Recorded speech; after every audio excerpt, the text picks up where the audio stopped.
policy, but everyone will benefit from them. I intend to create as president what I have named an opportunity economy that taps into the ambitions and the aspirations and the dreams of the American people, and then addresses those in a way that recognizes, unlike my opponent who was handed $400 million on a silver platter and then filed bankruptcy 6 times, not everyone has access to those kinds of resources, but when you give people access to those resources, they thrive and we all benefit.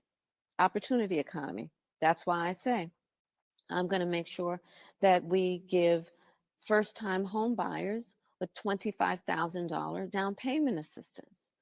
Because again, we know that when you look at the history of how Black folks have been denied the opportunity for home ownership, be it redlining or what we know has it's still been happening around a bias in home appraisals, that it is a barrier to achieving intergenerational success. But when we address it by doing things like helping folks get their foot in the door with a down payment assistance, they will have the ability to be on that track of intergenerational wealth building.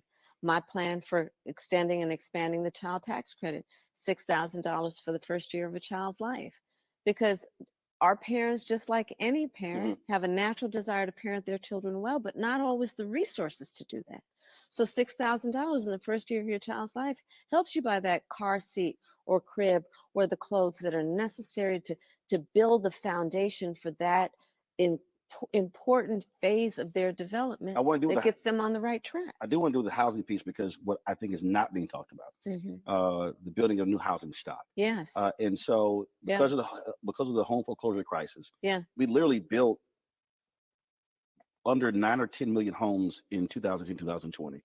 We're underbuilt now as well. The fewest homes being built since the 1940s. Yes. So a huge part of this problem with housing is that we don't have the stock. So talk about that piece there, because you got demand, but you don't actually have right now the available homes. So, and I'm glad you actually presented the point the way you did, because let's also go back to what you know in my history on this in terms of being Attorney General. When I took on the big banks, and because they were doing predatory lending, and a lot of the folks who were targeted with that predatory lending were Black folks who are being told, oh, you don't need to worry about it. We're going to give you this money. And so you can buy a home without actually doing the analysis to figure out if they'd be able to afford to pay it back, right? And folks trusted the banks that if you're going to loan me the money, then you must have determined I have the ability to actually, be able to see it through. And the foreclosure rates for Black homeowners during that crisis, 53% of Black wealth wiped out. That's exactly right, Roland. I took on and sued the big banks and ended up delivering $20 billion for the homeowners of California. The former President Obama recently mentioned the fact that I actually took on the Department of Justice and the administration, saying, I'm not going to do a deal that brings crumbs to the table. But not just when you're Attorney General, because even right now, the DOJ, Civil Rights Division, the redlining lawsuits, mortgage discrimination. We have been taking all of it on. Mortgage discrimination, also discrimination in home appraisals. We've taken on the fact that, those stories about a Black family is trying to get their home appraised. They want to get a second mortgage, they want to sell the house, whatever. And they bring in the appraiser. The appraiser looks around, looks at the family pictures, and appraises it for less than it's worth. The family knows that. They're not stupid. The Black folks got to remove photos. So books, then they DVDs, remove photos and everything else, right? They remove all the blackness. All of that. And then they ask a white family that's a friend of theirs, come in, they put up their pictures, and the house gets appraised for more. Racial bias, we're taking that on for the first time. And I want to give due credit to former Secretary of HUD, Marcia Fudge, for being a leader on that. These are the things we've taken on. And as president, to your point about supply, I'm going to create tax incentives for home builders and developers to build 3 million new housing units by the end of my first term, because a big part of jacking up the prices has been the supply is not meeting demand, so the prices are higher. And when you couple that with $25,000 down payment assistance, we have the ability to give people the opportunity to achieve what generations before called the American dream, but which has been out of reach for too many people. My work around thinking about how it's going to directly impact Black folks is knowing that when you look at racial bias in home appraisals. When you look at the disproportionate rates of Black home ownership to other people having home ownership, it's too low. And it's not because we don't aspire to have a home or buy a home.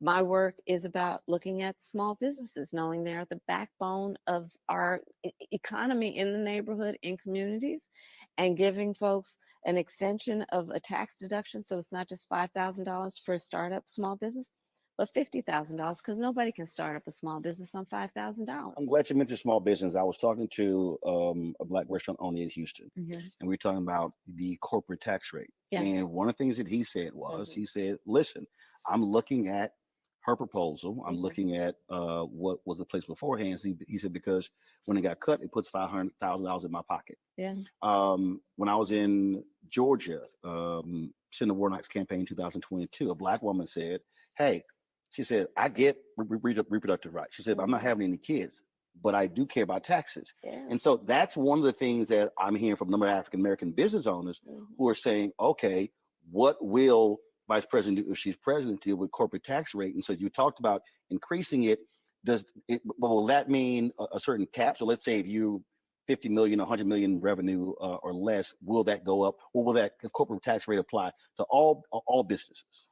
So first of all, the corporate tax rate years ago was in the 30s. So I'm not doing that. But in terms of tax cuts for middle-class families, my agenda is all about tax cuts for middle-class families and no tax rate hike for anybody making less than $400,000 a year. But my approach is also about giving 100 million Americans a tax cut in terms of middle-class tax cuts. Donald Trump, on the other hand, first of all, like he did before, he will do again and has pretty much pledged that he will give a tax cut for billionaires and the biggest corporations. Donald Trump has indicated that basically what I call a Trump sales tax will be in place, which is a 20% tax on everyday goods and services, which economists have estimated will cost the average American family $4,000 more a year. Goldman Sachs, including the small businesses, of course, yeah, including small businesses.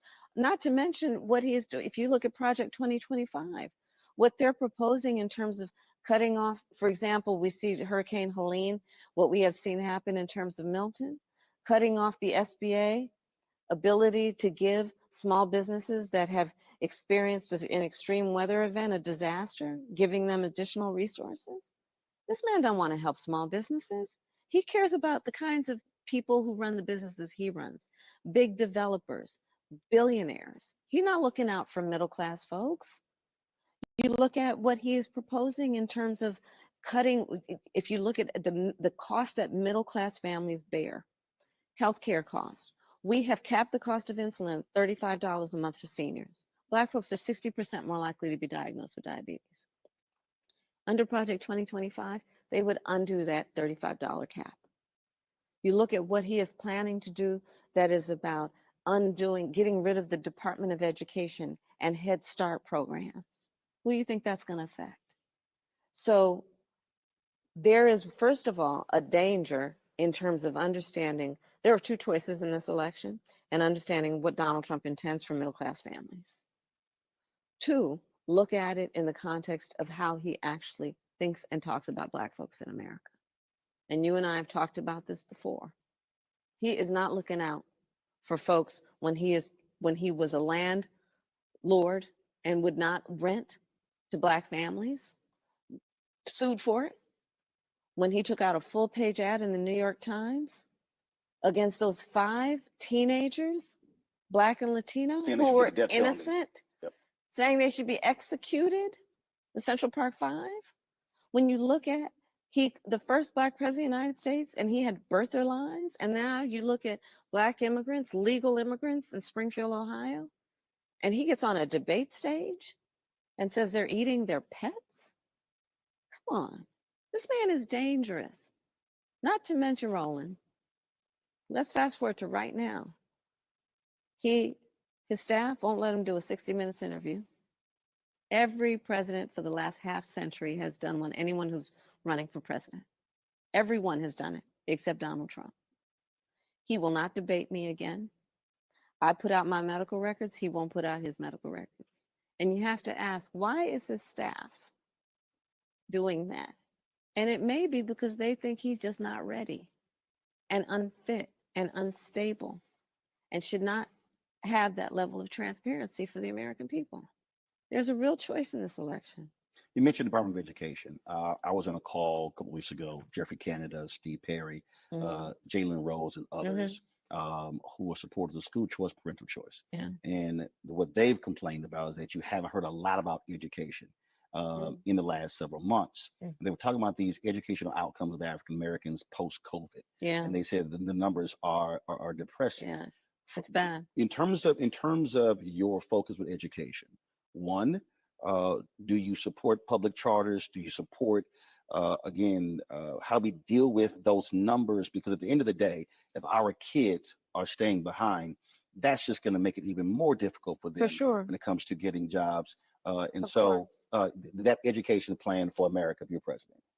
Yeah, so I have supported public charters, but here's the thing that we have to just focus on in this election. First of all, Donald Trump would get rid of the Department of Education, which means that as a vehicle for funding a lot of what we need to do around public education for our children, it would be get rid of Head Start.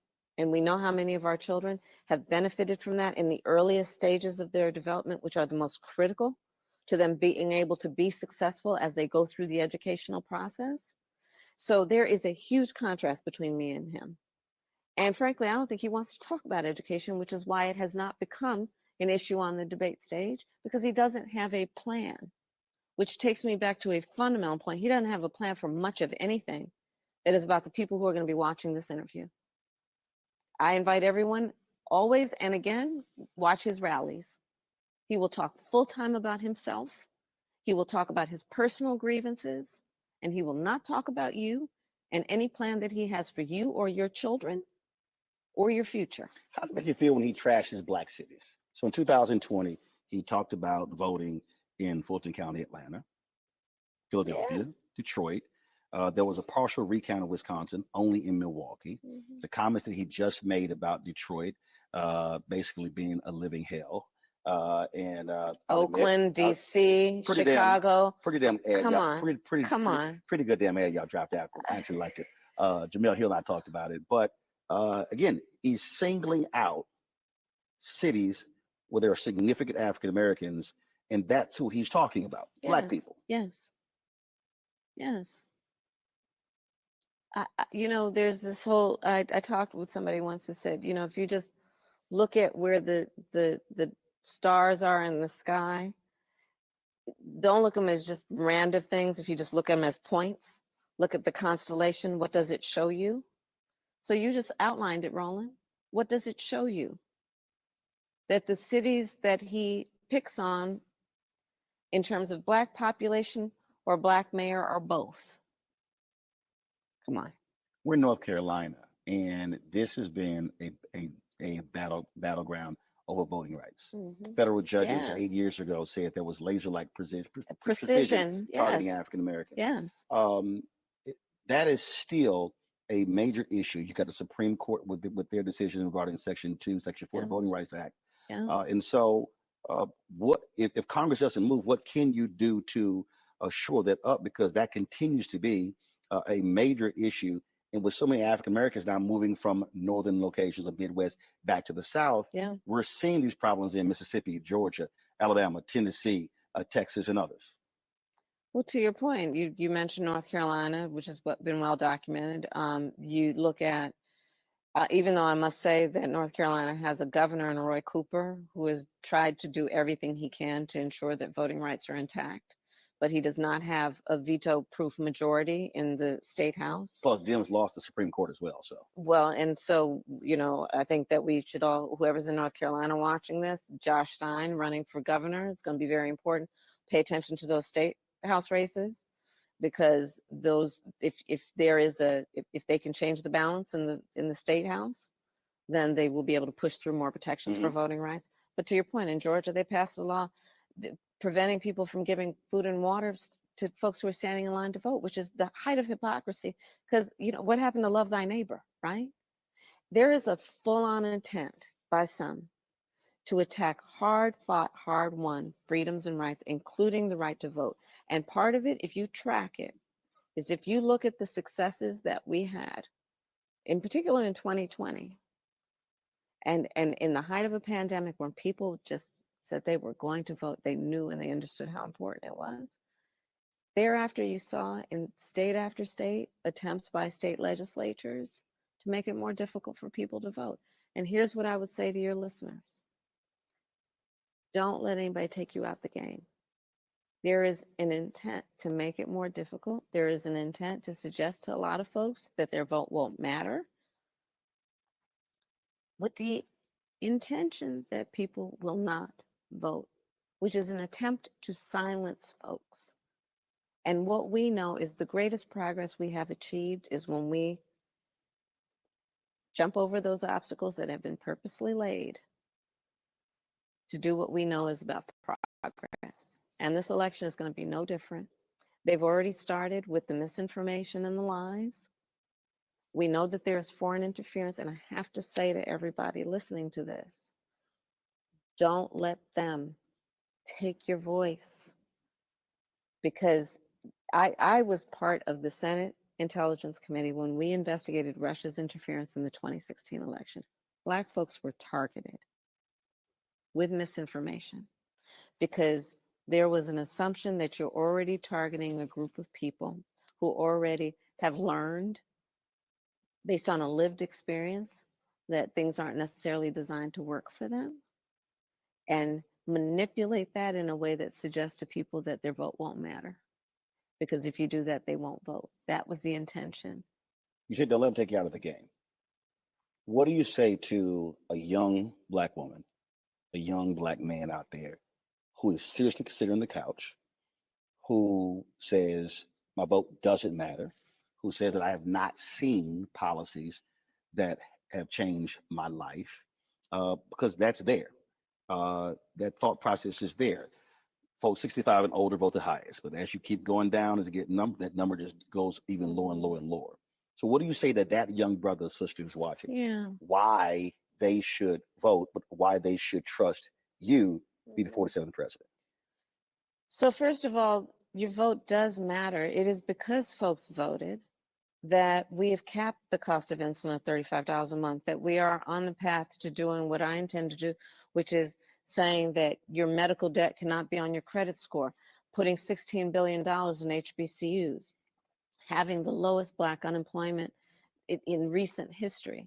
The work that we have done that has been about investing in Black businesses, the work that we have done that has been about understanding the importance of having representation at every level, including a Black woman on the United States Supreme Court for the first time.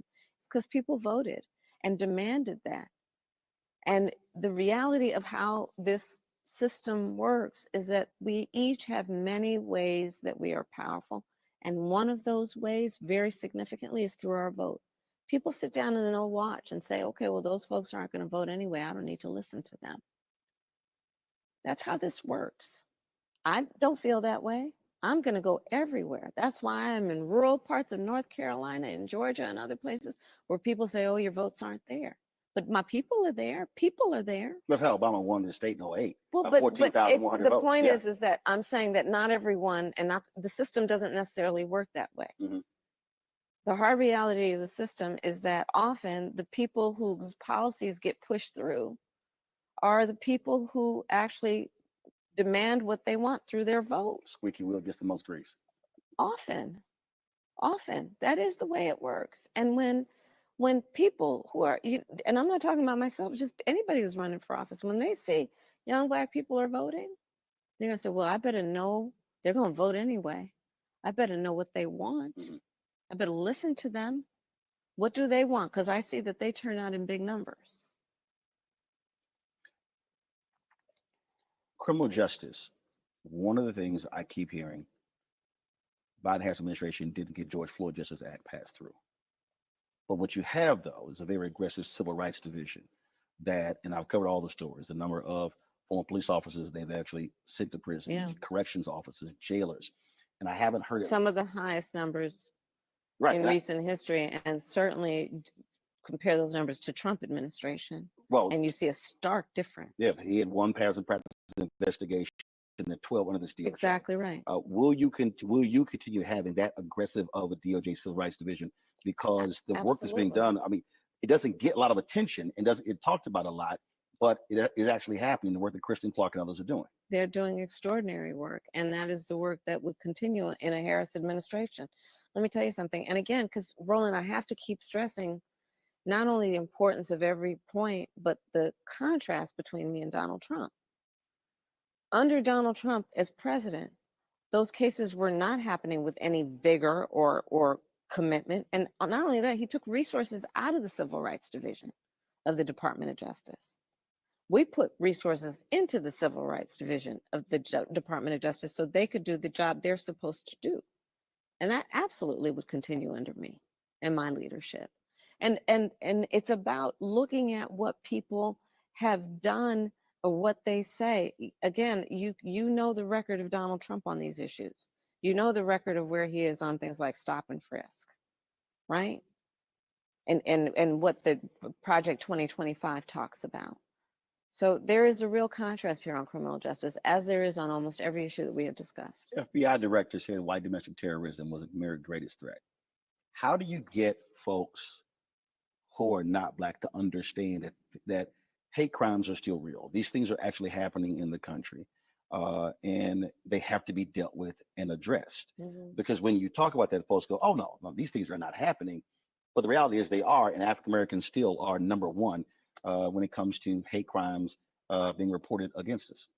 Well, I know that because I published the hate crimes report every year when I was Attorney General of California. And it is, to your point, about talking about it and making people clear that we have actually seen a spike in hate crimes across the board. And it does not help when you have somebody who is a former president and running to be president again, who is constantly fanning the flames of hate and division in our country. Constantly. You often asked about Israel, Gaza, Ukraine. I never hear come up conversations about Africa. You traveled there. Fastest growing, 6 of the top 10 fastest growing economies. Very young continent. Mm-hmm. A lot of folks complain about Chinese investment. But in terms of your presidency dealing with the continent in those countries, what will that look like? Because that's the future of this world when you look at, again, those economies. And I've been to several countries, and those presidents are saying, "Hey, we want to build." You came with me. Come on now. Well, no, I didn't go on that trip, but if you win, I'll go on the next one. Well, let me tell you. So this has been, you're preaching to the choir. Listen, I believe so strongly, and that is part of the work I've done as vice president, that we've got to change the narrative around the relationship between the United States and the continent of Africa. For a long time, it has been one that has been about aid as opposed to partnership. Or investment, right. Partnership, yep. Which includes U.S. investment. So the work I've done as vice president has been to begin to change that relationship, and including the delegation that I took to the continent, which was focused on, I brought billions of dollars and have worked on billions of dollars of U.S. investment in the continent and in countries on the continent of Africa, looking at what we need to do around, also I've been partnering with technology companies around digital inclusion, so ensuring that folks have access to fintech, to financial banking and sectors. But to your point, the median age on the continent is 19. By 2050, 1 in 4 people on Earth will be on the continent of Africa. That is so, so, so exciting. If we see it in terms of global policy, for the opportunity it presents to invest in partnership and to do the work that is about understanding the mutual benefit. So that is very much on my agenda as a priority. It has been as vice president, and it will continue to be. When I am elected president. And mentioning those countries, when we talk about immigration, it has been African Americans. It's been in some quarters extremely contentious, and I've said, wait a minute, there are people who are coming from African nations, who are coming from Haiti, who are coming from Bermuda, who are coming from different countries, and you have these battles happening in Chicago and New York. What do you say to African Americans specifically about immigration, and how are you going to deal with that? Because there was a reason folks are being sent to various cities to create the tension. But it's talked about. It's there. It is a real concern. So what do you say to African Americans specifically who say, shut it all down, folks can't come in, close the border, who sound in many ways like MAGA folks? So first of all, I have prosecuted transnational criminal organizations for the trafficking of guns, drugs, and human beings. I have had a career, including now, of prioritizing that we must have a secure border.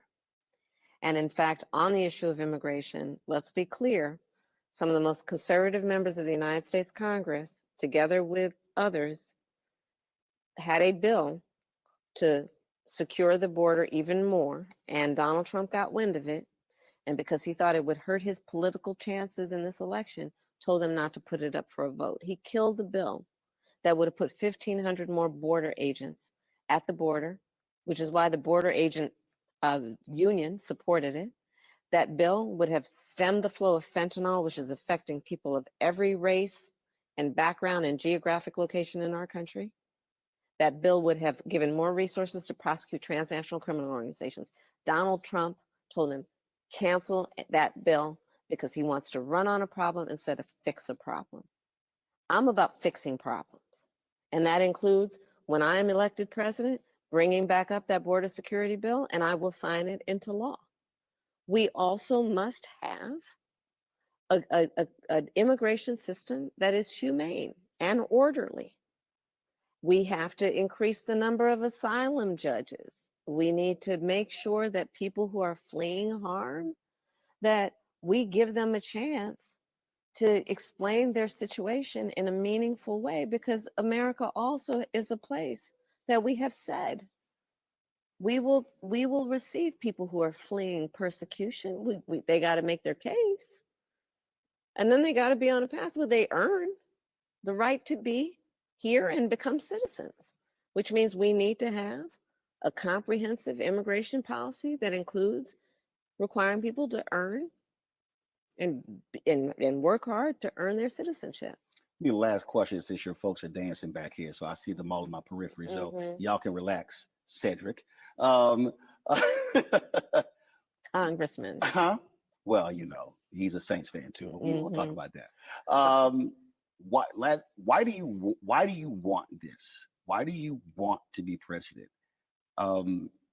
There's somebody who's saying, why should I trust her with the power of being commander in chief? I love our country, Roland. I believe in the American people.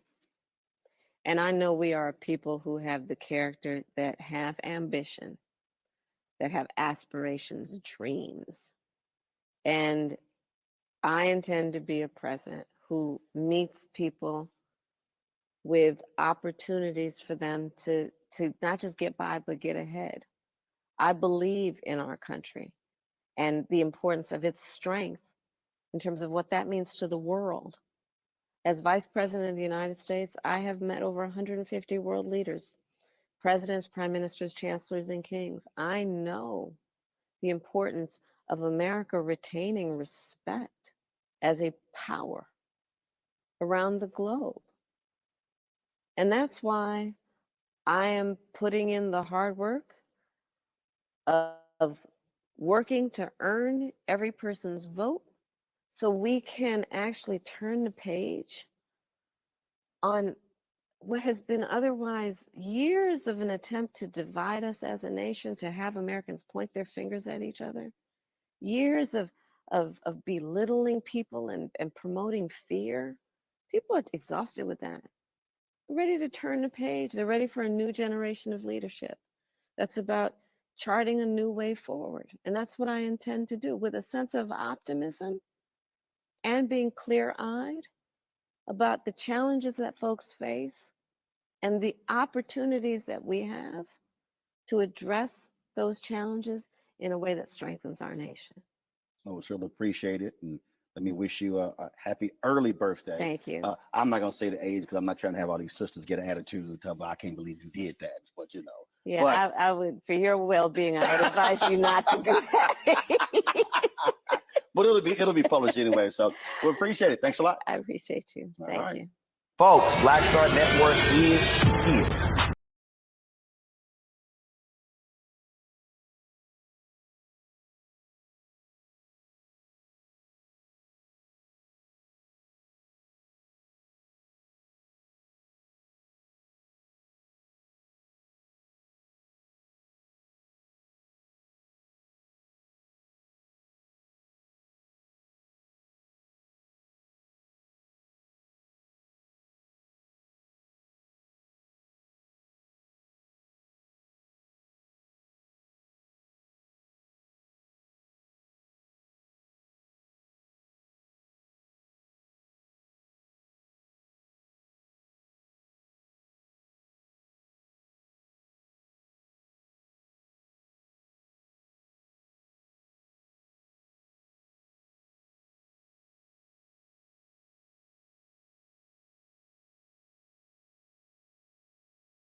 What up, guys? What up? What up? What up? What's going on with y'all? Good morning, good afternoon, wherever you are. Welcome, welcome, welcome. Hello, and happy Elections Day in the United States of America, guys. This is the special Election Day coverage of my 2 YouTube channels. That's going to be the Billionaires Mindset channel and TLP Sports Club, for those of you who are watching from TLP Sports Club.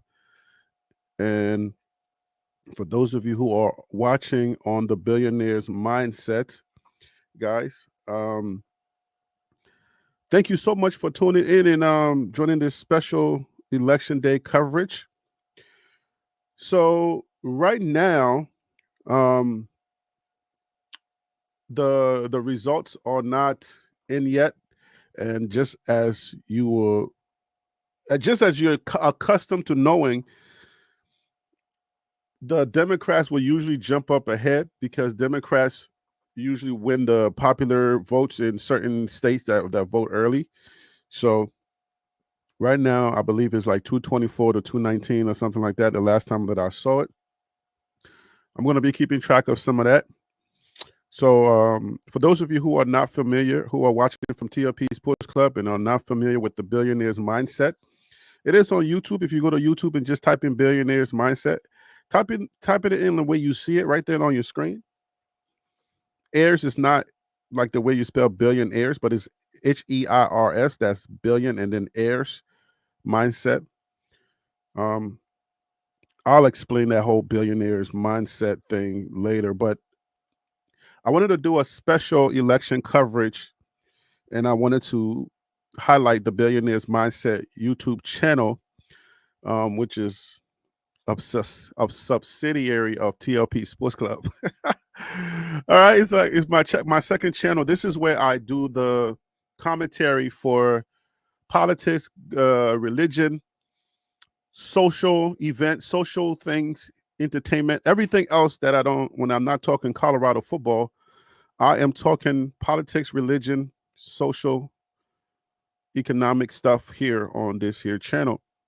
And I would like to invite you to please join me at the Billionaires Mindset.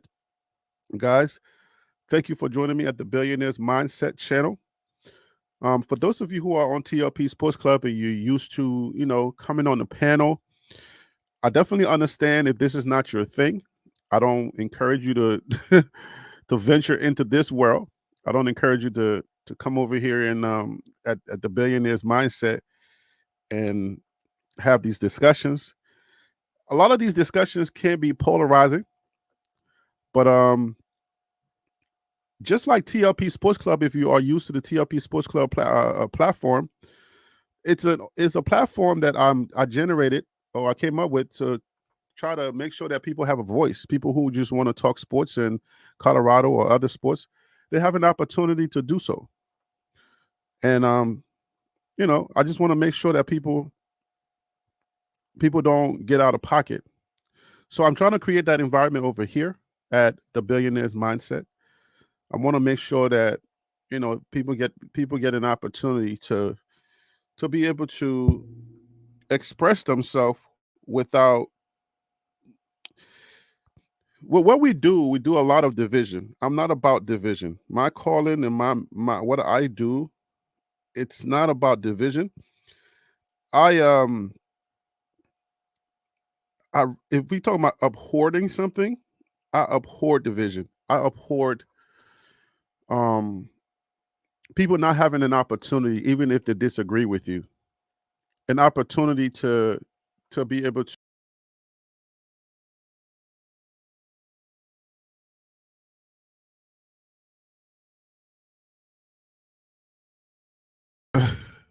Excuse me, I just did something crazy and got off the screen.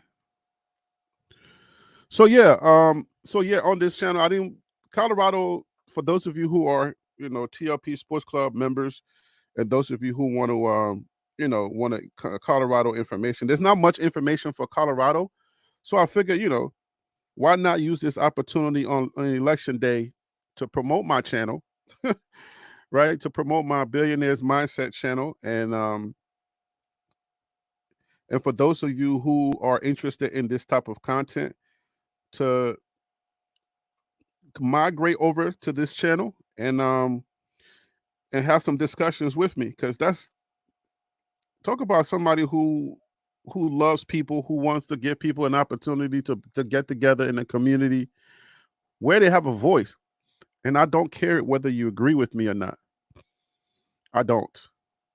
I don't I don't want you to agree with me all the time. If obviously if it's something that you agree with that I say and you agree with it, then by all means, right? Like I want that to happen. If I say something that you and I agree on, then you agree on it. But if I say something that is different from the ideas and the way that you think, then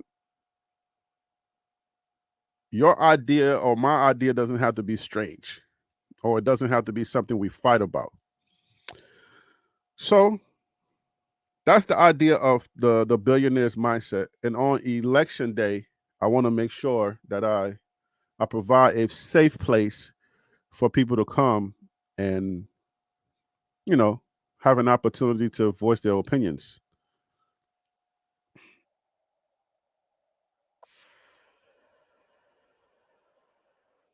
So here we are. We are here. The way to call into this show, this is a call-in show. The way to call in is still the same.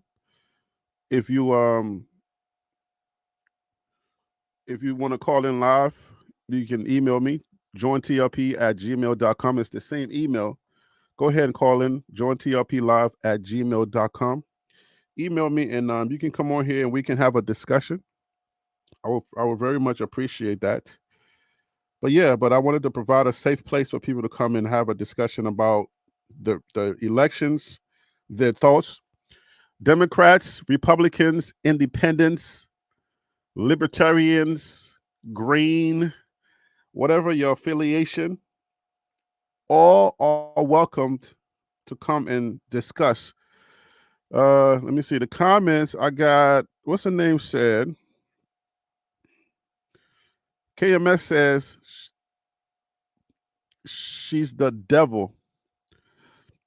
And I want to know, like, why is she the devil? Because one thing that I understand about politics is very divisive. And depending on who you listen to, which channel you watch, politics is going to do that to you. I don't know if it was a joke, but is she really the devil? Because I think some people believe that. You know, is she really the devil, or is it that her policies are just not, you don't believe or adhere to her policies? So there are two people running. There's Trump and there's Kamala Harris. So if she's the devil, then is he not? He's not the devil. Whether you agree with him or you don't agree with him, I would like to have somebody come on here, and regardless of who you're voting for or who you voted for, I would love for you to come on here and articulate your, you know, you don't have to say who you voted for. We want to keep that a secret if you, that's fine. But yeah, I just, tell me your thoughts. Like, what do you think? You know what I'm saying? Like, what do you think? I would like to know. I would like to know what you think. Um, it's just because politics all around the world is weird. All right, politics is very, very weird, and people take it like people lose family members for it. You know, people literally lose family members for it.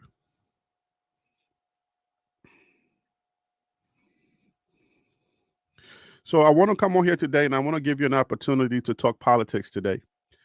I'm leaking at the TLP Sports Club, so you'll see me on TLP Sports Club, and you will also see me on the Billionaire's Mindset. But I want to talk politics today. If if you would like to do that, so come on. If this is something up your wheelhouse, or you just like to just hear what's going on, that I'll appreciate that. You know.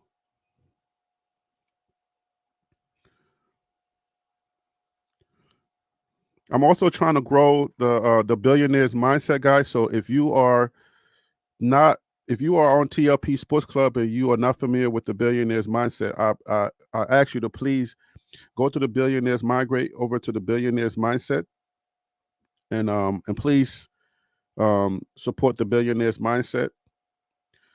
You can You can subscribe to the Billionaire's Mindset when you get there. I will appreciate that. Thank you so much. But yeah, which party are you? I have a few things that I want to discuss, but which party do you support? And why do you support the party you support? Let's talk about it. Why not? Xavier Wolf, what up with you? Where do you align politically? I've aligned with the Democrats a long time, but a lot of their policies and things in recent years, I haven't because I'm a Christian. I'm fire baptized. I'm a real Christian, and I have to stress the fact that I'm a real Christian. I'm not a bench warmer Christian. I'm not a lukewarm Christian. Am I lukewarm? I don't think so. I do a lot of things, but I don't think I'm. Yeah, I'm not lukewarm. I'm a real Christian. And the reason why I stress that is because a lot of people say just throw the Christian thing around, and they don't carry the cross. They don't you know they don't do the work that is necessary to be a Christian. They take the tag and that's it. Maybe their family's Christians, but there's work to be done as a Christian. There's a lot of work. It's very hard to be a Christian. And if you're a Muslim, you can adhere to what I'm saying. Like, it's not easy to be a real Muslim. The same is not easy to be a real Christian. When I say a real Christian, it's like you got to be aware of everything, and you have to live a lifestyle that is conducive to what Christ wants us to live. So, for those reasons, I don't align with everything that the Democrats try to propose. But I don't align with the Republicans because of a lot of the things that I like some of their I like some of their ideas, but their public persona goes against my personal life. You know, just the way that they the way they move, it's like they're not for me. You know, I just see them as racist. I know that the Republican Party, all of them are not racist, but I don't like the way they treat black people. It's like they tolerate us to be part of their party, but they don't want us to be part of their party. They just want it to be, okay, most majority white, and what the things that white people like, that's what they want it to be. And for that, I can't ride with that. Like the media that covers them heavily, Fox, is always disparaging black people. They always find themselves on the other side when black people are mourning or something's happening. They're always disparaging us. I know they're not all racist people, Republicans are not. And I know the argument, or it's the Republican Party that stopped the racism. That's the one that they always go to. Republican Party stop racism, but how long ago was that? And now, who do they represent? When you say stuff like there are good people on the side of neo-Nazis walking and carrying tiki torches, so for that, I just can't be Republican. I just can't align with them, because my mission on earth, the reason why I breathe, the reason why I'm here, if we take out the number one and two reasons, like my family, God, then it's like, bruh, I'm a change agent and I'm a rebel for the cause of Africa and for black people. And when there's a party when there's somebody that discourages that disparages that, bruh, that brings the worst out of me. That's my soul. Without that, I feel like I don't exist without that cause. That's the cross that I bear, and that cross is heavy. So, and for me, I don't hate anybody. I can't hate people. It's not in my bloodstream to hate anybody, regardless of their color. And for me to know that there's a party that where is the majority of their constituents don't like my color, how can I ride with that? It's hard, you know. I wish the Republican Party can clean up their public persona and identity, and then I may consider it because I'm a Christian.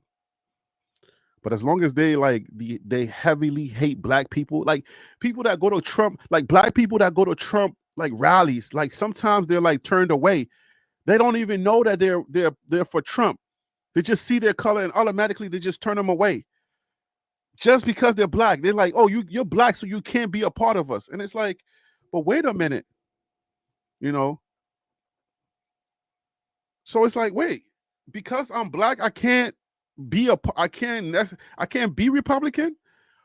They gotta change that up. Change that up so it doesn't become a party of the color. There are spies that are Democrats, but they're white, and they'll go to these Trump rallies, and nobody ever questions them. So it's like, if that's the thing that we're doing, then think about it. Like, y'all don't like us. You know what I mean? Like, y'all don't like us. If a black person shows up to a Trump rally and y'all are giving them, crazy HE double hockey stick, like y'all giving them hell, like, then that means that y'all don't want us. Y'all don't think that we're part of y'all. So how can I ride with that? Come on here if you are Republican. Come on here. Email me. Let me put it back up on the screen. Email me. Join tfplive@gmail.com. Join me on. Email me and let me know that you want to come on here so that we can discuss. I want to hear from somebody. I want to hear from a brave soul who don't mind talking about these issues, the things that you deal with in your community personally. On your screen, it says join tfplive@gmail.com. Yes, hit me up. Let's talk. I want to hear from someone, and I want to know, what it is that why do you think the way you think about politics? Why do you believe what you believe? Did it come from your parents? Did it come from somebody? Did it come from a situation? Because politics around the world is really crazy, but in America, it's a battle. It's a battle. The good thing about politics in America is that people can get involved, because in other countries, like I'll just use the continent of Africa, it's very different. People that have, because I think I can count on my hands, probably can't, but I can possibly count on my hands. Like, I know that Africa has a lot of nations that are like third world and that are, impoverished, and the population are not educated. The literacy rates are very high. But so the people don't really necessarily get involved with the system. So the people that are educated are the ones that will usually, like, manipulate the uneducated, and just kind of like, if I was just using Liberia for instance, in their political system, the party with, or the candidate with the most money will buy bags of rice and feed the people. If you think like buying votes in America, the way it looks is different from like that in Liberia. So buying votes is different, right? What they'll just, like, you go buy rice and meat and you have people cook, and then you feed the people. And if you're feeding people, they'll vote for you. Unfortunately, So that's what happens. That happens a lot in third world countries. So you literally can give people money for your vote. I'll give you $5. I'll give you $5 US for your vote. Or if you got enough money, you can go out and hand money out and people will vote. So yeah, so the process in America is a little different. It's similar, but different, right? Because in the same way, you can buy people's vote, because the people with the most money they can bombard you with a lot of commercials and stuff like that. So yeah, these are topics that really, like, I'm very interested in. Like, I'm very, like, I want to know how other people think about it. And a question that I have is also, do we really believe the things that the politicians say? Do you believe what politicians tell you? Why do some of us believe it? And why do some of us, when you ask somebody individually, they'll say no, but then as a group, it's something that happens.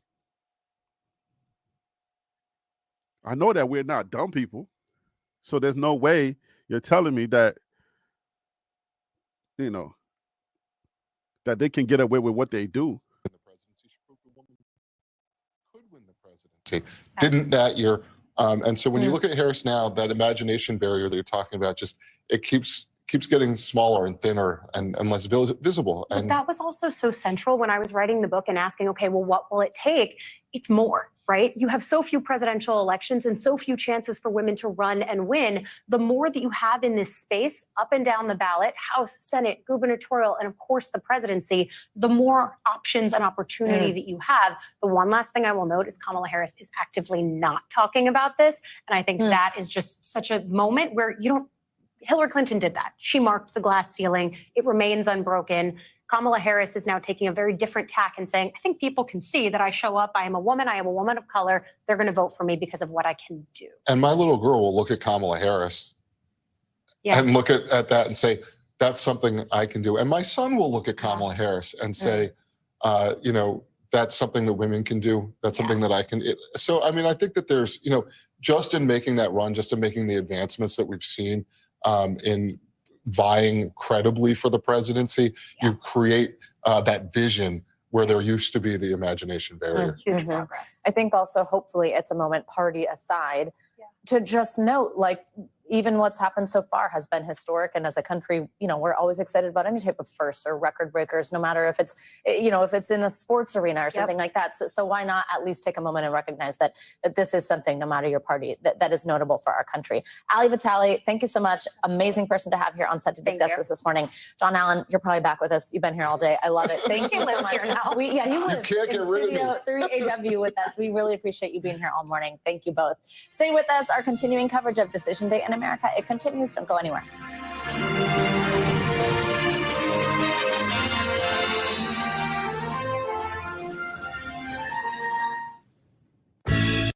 The virus that causes shingles is sleeping in 99% of people over 50. It's lying dormant, waiting, and could reactivate. Shingles strikes as a painful, blistering rash. So is America ready for a woman president? There was a poll that was taken with some Africans, and a lot of Africans prefer Donald Trump over Kamala Harris. Now, I don't know. I can't say for sure that it's the old stigma that women around the world are not preferred in leadership. You can take it all the way back to the church, where women are not supposed to preach in the church. So around the world, I mean, Liberia had its first woman president. So I can't necessarily say, the whole of Africa does not, allow women in leadership or in to be a president, because that mold in Africa had already been broken by President Sirleaf, Ellen Johnson Sirleaf. So, but it doesn't mean that the old adage that women are not supposed to be in leadership, or women are supposed to, be in their place, which is in the kitchen, which is taking care of the home while the man goes out. even though society has changed so much, where like men, you're not going out and hunting no more. You're not going out and trying to catch a deer or a gazelle or bring home, food, where you prefer the women not to do that, even though there were women that did that. We're not doing that no more. So then it's like, what is the thinking? I don't mind that you prefer Trump, but I just want to know, what are we thinking? By the way, I don't prefer Trump. Just so you know, I get that out the way. I do not prefer Trump at all. I have my reasons, and it's a billion reasons why. Like, it's a billion reasons why I do not prefer Trump at all.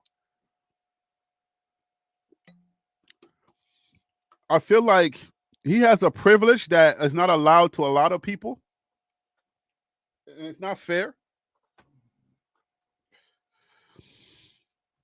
Y'all can call it whatever y'all want to call it, but I feel like, why is he allowed to get over on so many things, and so many others are not?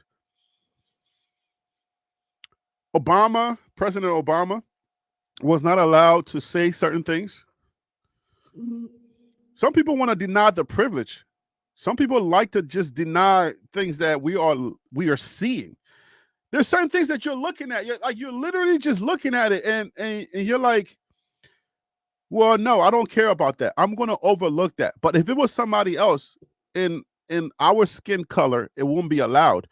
So I want to know, like, why would we allow one person to do it and not the other? If you say that it doesn't matter, but it does matter. It really does matter. Because this guy literally gets away with every single thing. One thing is like talking about being presidential. We don't care about being presidential or seeming presidential anymore, that we don't care about that. Because I thought that mattered to politics in America. I really thought it mattered, but it really doesn't matter depending on your candidate. If it's somebody like Trump, then it doesn't really matter. Like, he can say whatever he wants to say, and we just like, oh, that's Trump being Trump. But why is it that Trump being Trump is okay?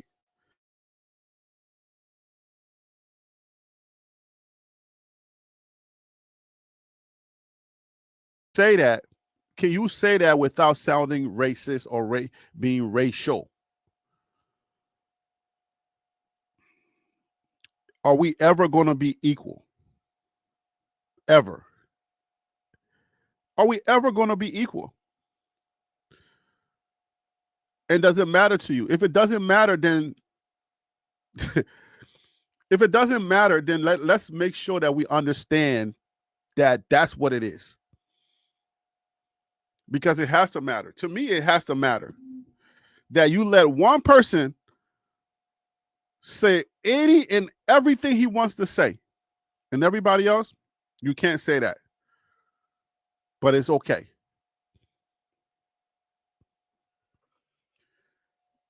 Michelle Obama, she could not wear sleeves. Let me bring this up so we can have a discussion here. I think this is gonna like this. Let's look at this right here. I have a D.L. Hughley interview that he had, and I thought it was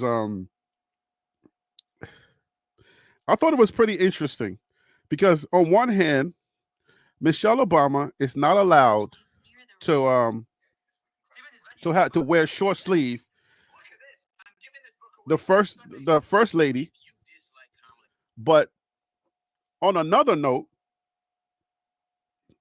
Melania, or whatever her name is, former President Trump's wife, she can be nude. And we say, oh, she's not, it's okay for her. Bruh. It's not. But those are things that we just sweep over because it's okay for others to do it, but it's not okay for for another to do it. All right, so let's go.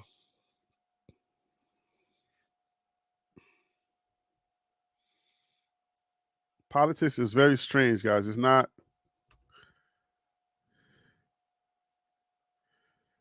All right, so let's.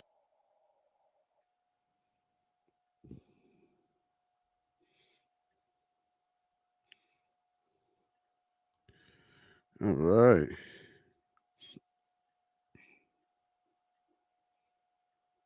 Because you keep us current, man. Yeah, you do. You keep, and I know, bro, not just on your comedy side, bro.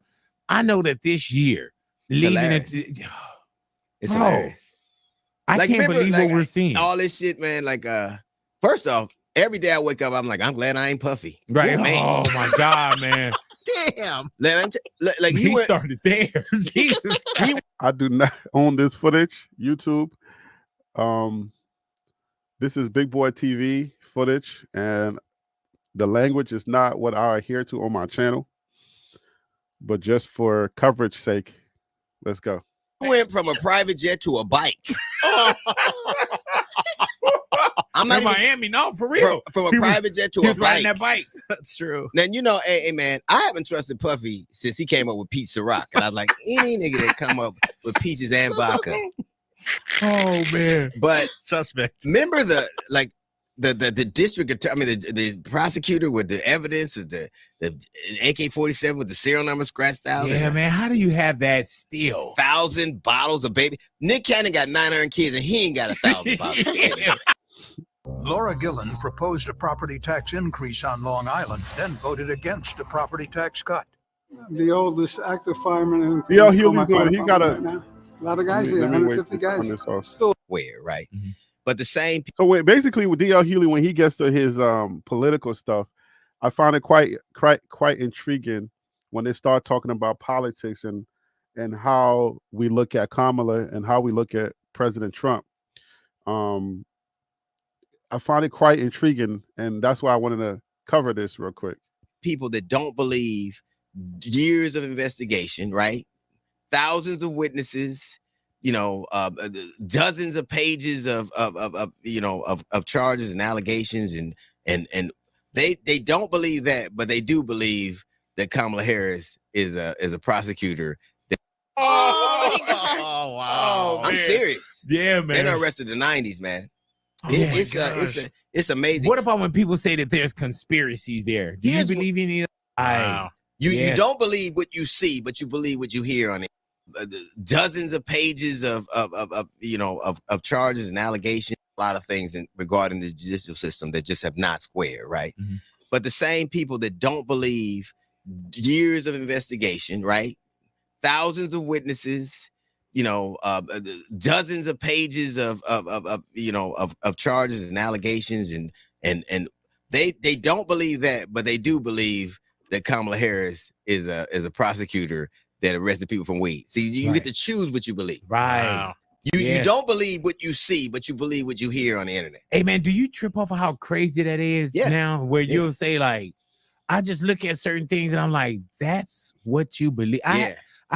So yeah, I mean, that's one of the things why some Black people say that they don't follow her and they don't like her, is because of that. Like, they have not done the research. They have not looked into her background. They haven't done anything, right? They just hear that and automatically, why would she's the devil, or she locks up Black people and that's her agenda. Like, that is the thing that we run with, but we don't look into it. So somebody gives us a talking point and we run with it. We often do that. We do that a whole lot. And that would be one of the reasons why we don't like her. Now, so we'll run to Trump and we will say, okay, we like Trump because I don't even know. I can't tell you. Black men like Trump because they have more money when he was president. The PPE loans. And I'm thinking like, man, but do you remember that it was because of COVID reason why we had that? Vote for Trump, but don't lie to yourself. Like, you know what I'm saying? Vote for him, but tell me something concrete. Don't let it become this convoluted thing that you're trying to make an excuse for, I don't mind and I don't care. Like, do it. But let's be frank. You're voting because you think you're going to have more money, but unless he brings back COVID and start handing out free checks, bro, it's not going to happen. So let's keep listening to this, because I think the reason why people don't like Kamala, I think those reasons are not legit because they don't know the full story. I had a doctor, and you know, some people think that it's like, oh, it's just somebody that's, you know, no, from down south, and you know, no, it's like people in positions that want to believe, like anything you want to know. So like you fan, what up with you? Says, oh, she's not really black. I mean, it's weird for you to question somebody black when you're doing it through the nose of a white woman. That's really weird. Wow. Like she came back and retracted though. No, she didn't. Oh, no, no. She didn't. No, she fired the dude that did retract it. No, she didn't. Are you serious? Jackson. But when look it up. Man, she fired him. When you look like this, is the thing. Kamala, you see a baby picture of, she look like every black girl I've ever seen growing up.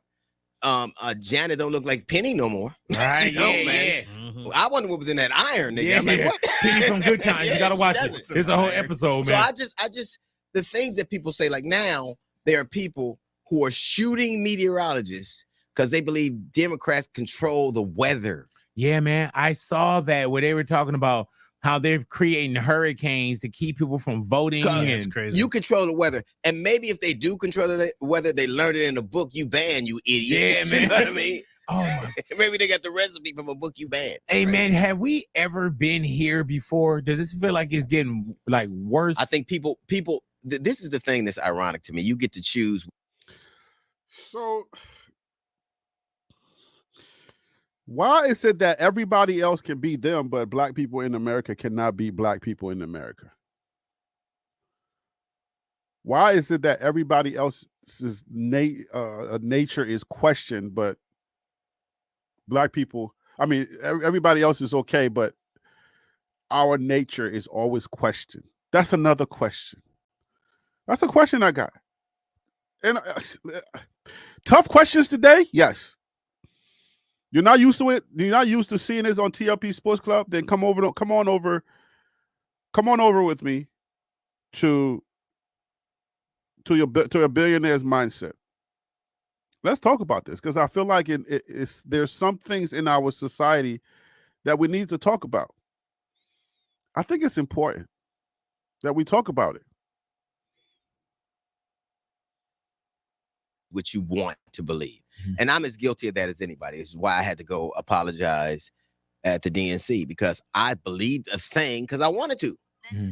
I just believed what I wanted to believe. And what was that, dear? I don't. So I had said the same. Look, she'd been arresting Kamala had been arresting all these black dudes and sent them to jail, and I've been saying it on the radio, and then she invited us all to dinner, and she asked me to be fair and look, and I looked and I was lying. And so I said, not only am I going to apologize to you, I'm going to do it in front of the world. Because I think you have an obligation to make, and I said this, your apology is loud as your accusation. Right. And we but don't the things you believe, you would just repeat them just because, and you can really look. And when people say, oh, you need to research. When you do research, it is to disprove what you believe. It's not to prove what you believe. You're not looking for things that prove what you want to hear. It's things that when something's peer reviewed, that means your other peers have looked at it and tried to disassemble your beliefs and tried to disprove your beliefs. But now we look at things that tell us what we want, things that edify our perspective all the time. And I think we're in this place where you get to believe something, you get to repeat it. And there are no consequences. When we was growing up, you would read something in a paper, and under it would be the person who wrote it. Right. And when that person was wrong, you would see a retraction. And that person was. Now there's none of that. You could just say, you could just say whatever. You just throw it up in the air and leave it there now. Whatever. Yeah, you throw it up in the air and leave it. So I bought a $500 bottle of Creative Rentis because it's the world's most popular fragrance. There, bro. Yeah. And you see it now, and especially with this device. And I love when people say, "Oh, I did my research," and I'm like, "No, you didn't. You just dialed in something else that somebody else put there." Right. And people look at us and say the same thing. That's a lot of the arguments that a lot of people makes. It's like, yo, you heard something. You heard, like, unless you follow politics and judiciary proceedings, and you're on one of these YouTube channels that follows court judgments or court stuff. If you don't know, if that's not you, and Kamala Harris, Vice President Kamala Harris comes on the scene. She's now the Republican. You say I'm an independent, Harry. I refuse to vote for both. Come on, let's talk about it. Come on to the show. Let's talk about it. I would like to hear your opinions. Let's have a discussion about that. But yeah, so that's the thing. You don't follow judiciary proceedings. You don't watch the channels that post those type of content. But you, as a person, as an independent thinker, you hear that Kamala Harris is now the nominee for the Democratic Party, which is actually the first time that I believe any woman has been chosen as a major party representative in the history of the country. We're going to set that aside for now. That's a later conversation. But you know nothing about her, about what she done. But then you know the people that start to do the investigations to try to find dirt on their political opponent, they find the dirt and they put out these little feeders like, oh, she locked up a bunch of black people. So you don't know anything about it. The only thing you hear is, and the D.L. Hughley just said that, like he just said, it's like I would rather take. D.L. Hughley just said that he was under the same assumption. So he took and ran with the same bait that everybody that they put out about her. And he said, hey, you lock up brothers. I don't like the fact that you lock brothers up. And you run with that. So we got to investigate. If you are a thinker, if you are a person, understand what a DA does, a district attorney does. They lock up criminals. Yes, district attorneys can actually lock up people that are innocent. So you didn't do no research on who she locked up. You just said, oh, you lock up brothers. Like if a brother was to come into your house and try to rob you or do something, you would say, you know what? You're a brother. It's okay. Go ahead and rob me. Right? You are a brother and I get it. Go ahead and rob me because you're a brother. That's what we do. That's this. Oh, you lock up brothers, right? You took you went into the homes of these innocent black men. You dragged them out of their homes at night and you locked them up as a DA. So you run with that. And that's the thing that says, I don't like Kamala Harris. If that is the thing, then do you really know who she locked up? And would you say, hey, that guy was a criminal, but I don't like the fact that you locked him up because he's black. So that's what we do. All right? You want to say, I'm for Trump, but the fact that he took out a New York City spread, right?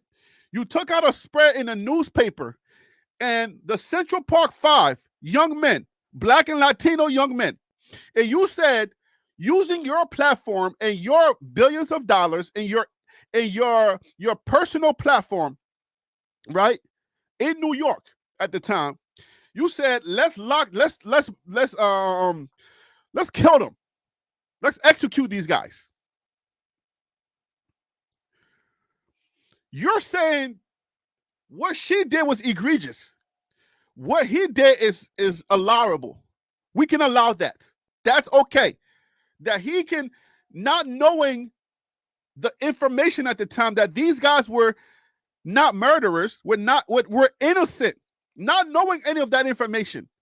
He just goes out and did exactly what people in America used to do and still do, where if you're black, you're automatically guilty. We don't want to hear no investigation. We don't want to hear nothing.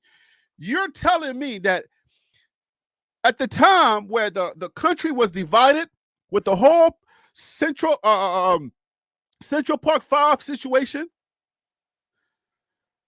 you got your black guys, now let's execute them. No evidence. You got these guys, the white DA, who they just want to just appease the public, and they want to give them red meat. They want to give them something.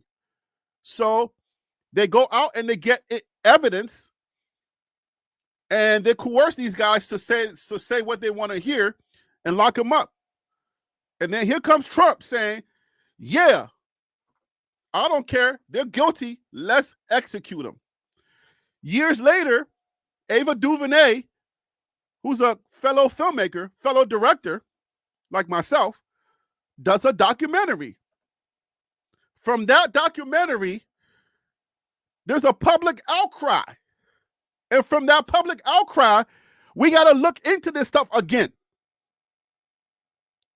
They look into it and they find out, you know what? You're right.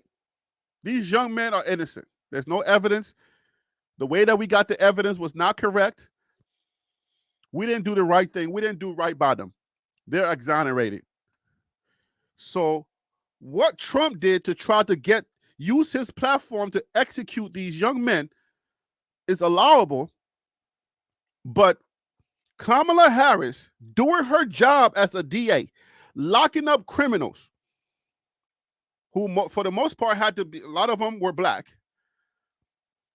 You're saying that, no, I don't like the fact that she locked up those criminals just because they're black. But Trump's your guy, and that's okay what he did. That's just one of his sins, by the way. All right? I haven't even gotten to the other parts yet.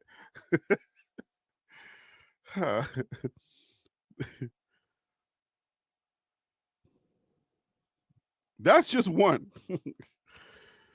Oh, boy. Bernie Sanders talked about Kamala on Theo Von podcast, and that's exactly how I feel about Kamala. I don't know what you mean. But let's keep going. Tell me what you mean, Purple Orca. How do you feel about her? My position today is not to convince you either way. My position today is to open up your mind to look at each person. What do you see? What do you see when you're looking at these two people? Are you being influenced by talking heads? Or are you really doing research? Are you looking into these issues? Or are you on party lines or hearing things that make you feel some kind of way? I'll give you an example. Depending on who you want to win, there's this thing that happens psychologically. You got pundits who are out there spreading information and saying, this person is losing, this person is losing. Oh, Trump has this in the bag. And you will, because Trump has a friend in Elon Musk who owns Twitter, a lot of the message that you're going to see on Twitter is going to be dominated. Misinformation is being spread on Twitter. So they're going to put a lot of information out there. Oh, he's winning. And what that does psychologically is it causes you to lose hope, and it causes you not to want to vote, because today people are voting. So if you think and you start to believe psychologically that she's going to lose, then you're going to say, well, what difference does it make? Why am I even voting? Because we already know that she lost. So in your head, she lost. It's a political game, and it's a psychological game, and it happens in politics all the time. So I want to know, are you one of those people that this type of stuff affect?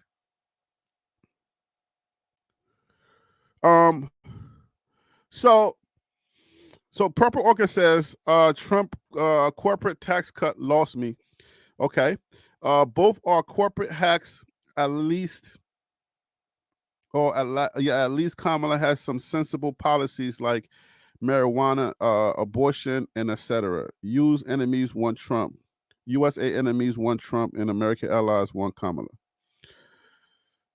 And you know, are you arriving at in a sensible way?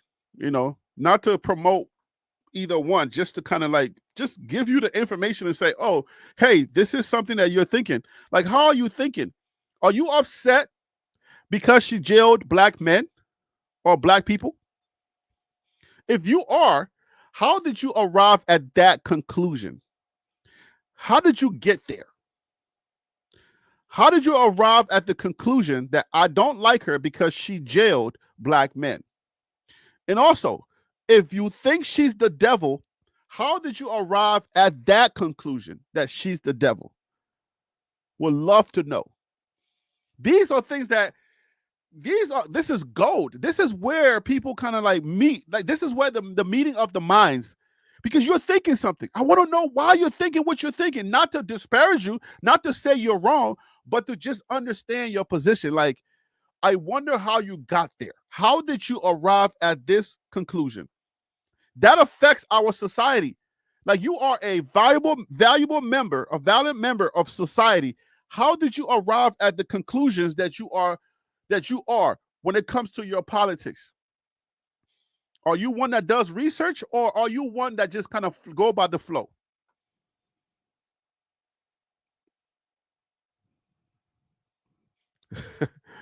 My grandmom jokingly said, if I vote for Kamala, I ain't no grandson of hers. So that's okay. Is your grandmom a Republican? Or is your grandmom, Purple Orca, is your grandmother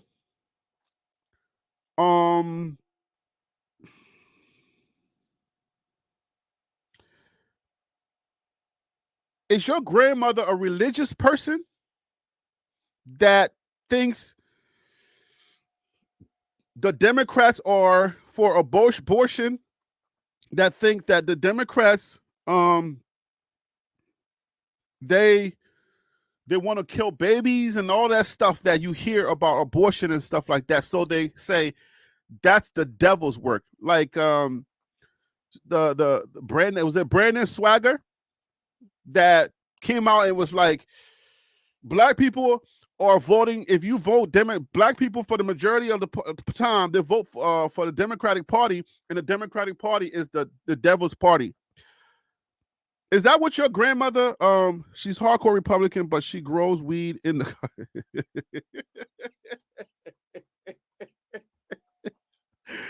Okay, so she's hardcore Republican. So that's cool. So she's for Donald Trump. So that, you know what I'm saying? So that's where people arrive. But how did you get there? How did you get to where she is not good for the country and he is? That's interesting to me. FEMA is stealing people's land. You're an idiot. Like you're dumb. Like there's certain things that, you know, I'm a black man, so of course things are conspirators to me. Right. But come on, some shit is just stupid. Right. It's a bunch of stupid people. Crazy about that too, DL, if we can sit someone in a room and we can sit there for an hour and you're not going to walk out really changing your mind. What'd you say, Purple Orca? Hey, Purple Orca, I want to also thank you for being brave enough to at least communicate with me in this chat, because I know a lot of my TLP folks, they're like, I ain't touching that, Harry B. You go ahead, you burn on that island by yourself. But I appreciate you coming on here and at least interacting with me. Oklahoma Rest State in USA, they have a lot us versus them mentality. So Kara Gare, you're for Trump. That's what's up. Kara, Kara, why are you for Trump? Would love to have that conversation. Chad said it's not about politicians. Yes, Kara. Okay, so why are you for Trump? Are you a lifelong Republican, or you just don't like Kamala?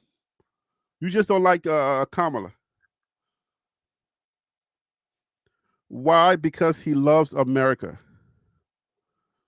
Is that a joke?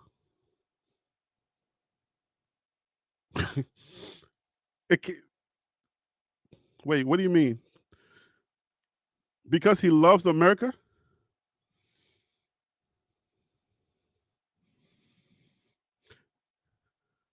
I love America. I should be president. The conversation is starting to get interesting. These threads are what I live for. Because these are simple threads. These are like the borders. See, these are the simplest things that I feel like are the psychological warfare that we go through mentally. And that's how we draw our political lines. Because we genuinely care. We genuinely think that because Trump says he loves America, that she doesn't. But how can she love America if she's... Why wouldn't she love America? This is the thing. Like, okay, now I want to know. Let me go there a little bit. Like, why wouldn't she love America? What in her vice presidential DNA have been serving America in public service for years? What in her DNA that says she hates America? And then you say because she started riots.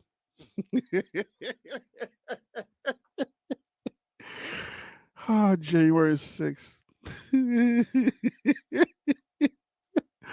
What in the January 6th are you talking about, Kara?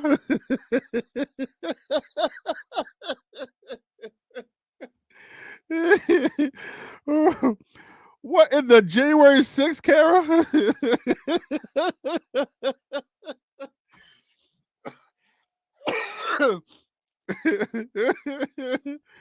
Oh, it's not funny?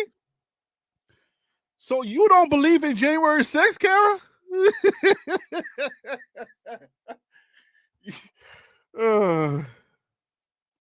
People dying of overdose. So that's her. She's responsible for that. Yo, politics will make people just believe certain things, and it's so interesting. Hey, Kara, I'm not laughing at you. All right, let me just put it out there. I hope you.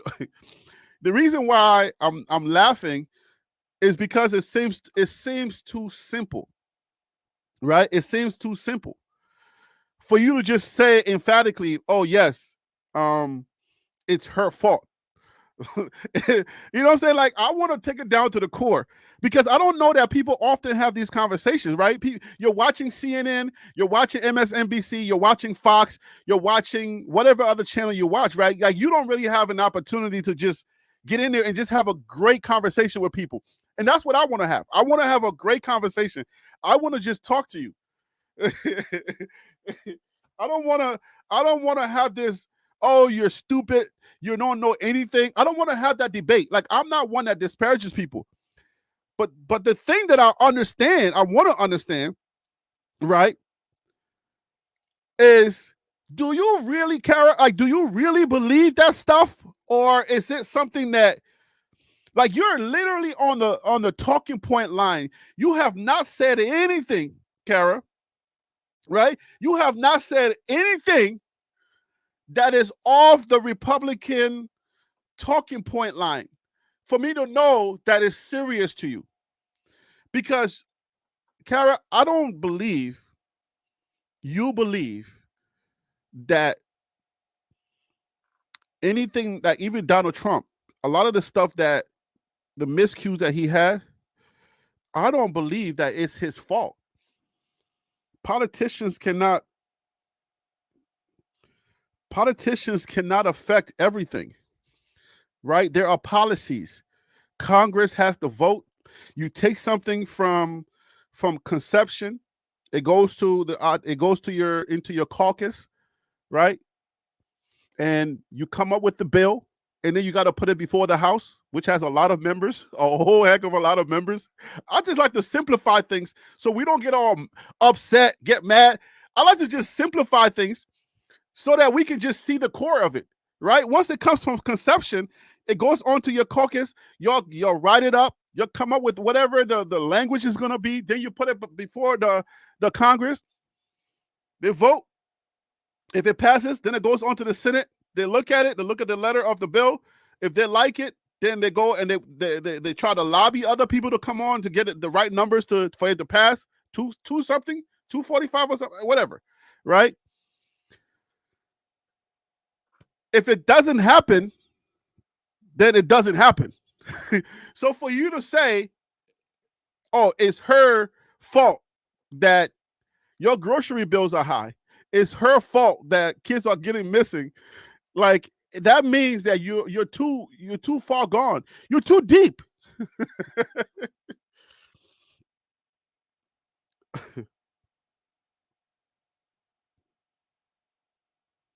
So that's why I want to have a real conversation. Closed business and churches. Yeah, Carrie, you're so deep. Like, are you able to call into the show? Because I want you to come out of the. I really want you to come out of the comments. I want you to come onto the show. Let me put up the email one more time, just in case you can call in, Kara. I want to talk to you. You're the type of person I want to talk to, because I think you'll make a great conversation. Because I really would like to know, like, when people are screaming on YouTube or they're screaming on the MSNBC channels or Fox, and these gotcha channels are going out, like these Harris gotcha channels will go out and they try to trick Republicans into saying things and then making them look stupid. That's not the godly way. I don't like that way, right? I enjoy those things, but it's divisive. It's divisive, and I don't like it. Even though it makes your channel grow, and it makes, you kind of like you align with a certain party, so now you go out there, you try to make people look stupid. I don't like that. I truly don't like it, because I feel like while I enjoy it and I indulge in it, I ain't gonna lie to you, I ain't gonna hold you, right? While I indulge in that, when the Holy Spirit starts to speak to me, I start saying, yeah. And this channel, the Billionaires Mindset channel. By the way, let me say the email before I go into this spiel. jointlplive@gmail.com. I should have an email that says join the Billionaires Mindset at gmail.com, but I don't have that yet. I'm probably not going to make that now that I said it out loud. Somebody's going to take it. So yeah, just email me and then I'll send you the link. I think somebody said to email me earlier. Let me. Oh, here we go. All right. So yeah, all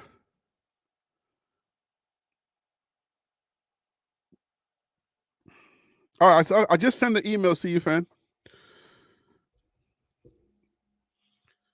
So yeah, I don't like this channel. I was trying. I see a lot of channels out there, and they're Christian channels, and they'll take stuff that's happening in society, like Kirk Franklin, like, grinding on the lady in the church, and they'll make these videos and be like, look at Kirk Franklin.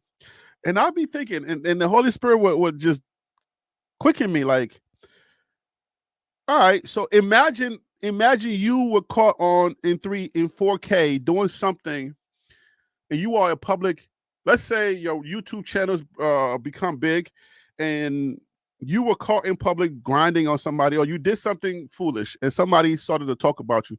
How exactly, right, would you want people to look at that? You are a Christian, and I want you to pray about that, but would you have a channel talking about Christians that may have done something wrong? And I'm like, yeah, you got a point there, Holy Spirit. I don't know. If that was me, yeah, I may not want to be caught in 4K doing some, sinning like that. So, so the approach on my channels, the way that I talk about things, it can't be that way. It can't be like, okay, you're a Christian, so your channel is about pointing out somebody else's sins. That's a very slippery slope that you don't want to mess around with. So, oh boy, it's a crazy world out here. See you, Faye. How you doing today, brother? Thank you for calling in. I appreciate you. Good morning, Harry. How are you doing? I am doing good on this election day, man. It's interesting out here. How you doing today? Well, I'm pretty good. I saw you, and well, your show's a little different, but I've been wanting to say a few things about the whole political spectrum, and so you understand, this is probably the first time since the election of when Biden got in that I'm actually talking about this, because I've stayed away from politics for a very long time, because I know how deep it gets. I know how bad it gets. There's so much controversy behind it. But I would like to say this before I go on. Okay. So I believe I'm an independent. I don't believe in the spectrum of both, like full right or full left. Um, I'm also a believer of faith in God. So my whole mindset behind politics has to be with God. So also, I am a citizen of Honduras. I currently cannot vote, but if I could vote, I would not vote for neither. I am in the process of being nationalized here in America, so I'll be an American soon enough.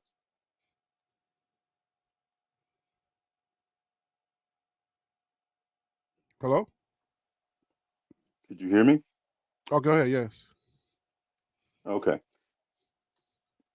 Just wanted to make that clear so you guys weren't, before the discussion gets even further. All right. So let's take first why you wouldn't vote for neither. Why would you not vote for either one? Okay. So as I said, I am a believer of Christ. So the Bible doesn't speak about, so you understand, the Bible is very clear about the perspective of politics. There is none. There's nothing that says in the Bible that I have to go vote. It is a civic duty and not a spiritual duty to vote. Now, why I wouldn't vote for neither is because the Bible says that we are representatives of God. Neither of them represent what God believes in. I take this from the Bible. Trump, he says he's a believer in Christ. Well, the Bible also says that there are false prophets. And to me, Trump is one of them. There's too many people that say that he is all about Jesus Christ and love and peace. That is not true. Now, as a believer, I am not a person to look at the person's past, because if you have said that you have accepted Jesus Christ as your Savior, then you've been dipped in the blood of Christ and you have been repented, you've been redeemed. But people also say that I believe in Jesus Christ, and that's not true. But if you believe in Jesus Christ and being saved by Him, then you should be doing what be Christ-like. You should be not using Christ's name or God's name to get it your way, because it's not your way, it's God's way. And because Trump likes to use God's name with an evil intent to try to get it his way, then that's one focus that I look at and say he is not a representative of God. Now, on the spectrum of Harris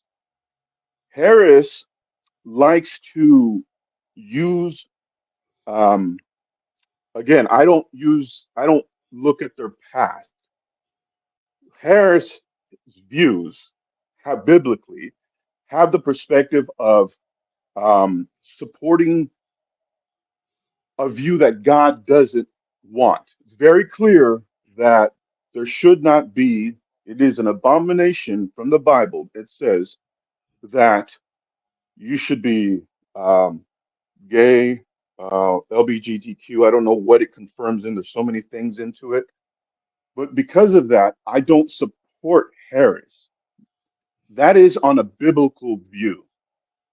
On a civic view, I look at it as Harris would be closer to vote because of the fact that she is closer to the view of what what represents a peaceful time, versus Trump, where everything he's done has been more of I don't know, I'll call it wartime in a sense, where it's always hectic, it's always something happening, it's always about him, it's always about the perspective of of hate.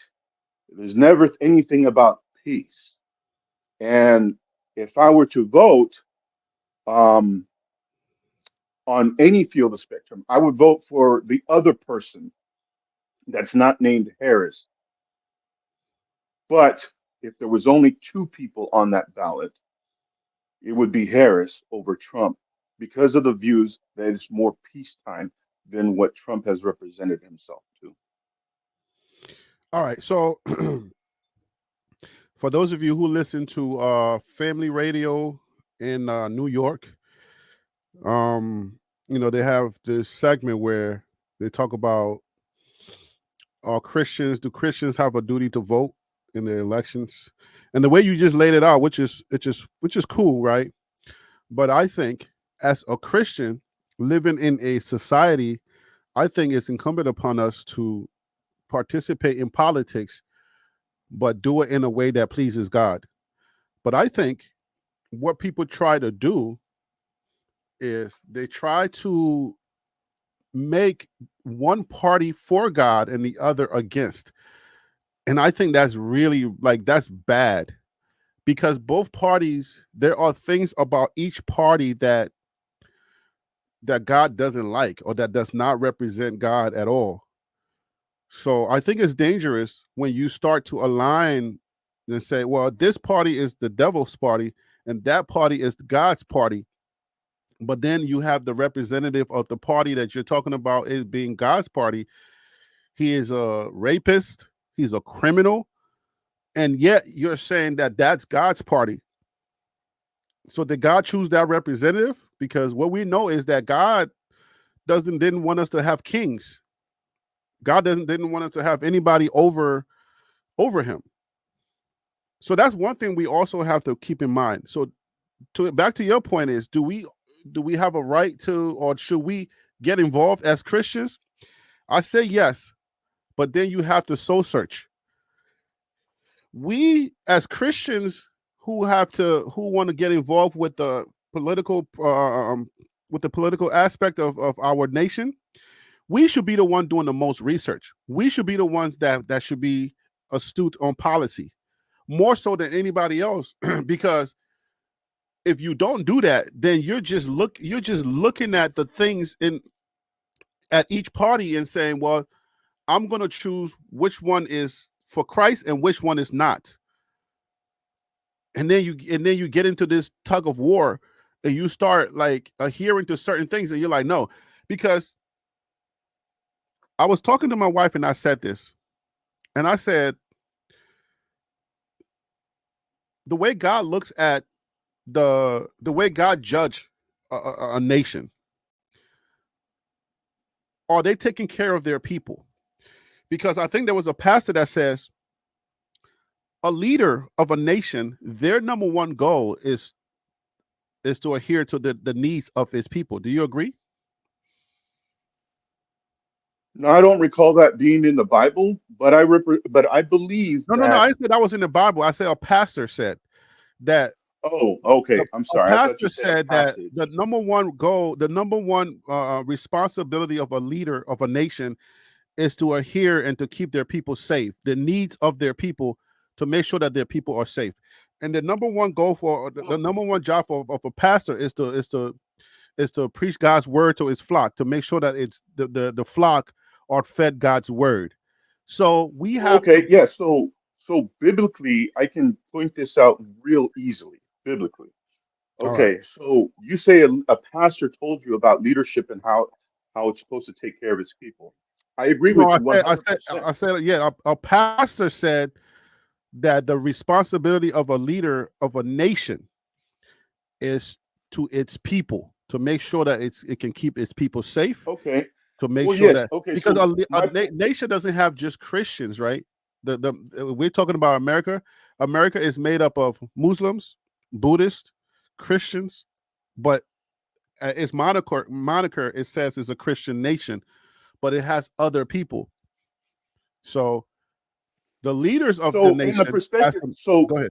So in the perspective of what you're saying, I understand that, but understand what the way my thinking is.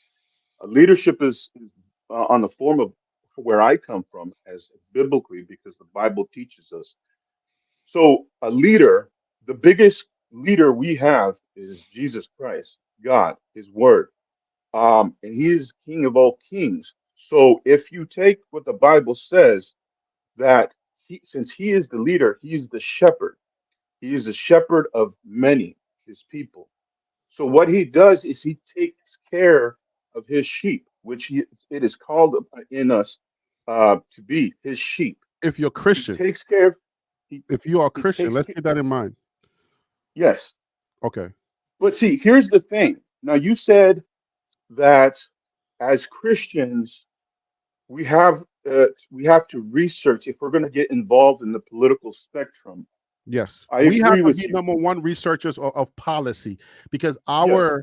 what we have to do is go about the policies that are going to shape our decisions. We cannot listen to political pundits and take whatever they're saying as word, because they have an agenda that is outside of Christ. I agree with you. There are many politicians out there that are outside of Christ, but Right. at the same time, when I was coming down to leadership, taking care of His people, if you have a politician that is saying um, something that is towards Christ, let's just pretend abortions, right? Abortions are not something that God likes, because you're killing a baby that's not fully formed, but does have life.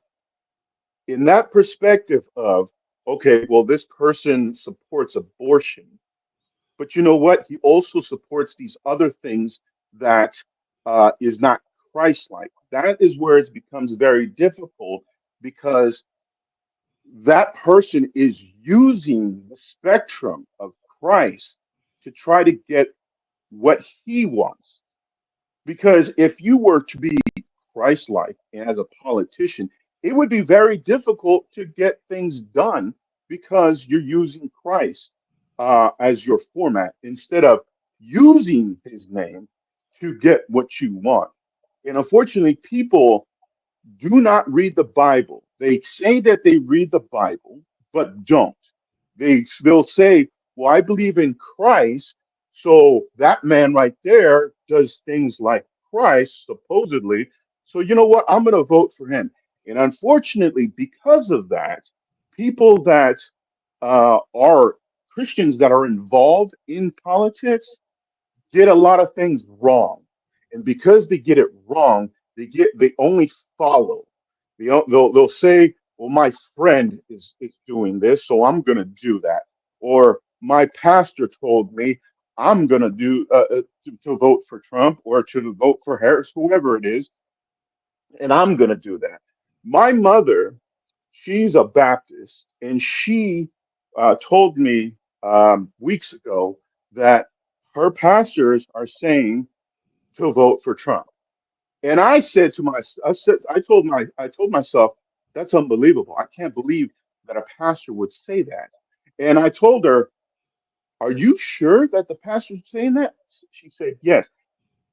I told her, "Do not conform to the fact that just because your pastor says vote for Trump, that you should vote for him, because the pastor is not the one that is is dictating what your thoughts of what Christ would do, because of the fact that he is using someone else's name to try to get the congregation to do something. And it is incorrect, because if you were to follow the word, the Bible, then you would understand that the spectrum and spiritual guidance towards voting, which is a civic duty, not a spiritual duty, then you would see that Trump is nowhere near the person to vote for. And a lot of Christians get that wrong. And I'm here to say that those Christians that only follow and not read the Bible and actually take that knowledge and apply it to politics for your civic duty to vote get it wrong every time. So let's look at this real quick.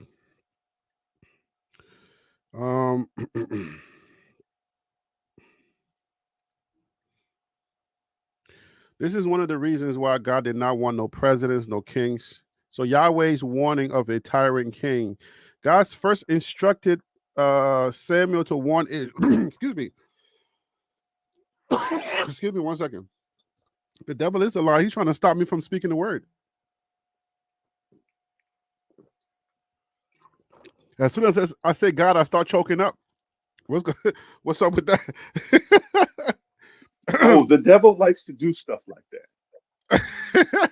Yahweh's warning of a tyrant king. God's first instructed Samuel to warn Israel of the ways of the king who would reign over them.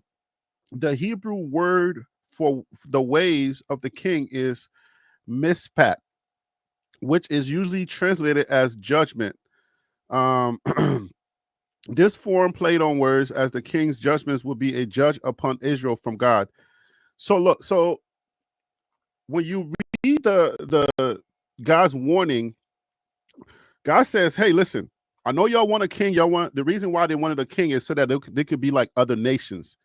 And God was trying to let them know, like, hey, Samuel, let them know I can permit them to be, to have a king that rules over them. And they want somebody to go into war. I've brought you out of several wars, X, Y, and Z. And they still want a king.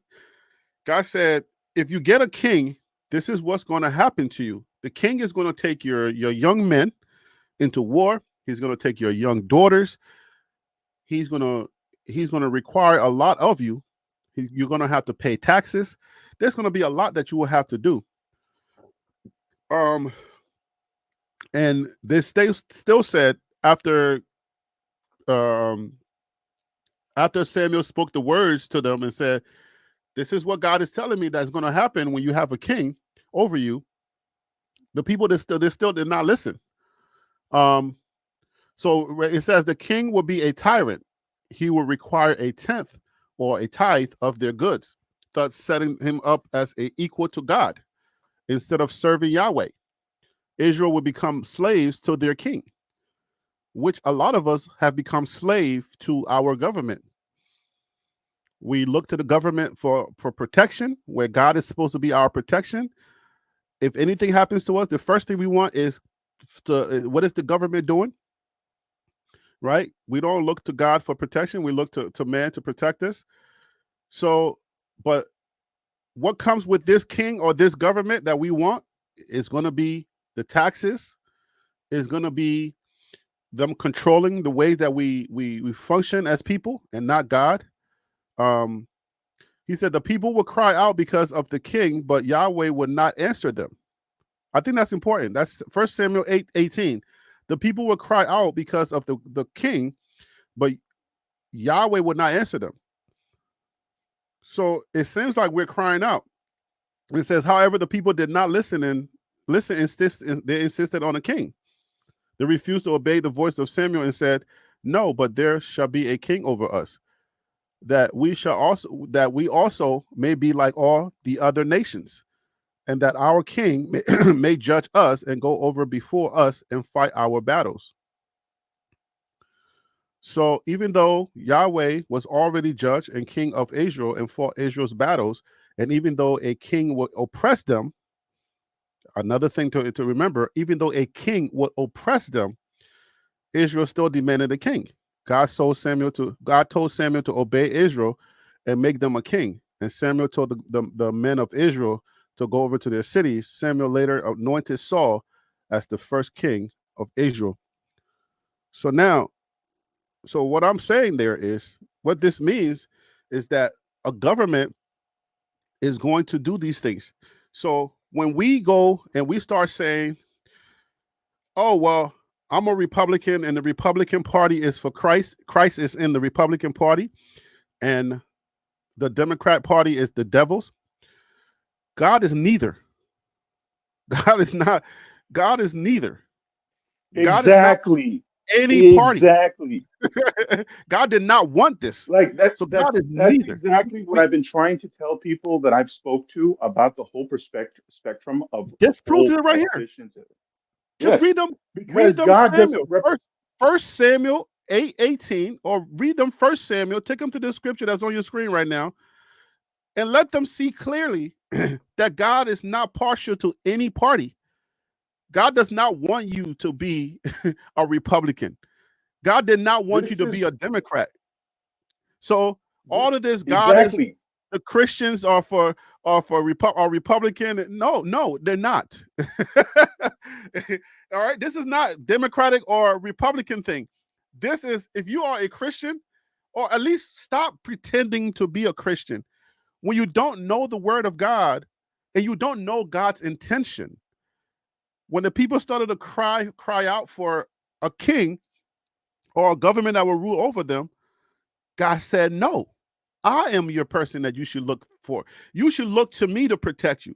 All these years that I took you out of Egypt, right? I took you out of Africa because that African king was oppressing you. I brought you through the desert.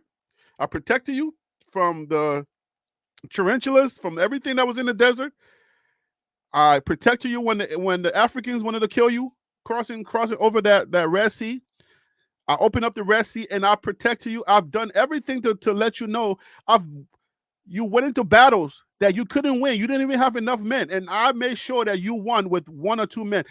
David he beat Goliath because of me. All of that, and you still want to have a king, right? Well, David was one of the kings, so that was before. So yeah, the people say, yeah, we still want a king.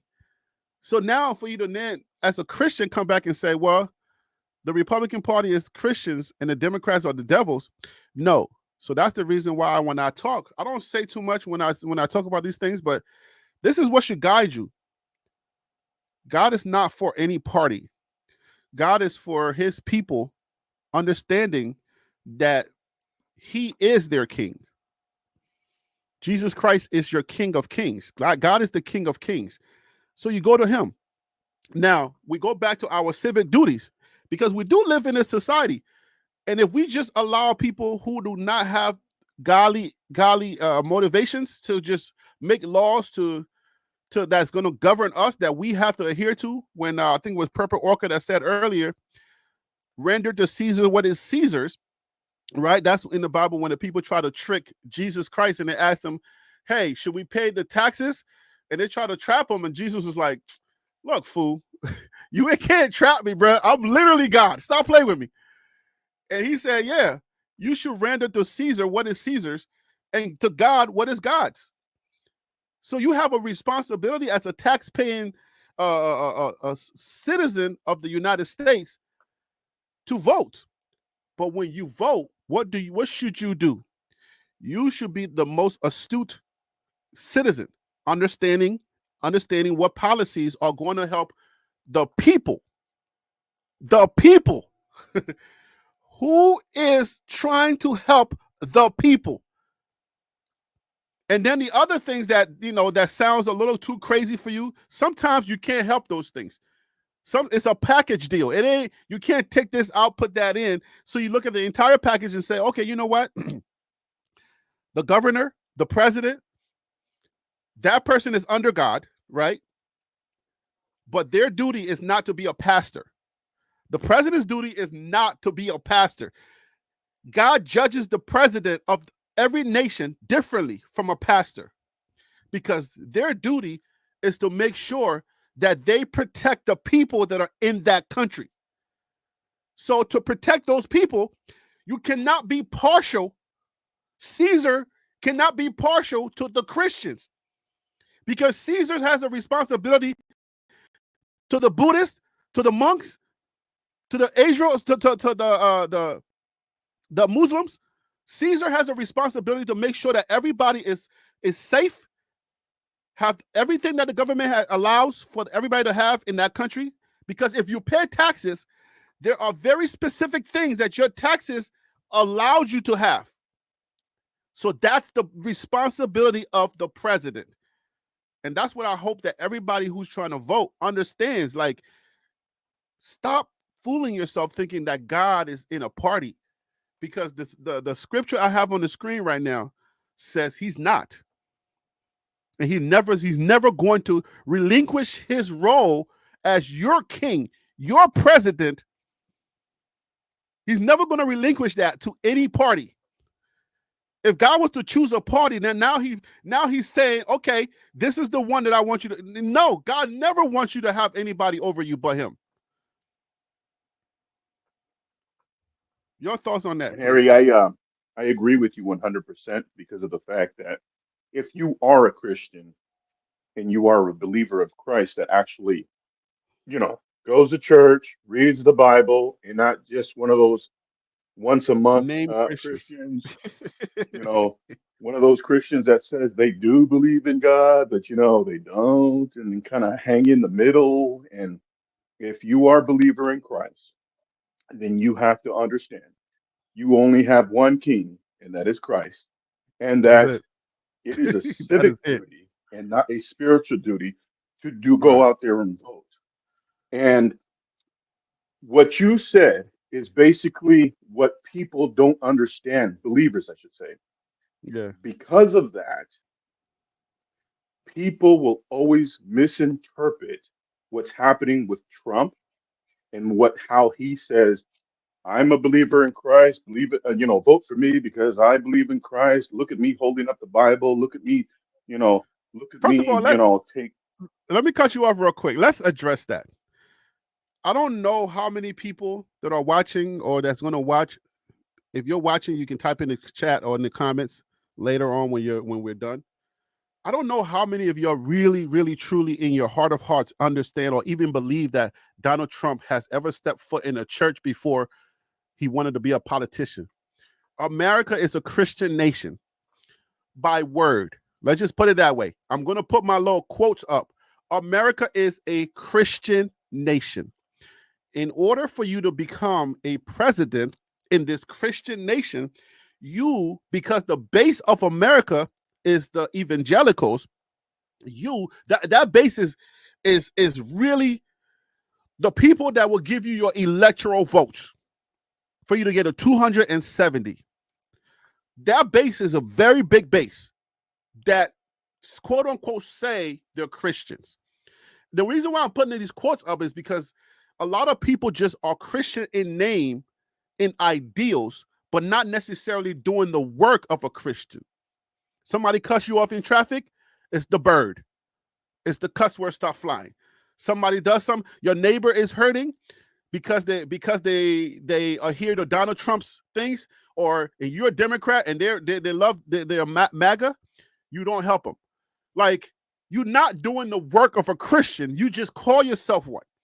So in order for you to run and be successful, which I think is dissipating a little bit, there's going to come a time where you don't necessarily have to say I'm a Christian anymore for you to get the Christian vote, because that's going out the door slowly.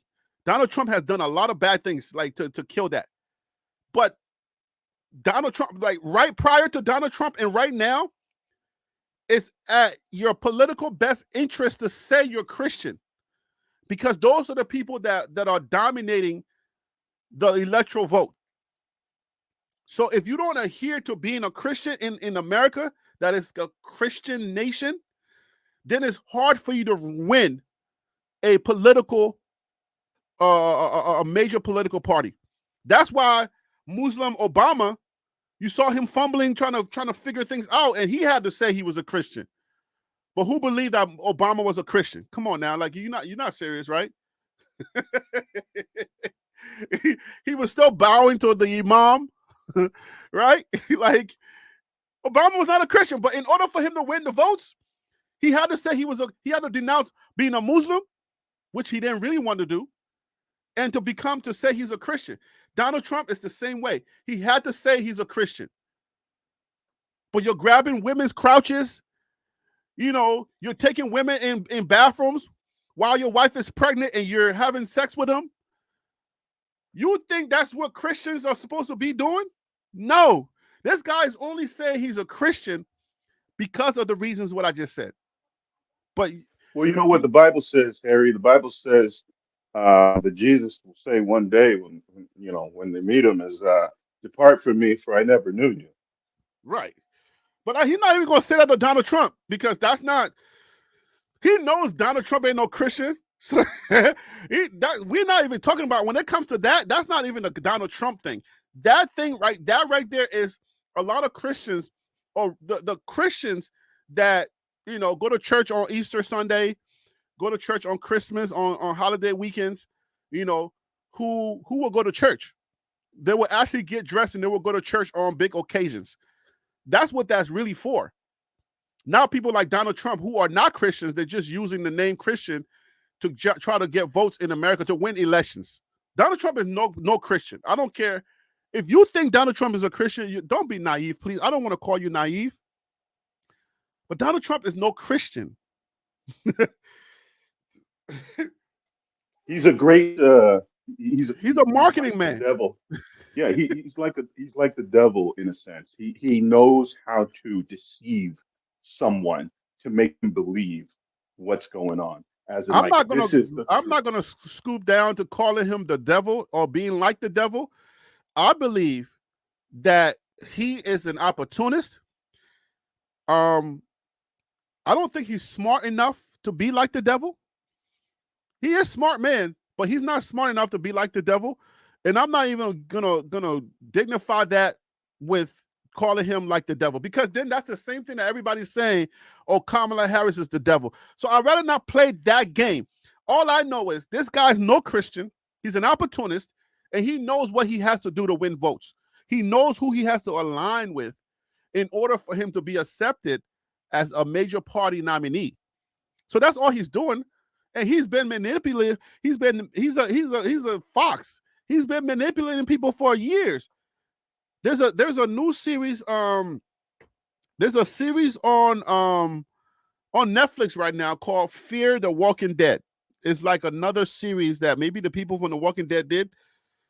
In this series, there's a black guy and he reminds me of Trump. He does what he has to do to get what he wants. He's the manipulator. That's all he's doing. And if you don't see that, please see that. I don't know how to tell you. I'm not saying don't like him. Well, anyone that understands. Okay, let's put this in this perspective. Let's take Christianity out of the picture for a moment. Okay. So for Donald Trump, for all the people that are upset or for Trump, the perspective of this man deceives you with, look at this bar of candy, and you can have this bar of candy, and while you're eating this bar of candy, I'm going to be doing this other thing with this right hand over here and doing what I need to do, because that is what Donald Trump does. He will tell you or give you something to fool you with it, and then give you that, like, oh man, he's the greatest thing ever type feel, when he's deceiving you and he's doing other things with his right hand and causing turmoil.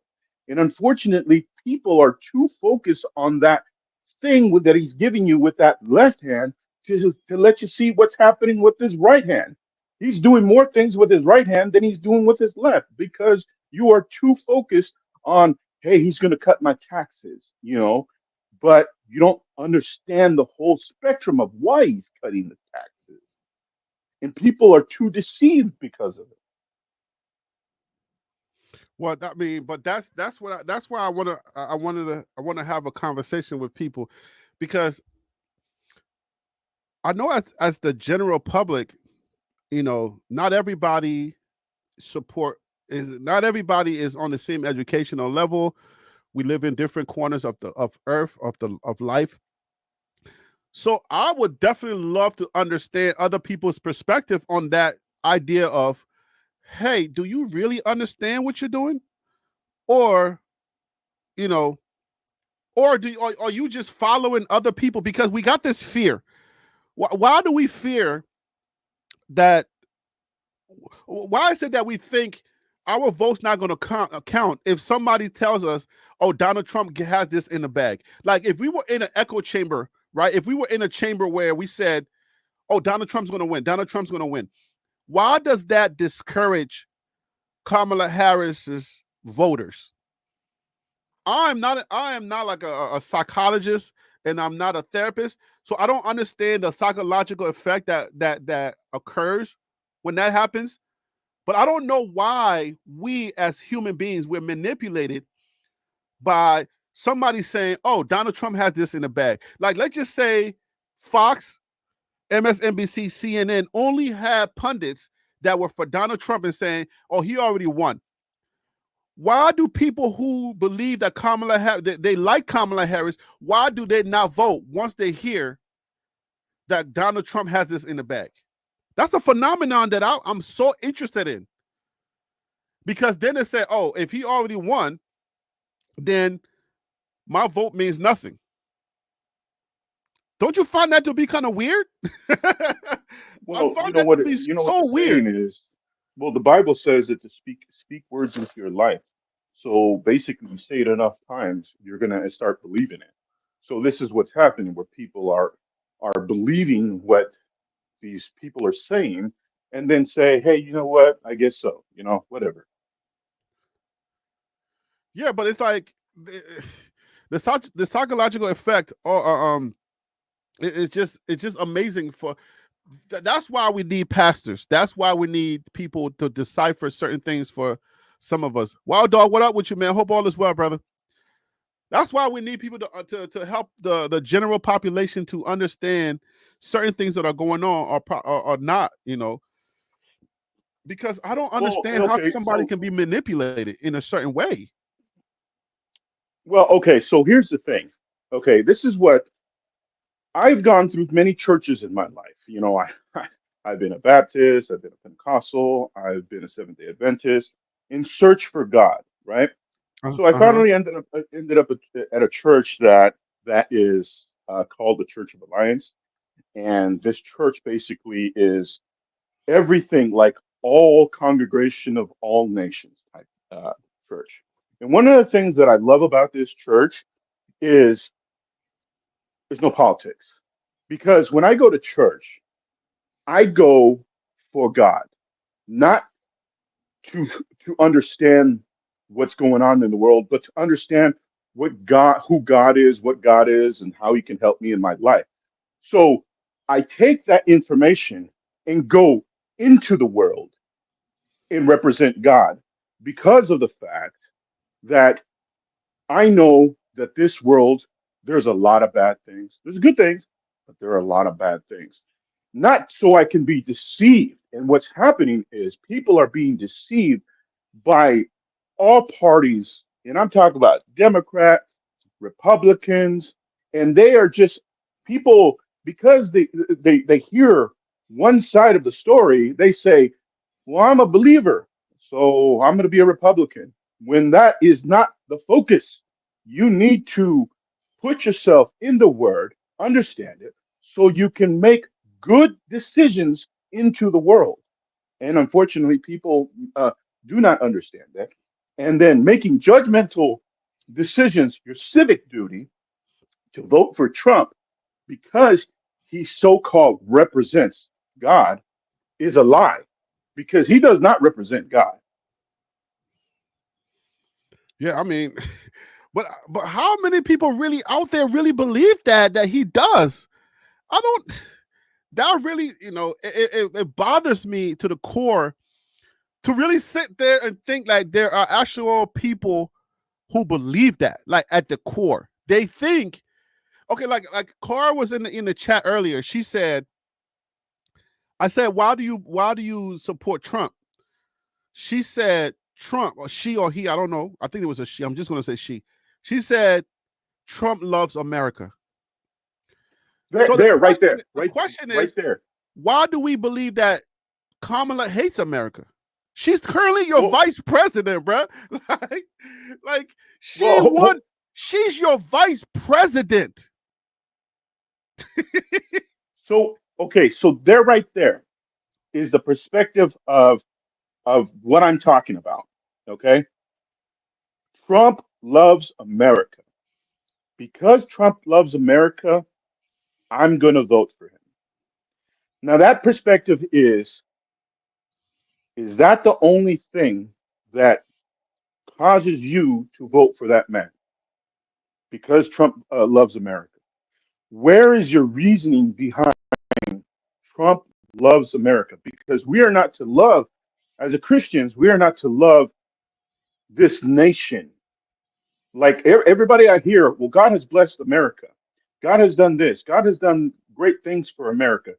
Just because the dollar bill says or the money Well, currency hold on says now. I don't know. we I don't know trust. if I agree with what you're just saying. What you said, God did not say don't love your country. I don't. That's not biblical. Let's make sure we clear that up.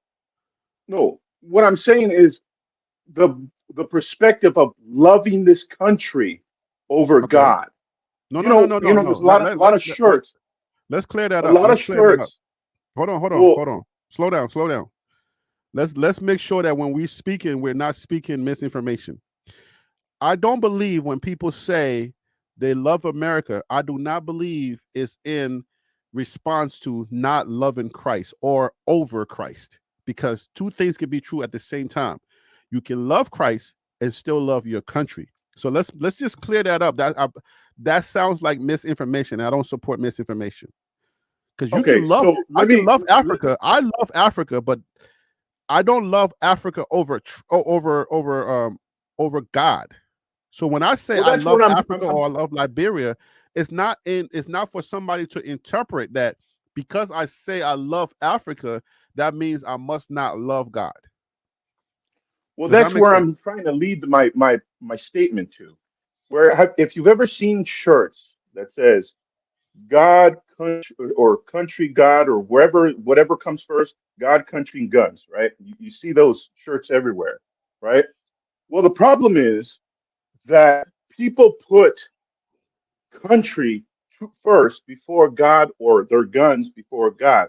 Some people. Let's just some people, but we cannot, for the sake of the show. Okay, I'll say some people. Say that all but Americans that perspective, that love America. Or what I'm trying to say is that when people are saying things like "I'm going to vote for Trump because he loves America," and puts it out in the perspective of like, okay, well, it seems like America is your agenda. That is your first agenda. Nothing else comes before America. What does America represent to you that you put America first to vote for Trump? Because America is a capitalist country that uses whatever form to get money, wars, jobs, or creating business, or whatever the case may be, in trying to create capital. Now, that being said, what is your agenda to say that America is the reason why I vote for Trump? Because too many people will say America and not understand what America is. I don't know. I'm having trouble understanding where you're going with that, because this is where I stand. I separate the patriot, right? I separate the patriot that's a true Christian and their love for their country and also their love for Christ. I don't say, oh, because you love America so much that you must hate Christ. I don't know if I feel like I'm hearing that from you. No. That's not what I'm saying. So you Okay. understand, that's not what I'm saying.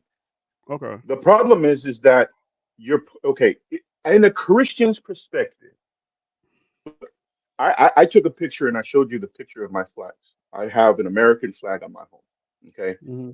And what America, I can tell you what America represents to me. All right. Do I put it above God? Absolutely not. I put God first in everything that I try to do in my life, and then I put everything else in that perspective. So Okay. when the America, what America represents for me, okay, so you understand what America represents to me, it's not the country America itself in generalized, it's the people that represent America, Okay. because of the fact that there are so many people that have sacrificed their life just so they can have certain rights for them, so they can have the rights to go vote, so they can have the rights to go um, uh, uh, um, be free of slavery, the rights to do many things in this country within the law to do what they need to do. But when you put America first, then you have to think, what does America represent for you?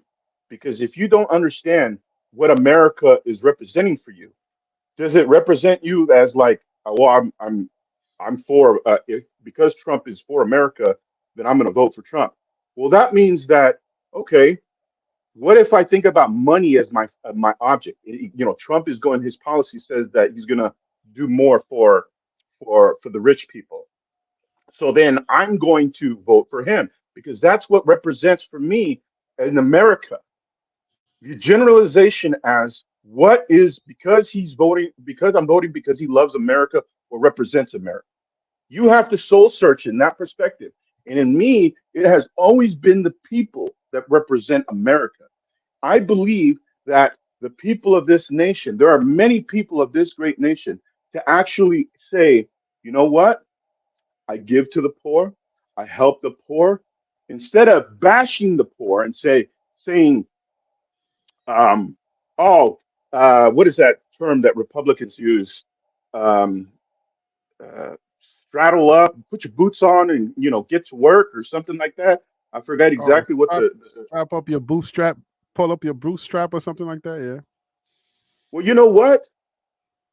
I was in a ditch at one point in my life, and as hard as it was, I tried to do as they so called, and it was very hard. But you know what?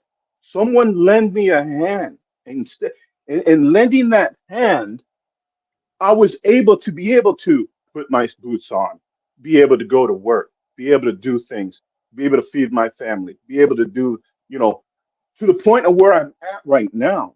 But there's so many people out there that do not look at it that way because they think America is we're the greatest thing since, ice cream was invented or whatever. We're better than everybody. We've got the best military. We got the best this. We got we're greater than you. And I look down upon this country because I am America. And that is the wrong view to look at America because America is not the government. America is its people because without its people, it cannot do anything. And unfortunately, people need to understand what is America. And if America had a representation, it is the people. But unfortunately, that's been taken away by politicians and people that are trying to seize control of the narrative. And Well, okay. unfortunately, people fall to that. So okay, I hear what you're saying, but this is what I think when people say I like Trump because he loves America. I think they're trying to articulate the message that he's putting out because I love America is a way of saying, well, we want our country and the value and the ideals of our country, the things that make us who we are, to be preserved and not to be changed and to be taken out of our hands. That has a lot to do with immigration. It has a lot to do with the coloration of America. It has a lot to do with how America is allowing a lot of immigrants in the country that are people of color. If you look at what's happening with Haiti, when America brings a bunch of Haitians in, and say, hey, we're going to give you guys an opportunity to earn your way, and we're going to start you off. We're going to give you money. We're going to put money on some cards, and we want you to go ahead and live in these houses that we're giving you vouchers for. I think a lot of people, they see that as we're losing who we are because we're not getting the type of help that we need in here in America, and we're too focused on the outside. Again, I'm going to reference The Walking Dead now, and also the fear of The Walking Dead, because it's always the same thing. In the apocalypse, when everything breaks down and all the zombies are taking over, you're trying to get to a place where you have security, somewhere that's going to have water for you, somewhere that's going to have food. We just go back to the basic needs. So the group that you form an alliance with, you come to a place where you start understanding, hey, this is what we're going to do to protect us. This is for us. If you watch The Walking Dead, it was either going to be Alexandria or it was going to be Hilltop. But our leaders are going to protect us and protect our values. If we feel like those values are being taken away from us and we are too focused on going outside and bringing in new people, then we feel like we're no longer the priority. It's the outsiders that are the priority. And for that, we want somebody to lead us in the next election that is strong on those values. Now, there is a group of people out there that want the value. I don't know how they describe what their value is that they're trying to protect. This is how I think about it. I think that there is another group, and there's a lot of them, that think that the black and brown people, the people of color, are too many. And that I think Roland Martin has this book where he says something about the coloration of America, and how white people are angry because they're losing, like, if you look at the numbers, this country is going to look more black and brown or more people of color in the near future. And then there's a group of nationalists that feel like, well, dang, we don't want them to overpower us. We want to still have our values and our rights. And who represents that the most? It sounds like Trump, because he speaks about nationalism. He talks about our border, saving our country. He speaks everything that they feel. He taps into that, and that's how they feel. And unfortunately, sometimes I feel like some of those people that are not like them, not like strictly mega, but that they still care about the country's values and morals and stuff like that want to keep the values and morals at hand, they get caught up with the others. I hope that makes sense. They get caught up in there. They're not racist or nothing like that. They just love America, and that's it. It's point blank period. They love America, and they want America's values to be protected. And they get caught in the storm of the fringe that just really don't like people of color.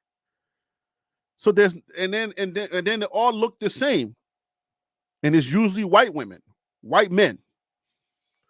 So how do we have a conversation to say, okay, we want America's values, where when our neighbors are hurting, we go and try to help them out. We want to make sure that our Christian nation stays intact, one nation under God to stay intact. We want those things to happen. And then you got the other people that's like, nah, white people own this country, and we want to make sure that it stays white. How do you have that conversation, and how do you decide who's who?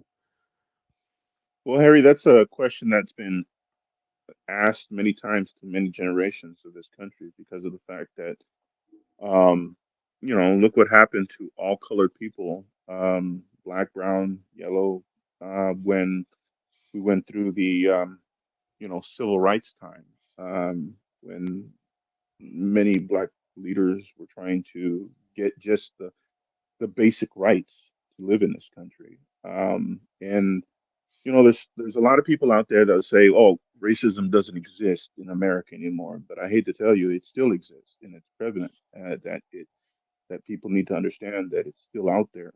I myself have been part of that racism. People have told me, go back to your country.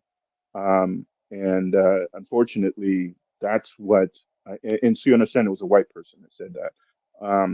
And that's just part of what white America is. What white America is has wanted to make sure, because since they've controlled slavery when this nation was first created, they wanted to make sure that white people have been dominant and for a very long time. And people that do not educate themselves on what happened in the past and say, oh, it's never going to happen again. You're just thinking of the past, move forward, stop bringing up that. Unfortunately, if we do not have the conversation, then it would be lost in history. And whatever is said now is going to be the most important thing that's being said, and that is stay quiet, and know who your real masters are, which white people are saying. And I'm not trying to say all white people. I'm saying as the perspective of There's what a white big America there's a is. big group of white America that feels like others should not be part of it, part of the country. But I think somebody was articulated this, and it was probably D.L. Hughley, and he was saying, okay, so make this make sense where the jobs that you don't want, you always outsource it to people of color, but then after the job is complete, you don't want us to stay. Like, how does that work? How does it work to where you take us from our countries, you bring us over here, you say, hey, do this job. We do the job and we start to earn income, but that income and the taxes that we pay on that income and everything else to make sure that this country continues to move in the right direction. Now you don't want us to be part of the fruits of the labor that we bared. Well, it's the same thing with being How can said, Harry. how can that be? When when it's the same thing when these people, I'll just say Mexicans in this perspective. Mexicans, what their tendency is that they'll get a visa or not to cross the border, whatever the case may be, to come here to work to try to get a better life, and then they make money, save money, and they take that money back to Mexico. What to me, that's one of the perspectives is like, what's wrong with taking money back to Mexico? And I understand people will say, well, that takes out of the economy, but you gave them the work to create the economy. So that he or she is trying to make money so they can have a livelihood. And if they take that money back to Mexico, and let's say 20 years down the road after being here in America, go back to their country with the money that they've saved, it's because they had a purpose behind what they came here. So, you hired them for a reason. They did the job, and now they're leaving. What's wrong with that? I see no wrong with that because the economy, the American currency is everywhere in this world. So you're telling me that it's wrong for that? No, it's not Well, wrong for I that. will provide a perspective on that. Let me say this about that from the interest, right? Because I think one thing that we kind of misunderstand sometimes is a nationalist is not a bad person. I think a lot of people, because we come from different nations and we're in America, I think we get it twisted where when somebody said they are a nationalist, that we think that, oh, you must be a bad person. I don't see a nationalist as a bad person. I just see a nationalist as somebody who prefers their nation, right? But so based on what you're saying, this is how somebody who says I'm a nationalist thinks about what you just said. If I'm for America, or let's say, yeah, we're in America, so let's keep it in America. I don't want to use Africa, but I'm in America. I'm doing everything I can to make sure that America is good. I don't mind all these other people are here, but don't forget that you are in America, right? Like, it's not my problem. Whatever issues you have in your problems, those are not my problems. I don't not care because I'm human and we are all humans and we help each other grow. But I don't not care but I don't necessarily have to have your best interest in the forefront of my thinking. I have my country in the forefront of my thinking, and I'm for my country. So if I feel some kind of way to say, hey, you came here, you got your education, I gave you work, I'm doing everything to make sure that my country is good. And you came here, you got your education, and now you about to skippity hop up out of here. If I feel some kind of way, it's a way for me to think, to empathize with the nationalist thought. So me as a self-thinker, me as a thinker, I would never say, man, you a bad person. And for those of you out there that haven't seen the show that I keep referencing, The Walking Dead or whatever, for those of you who haven't seen it, please watch it. If you have Netflix, or try to find it on YouTube or somewhere and watch it. Because when you break everything down to its core, to like the basic needs, if I am at Alexandria in The Walking Dead, or at Hilltop, or the Kingdom, if I'm at one of those locations, my number one goal, if I'm the leader or part of the leadership, is to make sure that the people there have everything they need so that we can survive this apocalypse, or so that we can survive, period. So that's going to be my interest, not the interest of somebody else. So then how can I not now be upset with somebody saying, hey, you came over here, I give you everything you needed, now you're leaving to go to Hilltop and we at Alexandria, or you're leaving to go join another group. So do you see, CU fan, where that could become an issue for the person who's the nationalist, not the person who is thinking on a different level? Yes. Okay. But if you use it in this perspective, okay? I come to this country. Let's just pretend, because I'm a citizen of Honduras in Central America. Okay. I came to this country when I was young. Okay. I'm here. I pay my taxes. I do what it is needed to do diligently. I try to do. I mean, I've held fundraisers. I've done things to help provide for this country. I highly respect all the military people. I've done veteran charity drives. I have done many things for this country. Now, if I decide to go back to my country and live my life, the rest of my remaining lives, and I take what I've earned here, does that make me at fault because I've done much for you? Now, because I decide to leave, what about all that time that I've spent here? Because I've been here more than 20 plus years of my life here in this country. Now you're mad or upset because I'm leaving, because I provided economy for this country. Now you're upset that I'm leaving. What does that represent? What does that mean?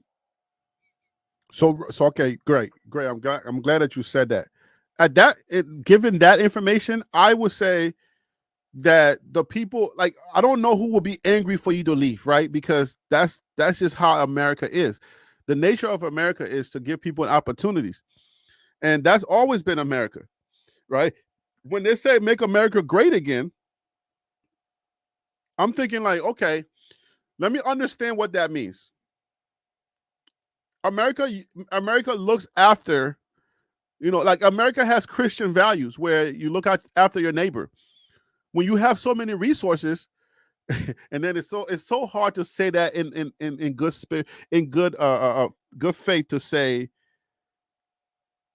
one that, to whom much is given, much is required, but some of it wasn't given, it was taken. So that's why it's like, yo, if I go back to The Walking Dead, then I'm like, okay, if Negan, right, you look at America as Negan, then you go and you take everything. You go and you take things from other nations, and you hurt their people, and you put them under tariffs, right? And you say, okay, now I own you, and everything you make, I want a percentage. And when I come, you better give me that percentage. So some people will look at America as Negan from The Walking Dead, right? Negan and the I forget what the name of his I forget I said it earlier, but I forgot what the name of his thing was. But yeah, but so people look at it like that. But America's always been this nation where people came here for opportunities. So I don't know who would be angry, to tell you the truth. I don't know who would be angry when it comes to like, oh, what you're saying. If you come here, you work, you can go back to your country and you can benefit. Your country can benefit from the education that you've garnered from America. I don't know who would be angry. I don't think anybody should or should feel some kind of way. But see, that's the thing. There are a lot of people that are angry because they believe that the economy that I created for them is being taken away.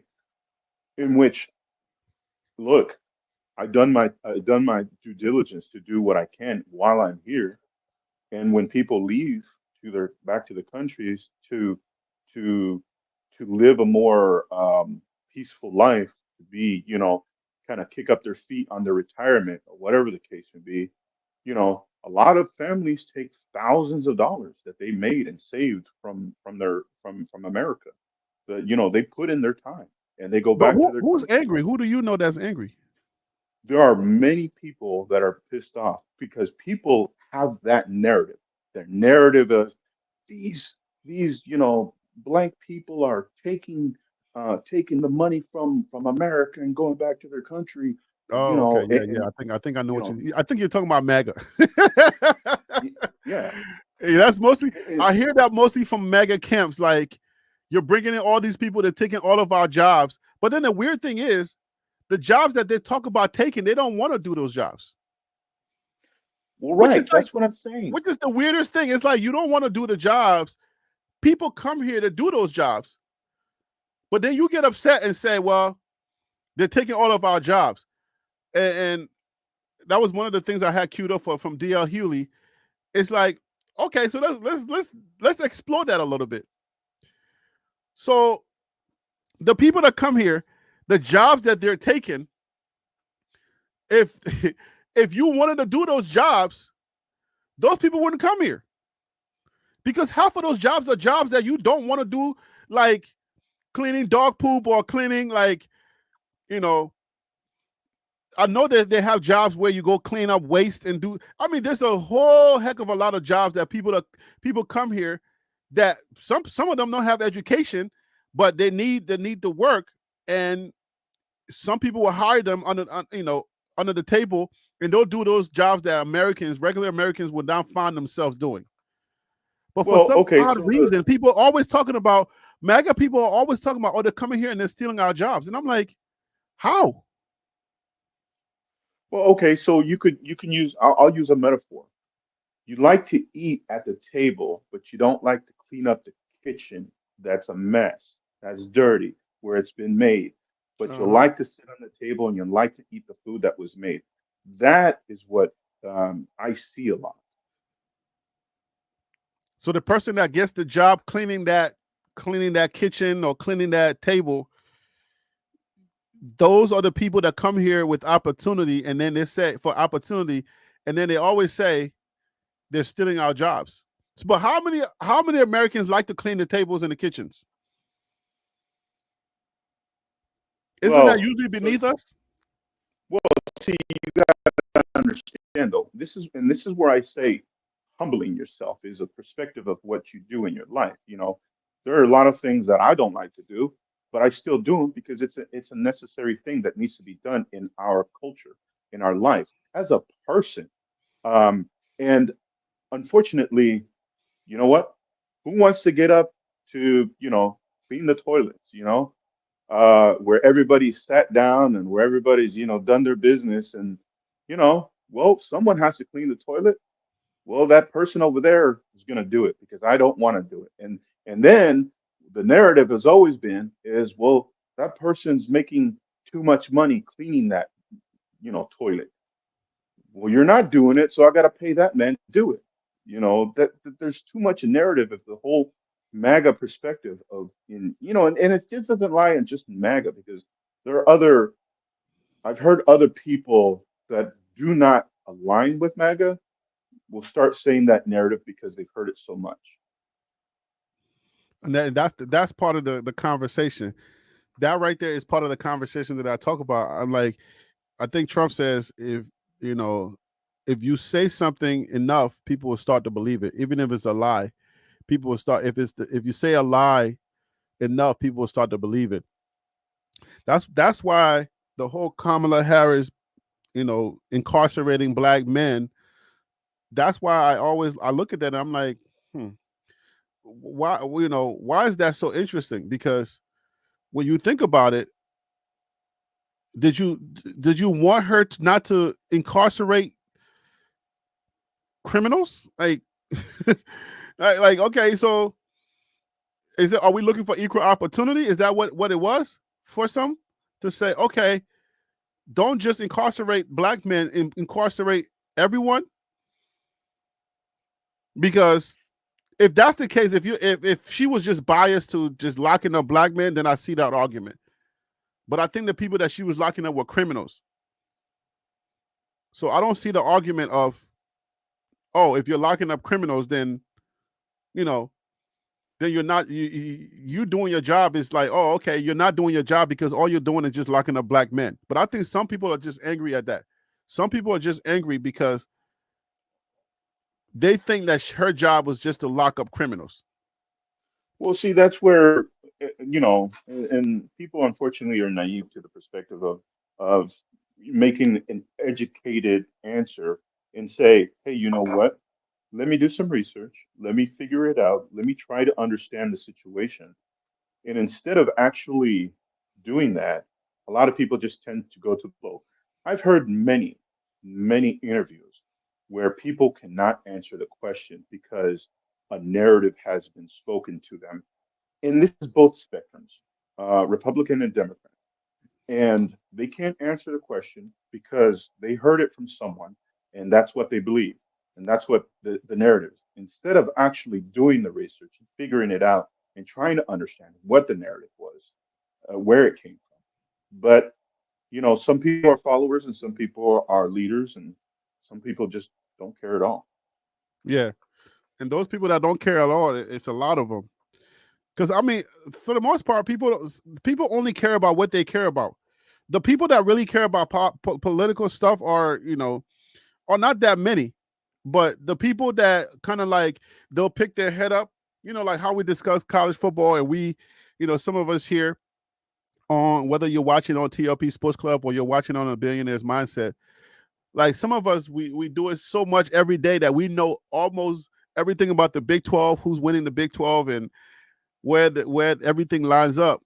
But then you would get the casual fans who are just busy in their world, whatever world they have, and they'll pick their head up every now and then to kind of hear what we're saying, and that's all they're armed with. Just like, okay, they might tap into a show and they'll hear this information, that information, and then that's it. So that's all the information they got. They'll just go off of that, and then they'll get into discussions somewhere else and just keep regurgitating that one information that they got from us or got from somewhere else, and that's all they're going off of.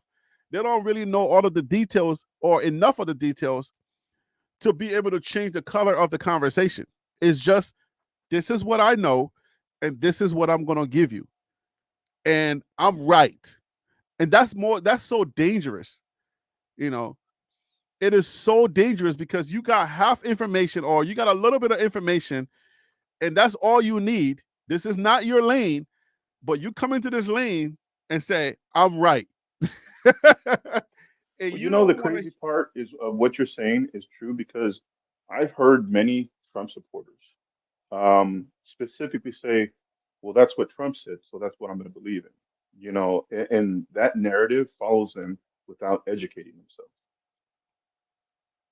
That's what happens often in politics, in political circles, because I hate when people try to make people look stupid because of your political party. I hate that, but I find those gotcha interviews to be so unique, because if you interview somebody, you're like, okay, like there are several channels that I watch for the Billionaire's Mindset channel, and they'll do these gotcha interviews, and then they'll go and they'll ask somebody, they'll say, okay, so Why do you believe what you believe about Trump? Oh, because he loves America. Oh, because da da da da da.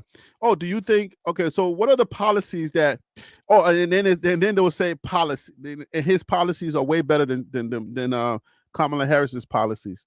And then they'll ask them a question like, okay, so which policies do you believe, that are better? They'll be like, well, I like the fact that he liked America. So they'll just start to repeat the same old thing that they heard on the different echo chamber channels that they're on. They'll just keep saying the same thing. He loves America. He does X, Y, and Z. Da, da, da, da, da. And it's like, but those are not policies. What are the actual policies, that you believe are better? And they can't list it. They'll just keep saying the same talking points.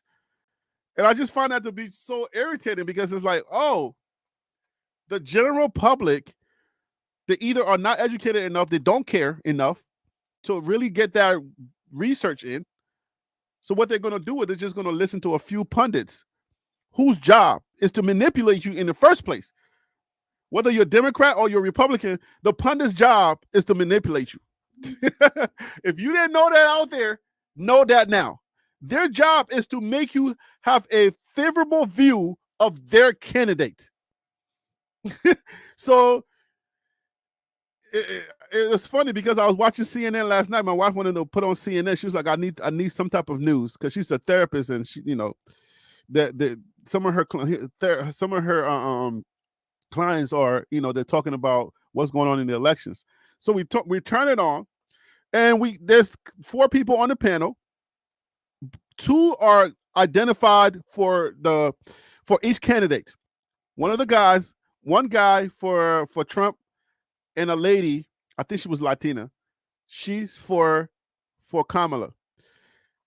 Anytime he says anything about how good Trump is or whatever, they were talking about the whole, Puerto Rico being a floating island of garbage or whatever, and she will have a rebuttal. And it was like, you can tell who was for who and who was not for who. 1 second, this person says something, the other person try to make sure that they get a word in there about their candidates. So I want the public to understand what's going on. Like, know the information, especially if you're calling yourself a Christian. Know the information, and then make your decision. Who you think can run the country better, and then make that decision. Because at the end of the day, depending on who you listen to or what channels you watch, boy, you will already know who you're voting for. And I don't know, man. I have a heart for basic people. And I say basic people because that's where I come from. I come from the basic realm. I come from the poor, uneducated, no shoes having, muddy roads, poverty-stricken place where people are not educated. The illiteracy rate is you know what I'm saying? Tim Smith, what up with you, man? Hope all is well. So I come from that place. Well, okay. And when they get taken advantage of, man, it hurts me so much, man. Oh. Right. So you're a man of justice. You believe in righteousness as much as I do, because that as Christians we are redeemed through righteousness of God, and we somewhat, when we see things happen that is not good, we don't like it because that is not how we are supposed to be a representative of God. Right. And the thing is that people, unfortunately, like to take the easy way out on things and instead of working at it. The Bible talks about that the lazy people will always be poor, and people that do work will be rich. But that doesn't mean money. That means more. That's in life in general, knowledge. If you're talking to someone about Trump and that person doesn't educate himself and he becomes this lazy person of knowledge, he's going to be poor. He will never understand the full spectrum versus a man or a woman that educates himself and is, become rich in knowledge, then you have all of a sudden become someone that is more above that person in knowledge, and you can understand perspectives of things instead of being naive, argumentative, and just being uh, a nasty person. Because there have been some interviews that are just nasty, and I think to myself, that is an uneducated person. They have one narrative and does not understand the full spectrum. Where someone that is educated can have a conversation and move forward. But I hate the way that the educated manipulate the uneducated, because you have these smart political pundits and political operatives who they clearly know that they have an unfair advantage over poor people, and they manipulate them. Like, just take Trump for an example. Like, he's taking poor people's money and selling them Bibles with his name on it. Like, you know, the craziest part that you say that's just so crazy. Did you ever hear the story? It was on the news. I think it was like when he was trying to go against Biden. You remember when this man sold his house to donate to Trump's funding, um, and house was already paid off. House was already paid off, already, you know, and he put another mortgage on it, and without letting his wife know. And uh, because of that, she divorced him because he gave that money.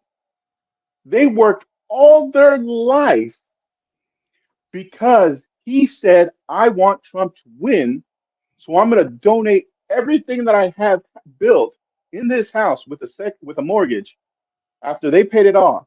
And I'm going to give them all that money. How sad is that to do that? Working your whole entire life to pay off your house and then just giving it to a man because they have the so-called narratives that way they believe America should be.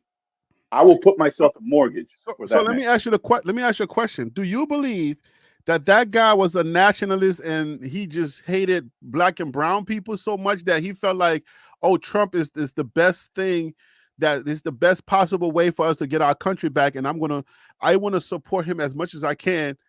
And do you think that he was that, or do you feel like he was just a person that just felt like Trump was just the best option for the country? I don't believe he was a nationalist, but I believe he was manipulated.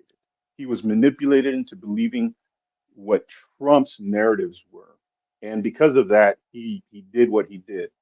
And because there are a lot of good people out there, and they just don't understand the truth. And Trump will sell you the truth any way he can by lying the truth to you and tell you that's the truth. And that's what happened to that man. He believed in a lie that supposedly was the truth, and he just gave away his life away with, you know, because man, that's hard, man, to sell your house and not tell your wife that you just, you know, mortgaged your house again, you know, after paying it off just so Trump could win. Yeah, that's tough. That's a tough one. That's. But I wonder if that, you say he was manipulated. I wonder what level of manipulation caused him to get to that point, because what exactly caused him to get to that, to reach to that decision? It had to be something that he heard or something he felt like, because Trump is always posting, you know, like when you think about make America great again, there are different ways to think about making America great again. There's too many different ways. So it's like, what caused him to say, oh yeah, that person, first of all, you got to think about them. They probably love America a lot, right? They may not be a racist or anything like that, but they probably are a lover of country. I don't know if they're a Christian, because God would have told you don't do it. And you know what I'm saying? Like, I don't know what level of Christianity you have and what relationship you have with Jesus Christ, because for you to sell your house and not listen to God or pray about it, that's a tough one. But anyway, besides that, that guy had to be he had to love America. And when I say love America, America was in his blood, bruh. Because Trump came on the scene. It's like, oh, America's my country. I don't want these people here taking our country away. And if you join me, we can take our country back together. Well, I mean, like you said, that man had narrative. That man loved America so much because of the beliefs, and he said, "Let's take it back from the government or stuff like that." And we're going to expose, the government for what it is and the narratives. But that's all lies. Is the country?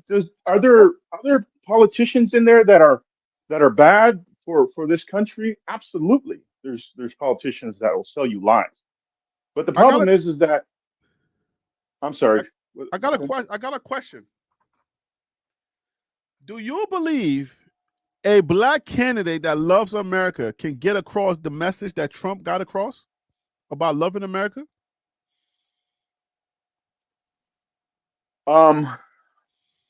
As much as I would like to say yes, I have to sit in the no side because of the fact that there's too much, like the narrative has been already done. It's been like burned, butchered, everything that Black Americans hey Tim, come on the show, brother. Really don't have the right. Come have this conversation with us. Sorry, go ahead. No, they really don't have the right. That like white America is already like you cannot. We're not going to vote for you because, and I'm not talking about all white people. I'm talking about the generalization of white America.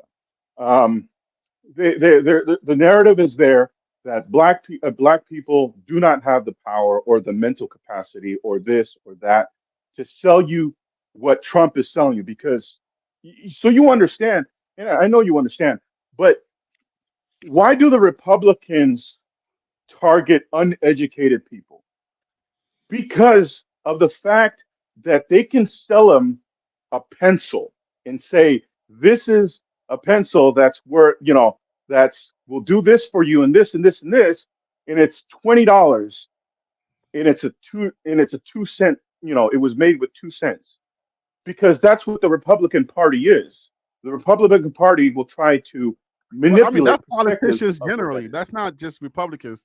That's what politicians do. But what I'm saying is they target uneducated people.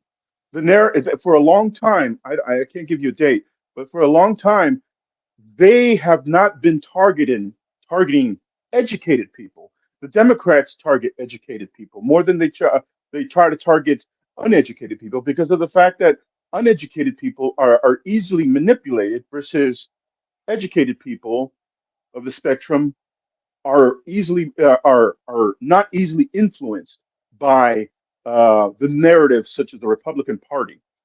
And unfortunately, because of that, they'll say Democrats are trying to take our guns. When has Democrats taken their guns away? They haven't. They've said, let's limit the usage of guns instead of I'm going to fully take your guns away. Yeah, they always talk about common sense laws, and then because that's part of it. That's why I say let's simplify this stuff to the core so that people can understand, because you're being manipulated without knowing that you're being manipulated.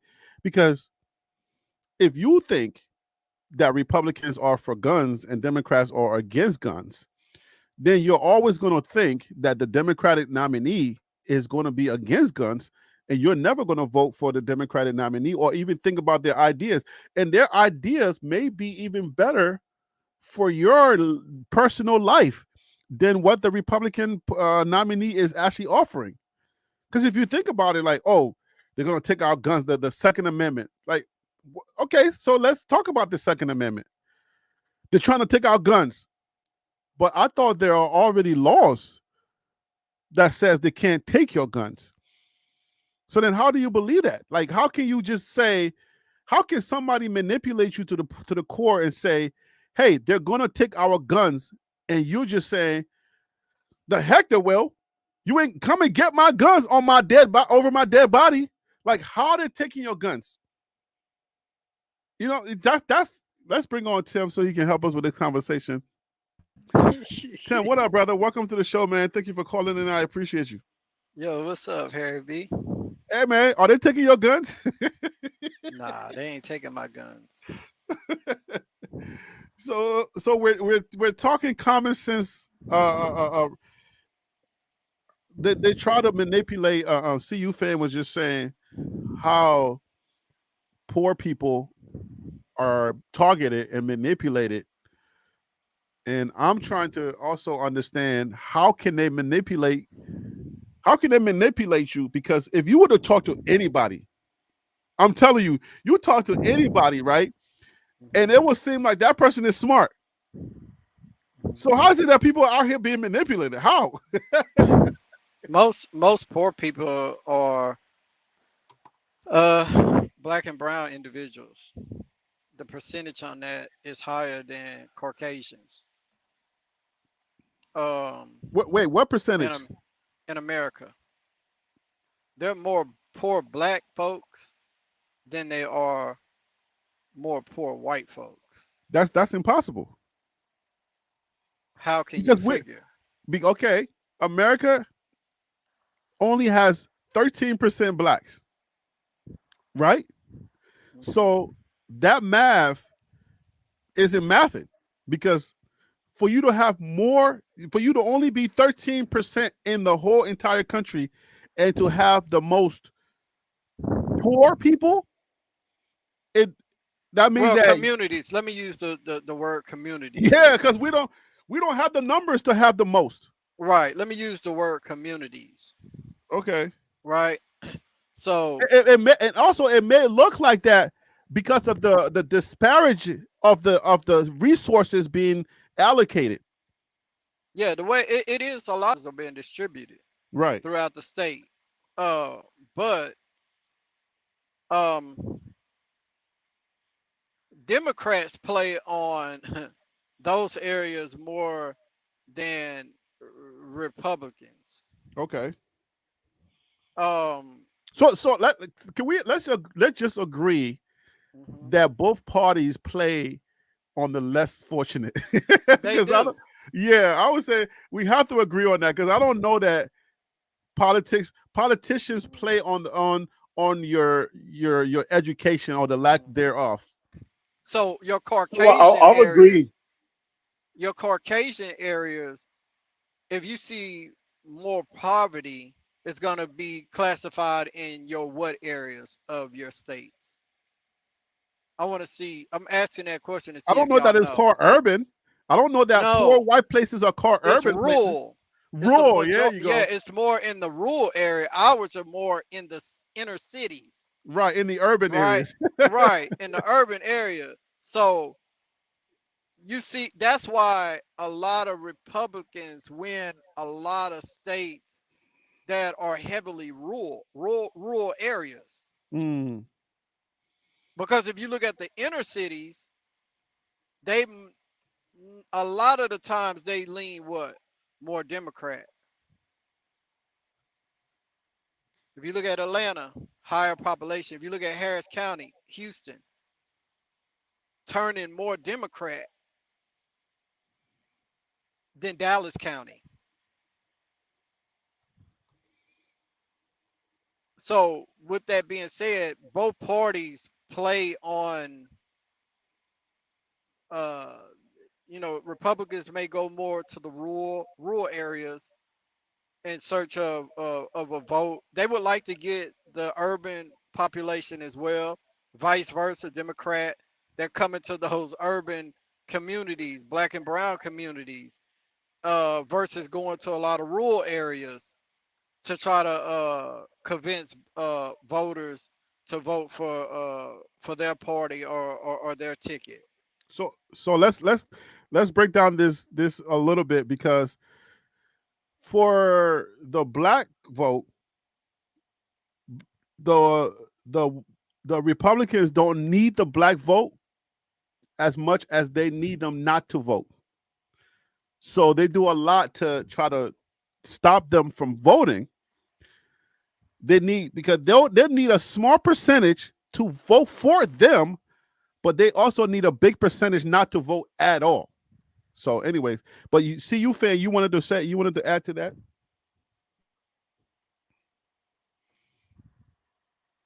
I lost my train of thought. I'm sorry. Oh, okay. But let's talk about the percentage I have on the screen. What is that? What is that percentage based upon? Okay, hold on 1 second.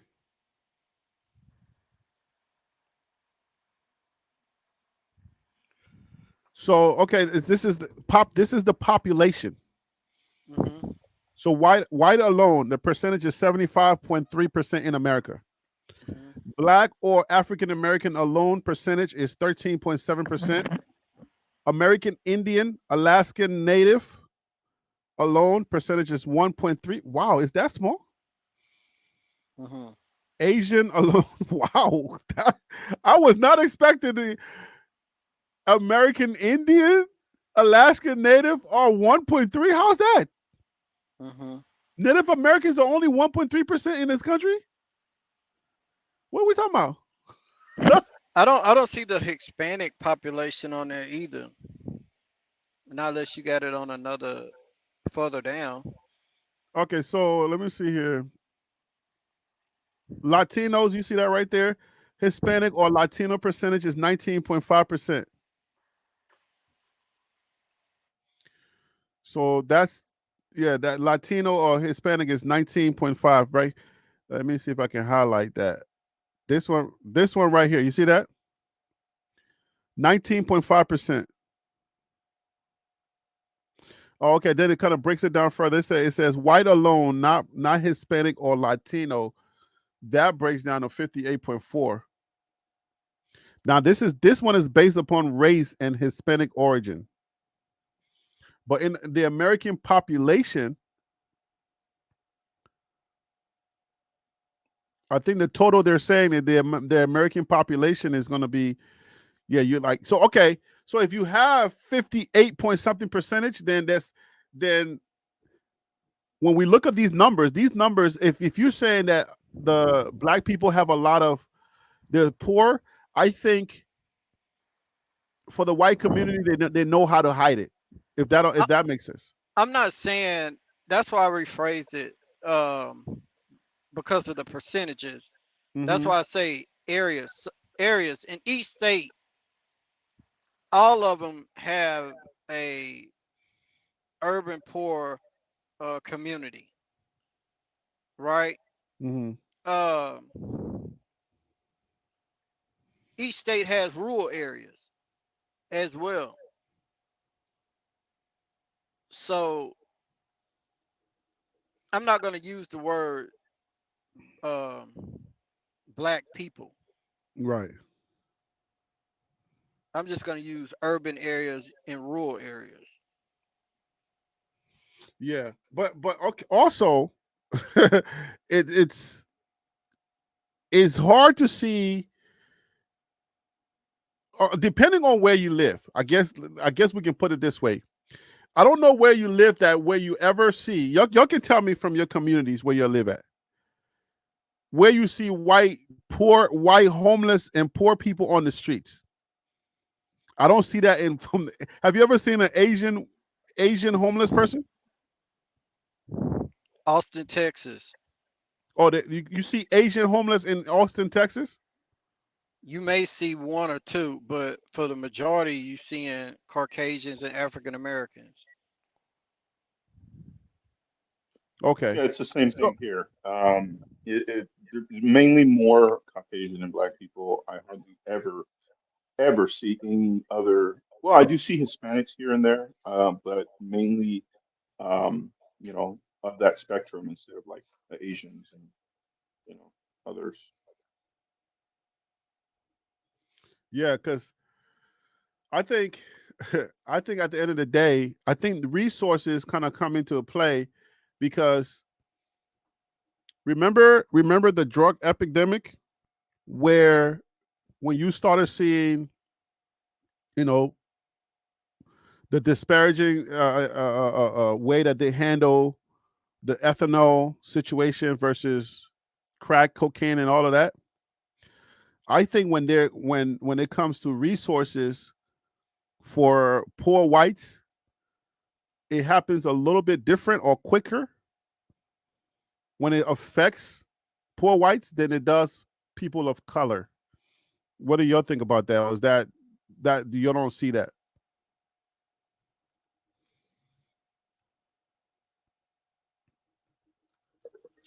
That's a tough question there. What's the Think name? about that. Gerard D wants to know what are Republicans doing to stop us from voting? I missed it. So voter suppression is largely in areas where, like, urban areas. I think a lot of the swing states you'll see that mostly in swing states. But I'm in New York, so you're not gonna see too much of. They already know. I mean, they're gonna concede to that. They already know that they're not gonna get New York, so you'll see a lot of voter suppression. Gerald, my name is Gerald, not Gerard. If you see, like you Is it said, Harry, Gerald or Gerard? How do you pronounce Gerald? Is that Gerard? Gerald or Gerard? It's Gerald, right? Gerald? Gerald is Gerald, right? Yes, that's how I would pronounce it. Gerald. Okay, so Gerald. My bad, Gerald. Gerald D. Gerald D said. Like Gerald Ford. Okay, Gerald Ford. Gerald D. All right, thank you for clearing that up. But yeah, okay, so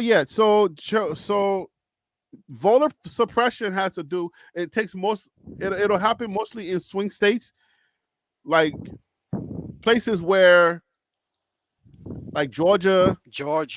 Yeah, it happens in Georgia, North Carolina.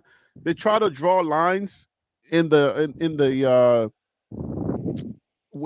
pattern of voting, like where mostly urban people vote, and they do secret, sneaky stuff, like requiring everybody to have a certain ID or to renew their ID every year. And they know that black people, they know that we don't care too much about that. And then a lot of us are not going to have the resources to be able to change our ID. And they know what we don't, the resources that we need. So what they're going to do is they're going to try to press your hand. And I mean, this stuff has been covered. I'm not a political pundit or nothing. I just know what I hear and what I read a lot of. And the voter suppression, what they do for voter suppression is just sneaky stuff that suppresses you, or that causes you not to be able to cast your vote. They try to make it. They make it harder for you to try to vote. Like states like Georgia, North Carolina, South Carolina, and some of those swing states. What they do is, instead of places that you normally would vote at year in, year out, now those locations are no longer a voting poll. So now you may have to drive 20 miles from your house to go vote. And they look at it like, well, I'm not going to say they look, well, they're betting. I'm going to use that term. They're betting on maybe if we can get 1 out of 2 to say, well, I'm not driving way over there to go vote. I ain't finna drive no 20 miles over there to go vote. Whenever they bring the voting polls back over here, then I'll vote. But until then, I'm not driving way across town to go vote. That's a voter suppression. They trying to suppress your vote. Can I also and that say happens this? a lot. Go ahead. So it doesn't just happen in swing states too. I mean, it's mainly happening in swing states, but it happens in other places too. Here in California, we had that form when Biden, versus Trump was going on. They had a lot of voter suppression here in California as well, just because California has a lot of Republicans here, and although it's a Democrat state based off of information, facts, there's still a lot of Republicans that are here in California, and because of that, there was some voter suppression here in California. And redistricting is something that they do for voter suppression as well. That just I think the Facts. overarching idea is to just make it harder for people of color to vote. Based So off the state that they live in too. That has a mhm. lot to play in it.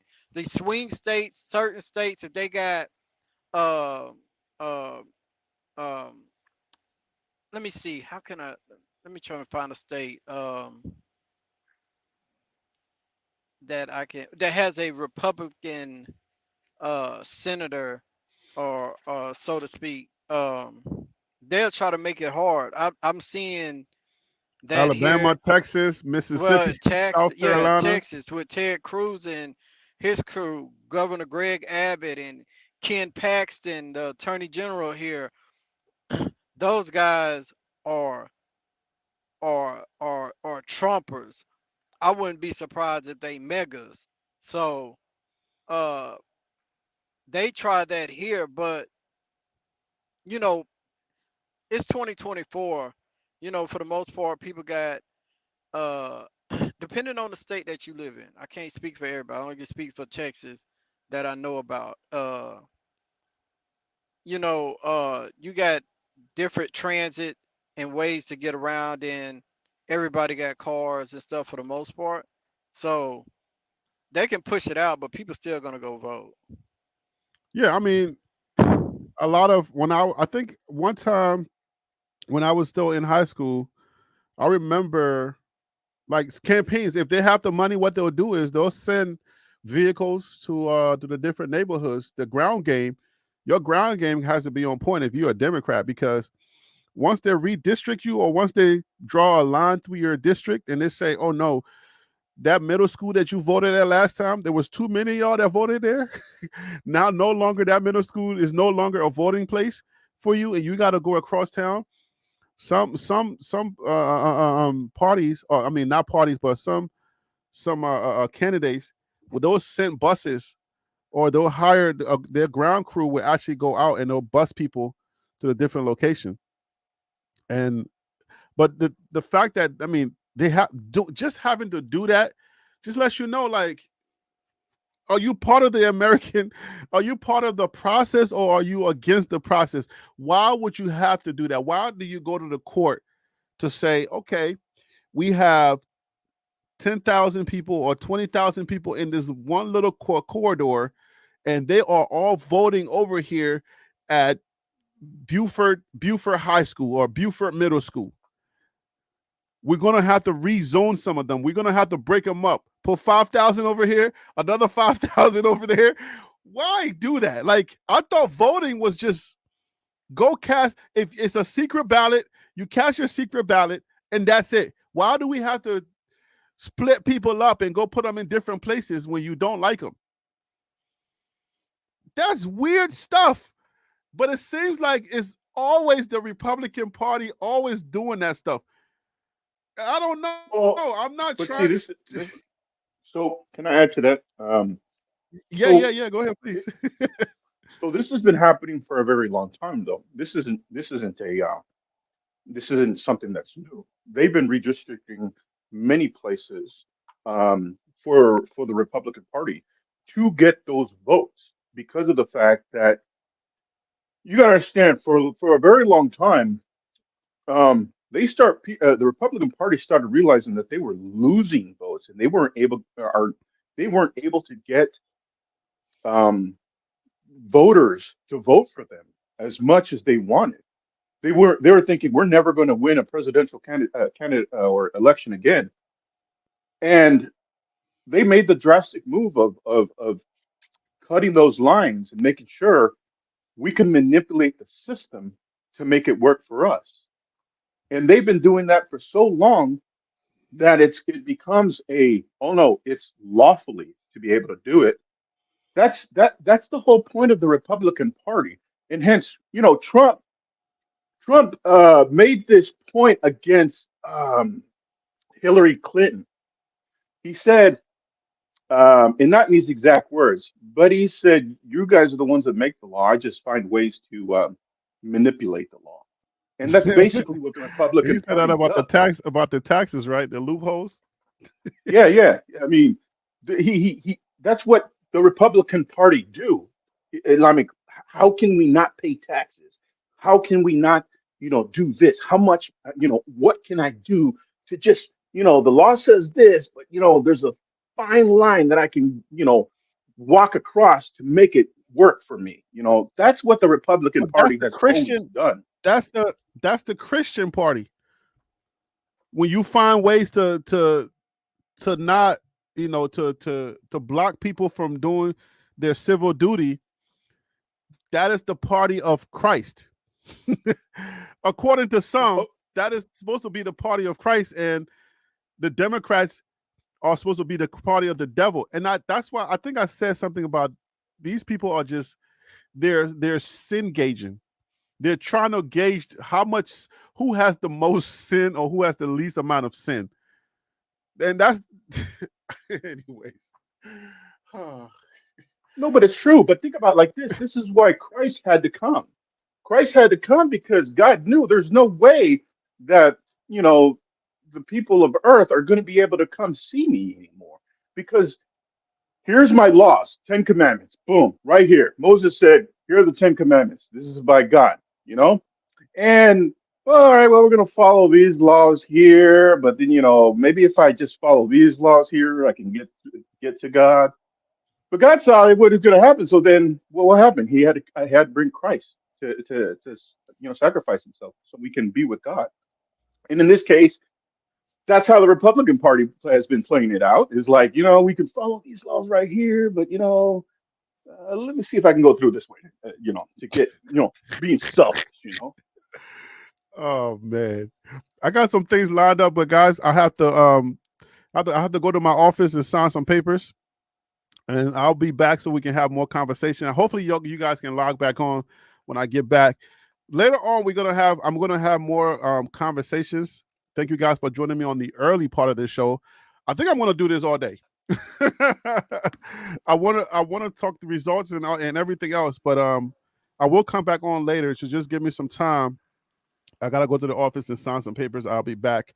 I'm gonna leave this on Roland Martin Live, and I just want to say salute to Roland Martin on his channel for having this. But Tim, thanks for coming on. See you, fan. Thanks for Most coming on. definitely. Hopefully, you guys can come back on and have a conversation. I don't see a lot of my buff guys because they're trying to stay away from this politics stuff because it's a heavy, it's heavy conversation. I don't got a blame. lot. I got a lot to talk about. I ain't really really went in depth, but we gonna get into it. Hopefully, are you cool to come back later when I come back? yeah, Okay, good. I'm See you, cool. fan. What about you? You gonna be able to come back on later? Well, I got Bible study this today. So, what time you coming back? Because I got to be at Bible study at 6:30. Oh no, I mean I'll be back in like a few minutes. I'll be back soon.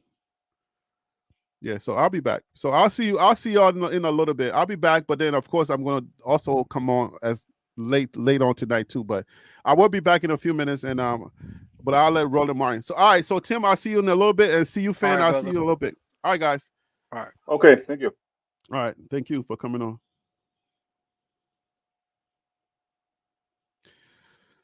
All right, let's go ahead and take it over to Roland Martin on his channel.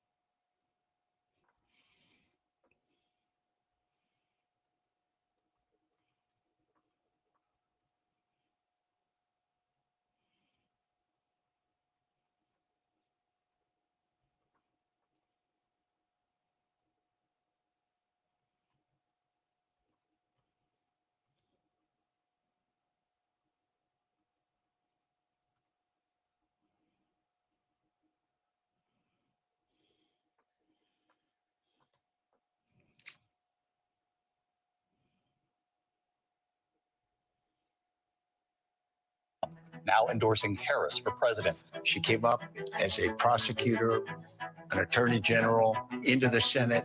She has the kind of character that's going to be necessary in the presidency. Vice President Harris is standing in the breach at a critical moment in our nation's history. Was it really God's wish to kill Abraham's elder son? Why Isaac needed to be punished by God if he did not harm anyone? Abraham faced many moral dilemmas through his life, but the binding of his own son Isaac was his biggest trial. For many centuries, the English interpretation of the Bible was missing its depth. Security Council leaders under Democratic and Republican presidents, Republican members of Congress, and even former Trump administration officials agree there's only one candidate fit to lead our nation, and that's Kamala Harris. I'm Kamala Harris, and I approve this message.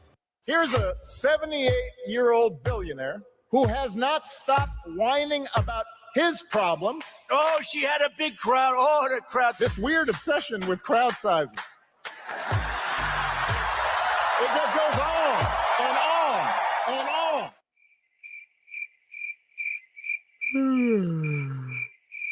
America's ready for a new chapter. We are ready for a President Kamala Harris. I'm Kamala Harris, and I approve this message. What's up, George? How you doing? It always feels good to come home. I'm a Grady baby. Born right here, March 20th, 1957 in Atlanta. I'm a third generation Spelman Morehouse legacy. And it's homecoming. Power is knowing your past. And right now, we're 12 days out for the most pivotal election of our times. There's nowhere else, even Madison Square Garden. I'd rather be here tonight or Yankee Stadium win the World Series. Because let me tell you, Georgia's where our future is being written. No joke. Georgia, you've been showing up and showing out. Smash into smithereens. Every voter records left and right. Turn it out in full force. Now, you gotta listen to science. I'm dropping science right here. No matter what kind of shenanigans, skullduggery, and subterfuge, the okey doke, the flim flam, we're not going for that. Are we going for that? Hell no! One more time. One more. Hell to the die!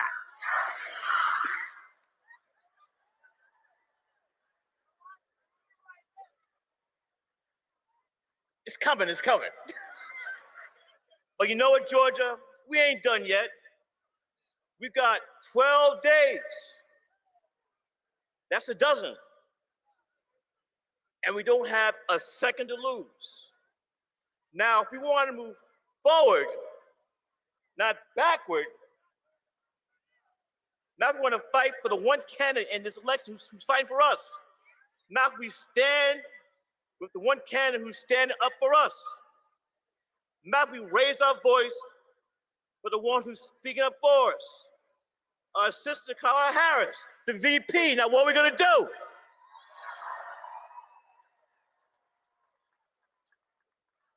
Almost done.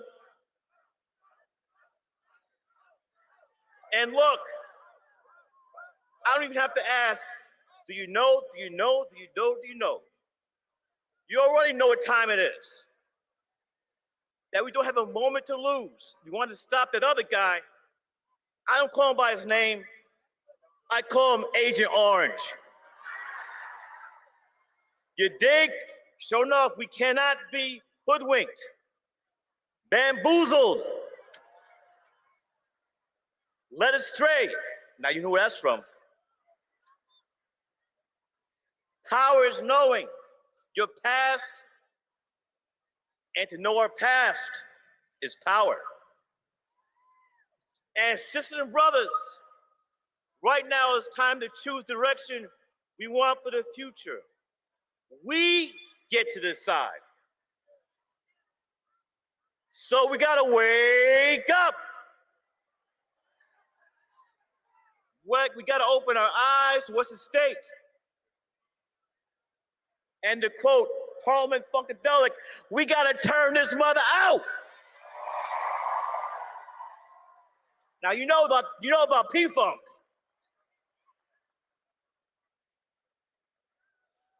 We have to approach this like everything is on the line.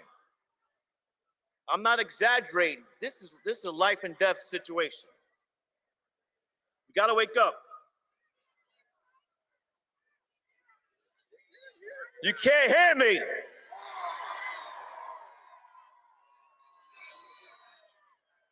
I'm not starting over.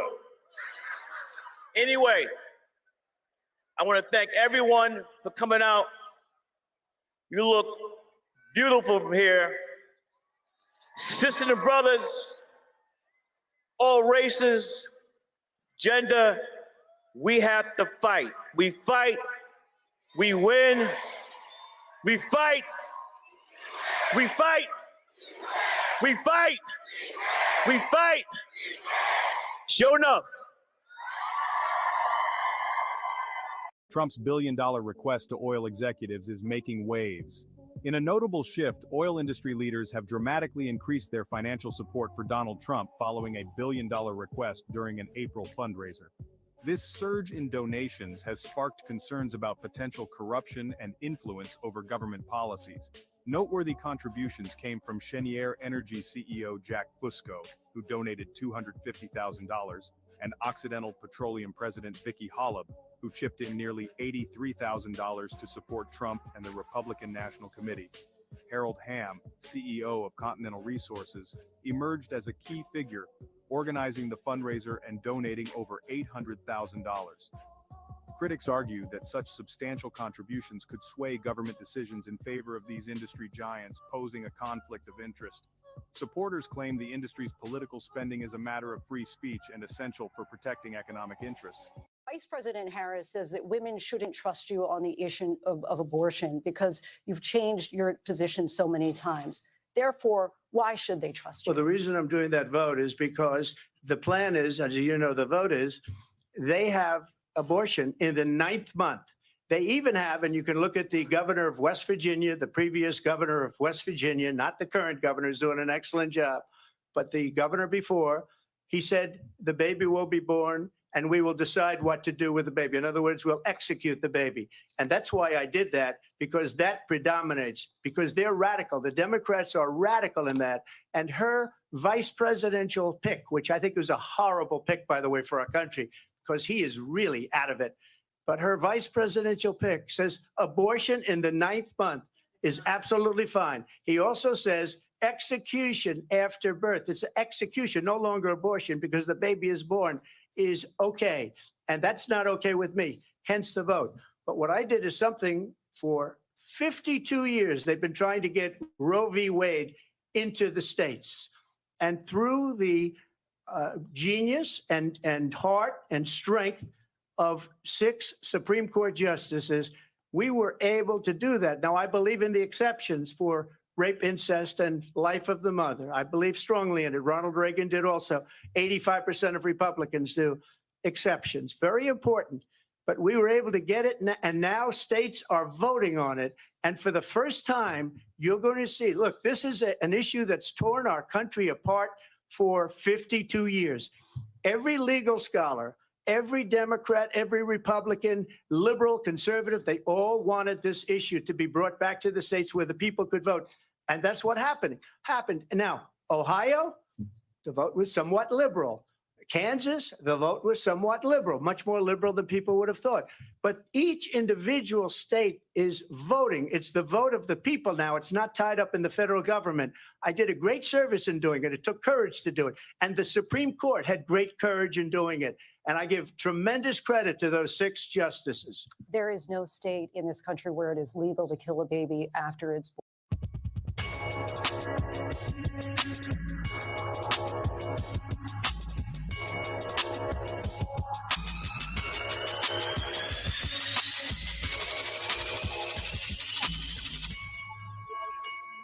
Vice President. Roland Glad to have you Martin. here. Ready to bring the funk? I'm trying. I'm trying. Let's get right to it. So right Okay. before I walked out there, someone posted a clip, and usually the clip, I'm not going to sit here and say I'm going to do anything specifically for African Americans. But folk don't talk about what you said right before when you said that public policy that benefits Black folks, it benefits everybody else. Right. Even we look at historically, Civil Rights Act, Voting Rights Act, it actually didn't just impact the African Americans, it impacted everyone else. But talk about that, because so many people have only clipped that one part without understanding the public policy implications. That's too bad. That's too bad. I'm sorry to hear that. Right. So you know that I mean, going back even before, but Dr. King was very clear, right? If you have certain policies that recognize, one, that not everybody starts out on the same base. If you have public policy, and I'm talking about economic public policy specifically at this point, but if you have public policy that recognizes historical barriers, and what we need to do then to overcome, first speak truth about them and then overcome them, that in the process of doing that, not only are you directly dealing with the injustices and the legal and procedural barriers that have been focused on Black folks, but by eliminating those barriers, everyone actually benefits, right? And I know that to be true. So my policies include what I know is going to have a profound impact on Black folks around economic policy, but everyone will benefit from them. I intend to create, as president, what I have named an opportunity economy that taps into the ambitions and the aspirations and the dreams of the American people, and then addresses those in a way that recognizes, unlike my opponent, who was handed $400 million on a silver platter and then filed bankruptcy 6 times, not everyone has access to those kinds of resources, but when you give people access to those resources, they thrive and we all benefit. Opportunity economy. That's why I say I'm going to make sure that we give first-time home buyers a $25,000 down payment assistance. Because again, we know that when you look at the history of how Black folks have been denied the opportunity for home ownership, be it redlining or what we know it's still been happening around a bias in home appraisals, that it is a barrier to achieving intergenerational success. But when we address it by doing things like helping folks get their foot in the door with a down payment assistance, they will have the ability to be on that track of intergenerational wealth building. My plan for extending and expanding the child tax credit, $6,000 for the first year of a child's life. Because our parents, just like any parent, have a natural desire to parent their children well, but not always the resources to do that. So $6,000 in the first year of your child's life helps you buy that car seat or crib or the clothes that are necessary to build the foundation for that important phase of their development that gets them on the right track. I do want to do the housing piece, because what I think is not being talked about, the building of new housing stock. Yes. And so because of the home foreclosure crisis, we literally built under 9 or 10 million homes in 2010, 2020. We're underbuilt now as well. The fewest homes being built since the 1940s. Yes. So a huge part of this problem with housing is that we don't have the stock. So talk about that piece there, because you've got demand, but you don't actually have right now the available homes. So, and I'm glad you actually presented the point the way you did, because let's also go back to what you know in my history on this in terms of being Attorney General. When I took on the big banks, and because they were doing predatory lending, and a lot of the folks who were targeted with that predatory lending were Black folks who are being told, oh, you don't need to worry about it. We're going to give you this money. And so you can buy a home without actually doing the analysis to figure out if they'd be able to afford to pay it back, right? And folks trusted the banks that if you're going to loan me the money, then you must have determined I have the ability to actually, right, be able to see it through. And the foreclosure rates for Black homeowners during that crisis, 53% of Black wealth wiped out. That's exactly right, Roland. I took on and sued the big banks and ended up delivering $20 billion for the homeowners of California. The former President Obama recently mentioned the fact that I actually took on the Department of Justice and the administration, saying, I'm not going to do a deal that brings crumbs to the table. But not just when you're Attorney General, because even right now, the DOJ, Civil Rights Division, the redlining lawsuits, mortgage discrimination. We have been taking all of it on. Mortgage discrimination, also discrimination in home appraisals. We've taken on the fact that, you know, those stories about a Black family is trying to get their home appraised. They want to get a second mortgage, they want to sell the house, whatever. And they bring in the appraiser. The appraiser looks around, looks at the family pictures, and appraises it for less than it's worth. The family knows that. They're not stupid. The Black folks got to remove photos. So books, then they DVDs, remove photos and everything else, right? They remove all the blackness. all of that. And then they ask a white family that's a friend of theirs, come in, they put up their pictures, and the house gets appraised for more. Racial bias, we're taking that on for the first time. And I want to give due credit to former Secretary of HUD, Marcia Fudge, for being a leader on that. These are the things we've taken on. And as president, to your point about supply, I'm going to create tax incentives for home builders and developers to build 3 million new housing units by the end of my first term, because a big part of jacking up the prices has been the supply is not meeting demand, so the prices are higher. And when you couple that with $25,000 down payment assistance, we have the ability to give people the opportunity to achieve what generations before called the American dream, but which has been out of reach for too many people.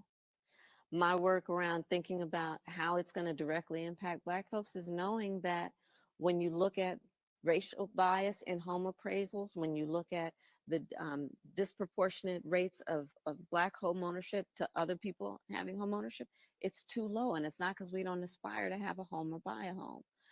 My work is about looking at small businesses, knowing they're the backbone of our economy in the neighborhood, in communities, and giving folks an extension of a tax deduction. So it's not just $5,000 for a startup small business, but $50,000, because nobody can start up a small business on $5,000. I'm glad you mentioned small business. I was talking to a Black restaurant owner in Houston, and we were talking about the corporate tax rate. Yeah. And one of the things that he said was, he said, listen, I'm looking at her proposal. I'm looking at what was the place beforehand. He said, because when it got cut, it puts $500,000 in my pocket. Yeah. When I was in Georgia, Senator Warnock's campaign 2022, a Black woman said, hey, she said, I get reproductive rights. She said, but I'm not having any kids, but I do care about taxes. Yeah. And so that's one of the things that I'm hearing from a number of African-American business owners who are saying, okay, what will Vice President do if she's president deal with corporate tax rate? And so you talked about increasing it. Will that mean a certain cap? So let's say if you 50 million, 100 million revenue or less, will that go up, or will that corporate tax rate apply to all businesses? So first of all, the corporate tax rate years ago was in the 30s. So I'm not doing that. But in terms of tax cuts for middle-class families, my agenda is all about tax cuts for middle-class families and no tax rate hike for anybody making less than $400,000 a year. But my approach is also about giving 100 million Americans a tax cut in terms of middle-class tax cuts.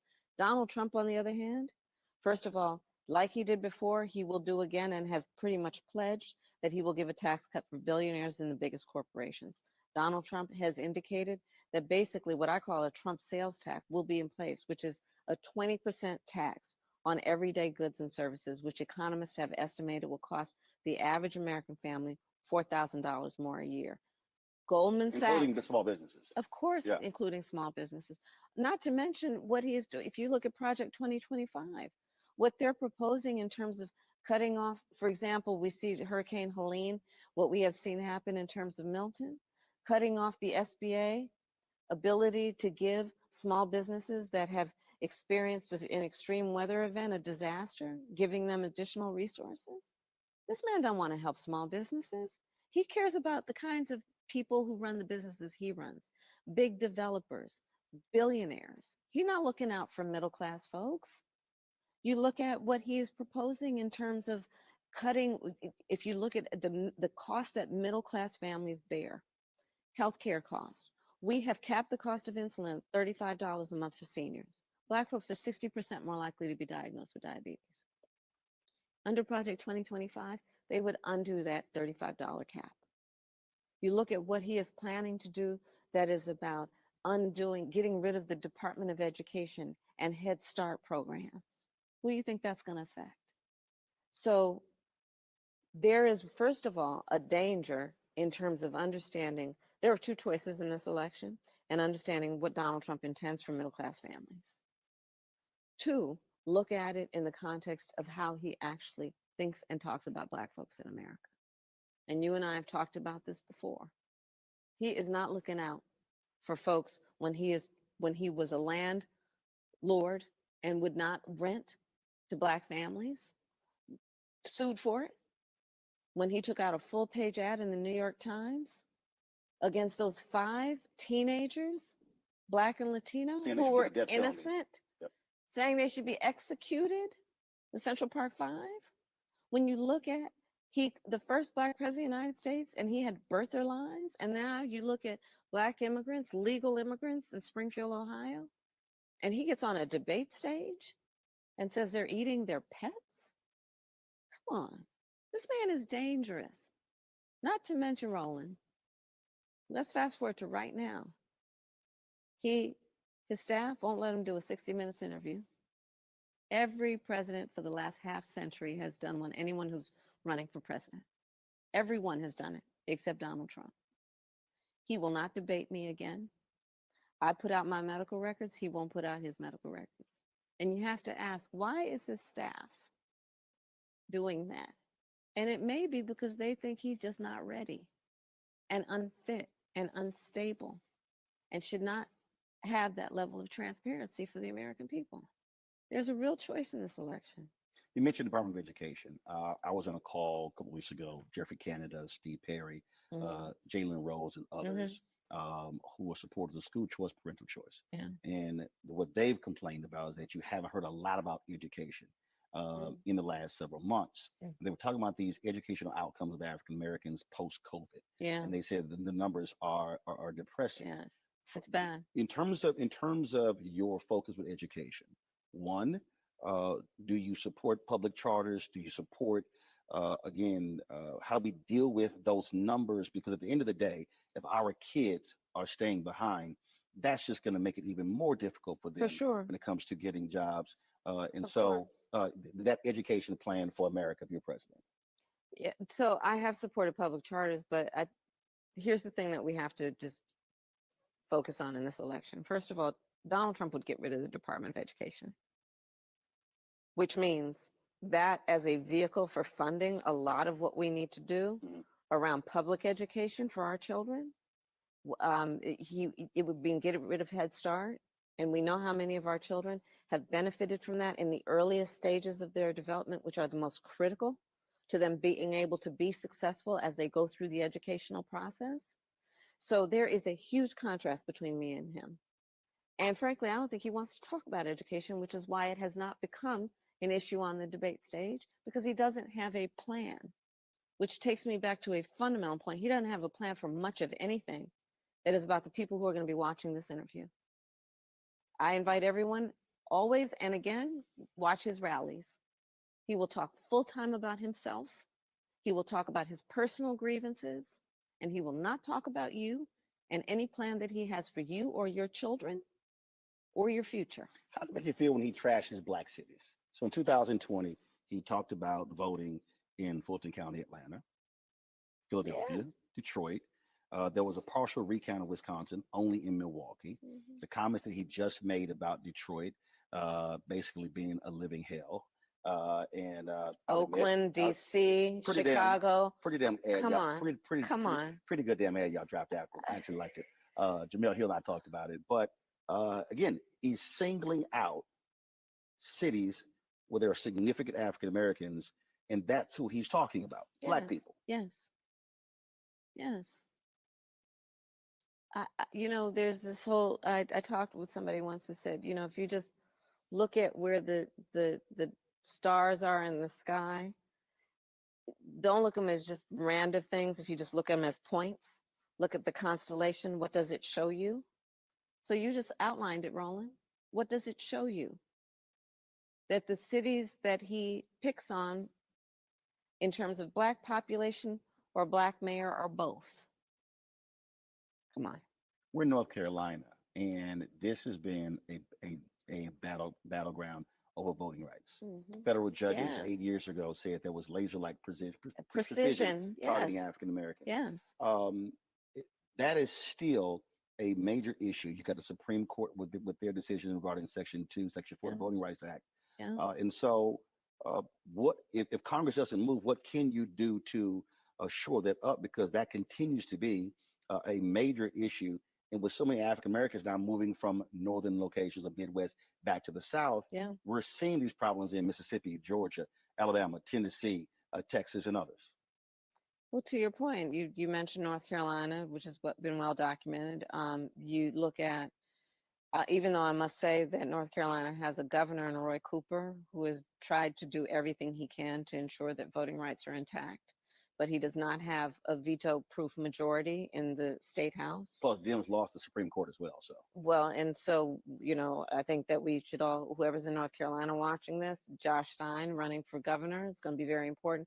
Pay attention to those state house races, because those, if they can change the balance in the state house, then they will be able to push through more protections for voting rights. But to your point, in Georgia, they passed a law preventing people from giving food and water to folks who are standing in line to vote, which is the height of hypocrisy. Because what happened to love thy neighbor, right? There is a full-on intent by some to attack hard-fought, hard-won freedoms and rights, including the right to vote. And part of it, if you track it, is if you look at the successes that we had, in particular in 2020, and in the height of a pandemic when people just said they were going to vote, they knew and they understood how important it was. Thereafter, you saw in state after state attempts by state legislatures to make it more difficult for people to vote. And here's what I would say to your listeners. Don't let anybody take you out the game. There is an intent to make it more difficult. There is an intent to suggest to a lot of folks that their vote won't matter, with the intention that people will not vote, which is an attempt to silence folks. And what we know is the greatest progress we have achieved is when we jump over those obstacles that have been purposely laid to do what we know is about progress. And this election is going to be no different. They've already started with the misinformation and the lies. We know that there is foreign interference, and I have to say to everybody listening to this, don't let them take your voice, because I was part of the Senate Intelligence Committee when we investigated Russia's interference in the 2016 election. Black folks were targeted with misinformation because there was an assumption that you're already targeting a group of people who already have learned, based on a lived experience, that things aren't necessarily designed to work for them, and manipulate that in a way that suggests to people that their vote won't matter. Because if you do that, they won't vote. That was the intention. You said they'll let them take you out of the game. What do you say to a young Black woman, a young Black man out there who is seriously considering the couch, who says, my vote doesn't matter, who says that I have not seen policies that have changed my life, because that's there. That thought process is there. Folks 65 and older vote the highest, but as you keep going down, as you get that number just goes even lower and lower and lower. So what do you say to that young brother or sister who's watching? Why they should vote, but why they should trust you be the 47th president? So first of all, your vote does matter. It is because folks voted that we have capped the cost of insulin at $35 a month, that we are on the path to doing what I intend to do, which is saying that your medical debt cannot be on your credit score, putting $16 billion in HBCUs, having the lowest Black unemployment in recent history, the work that we have done that has been about investing in Black businesses, the work that we have done that has been about understanding the importance of having representation at every level, including a Black woman on the United States Supreme Court for the first time. It's because people voted and demanded that. And the reality of how this system works is that we each have many ways that we are powerful. And one of those ways, very significantly, is through our vote. People sit down and they'll watch and say, okay, well, those folks aren't going to vote anyway. I don't need to listen to them. That's how this works. I don't feel that way. I'm going to go everywhere. That's why I'm in rural parts of North Carolina and Georgia and other places where people say, oh, your votes aren't there. But my people are there. People are there. That's how Obama won the state in 08. Well, but 14,100 the votes. point Yeah. is that I'm saying that not everyone and not the system doesn't necessarily work that way. Mm-hmm. The hard reality of the system is that often the people whose policies get pushed through are the people who actually demand what they want through their vote. Squeaky wheel gets the most grease. Often that is the way it works. And when people who are, and I'm not talking about myself, just anybody who's running for office, when they see young Black people are voting, they're gonna say, well, I better know they're gonna vote anyway. I better know what they want. Mm-hmm. I better listen to them. What do they want? Because I see that they turn out in big numbers. Criminal justice. One of the things I keep hearing, Biden-Harris administration didn't get George Floyd Justice Act passed through. But what you have, though, is a very aggressive civil rights division that, and I've covered all the stories, the number of former police officers they've actually sent to prison, corrections officers, jailers. And I haven't heard some of the highest numbers right, in recent history, and certainly compare those numbers to Trump administration. Well, and you see a stark difference. Yeah, he had one pattern and practice investigation, then 12 under this DOJ. Exactly right. Will you continue having that aggressive of a DOJ civil rights division? Because the work that's being done, I mean, it doesn't get a lot of attention and it talked about a lot, but it is actually happening. The work that Kristen Clark and others are doing. They're doing extraordinary work, and that is the work that would continue in a Harris administration. Let me tell you something, and again, because Roland, I have to keep stressing not only the importance of every point, but the contrast between me and Donald Trump. Under Donald Trump as president, those cases were not happening with any vigor or commitment. And not only that, he took resources out of the Civil Rights Division of the Department of Justice.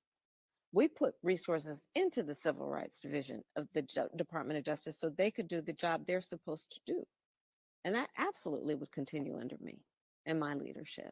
And it's about looking at what people have done or what they say. Again, you know the record of Donald Trump on these issues. You know the record of where he is on things like stop and frisk, right? And what the Project 2025 talks about. So there is a real contrast here on criminal justice, as there is on almost every issue that we have discussed. FBI director said white domestic terrorism was America's greatest threat. How do you get folks who are not Black to understand that hate crimes are still real? These things are actually happening in the country, and they have to be dealt with and addressed. Mm-hmm. Because when you talk about that, folks go, oh, no, these things are not happening.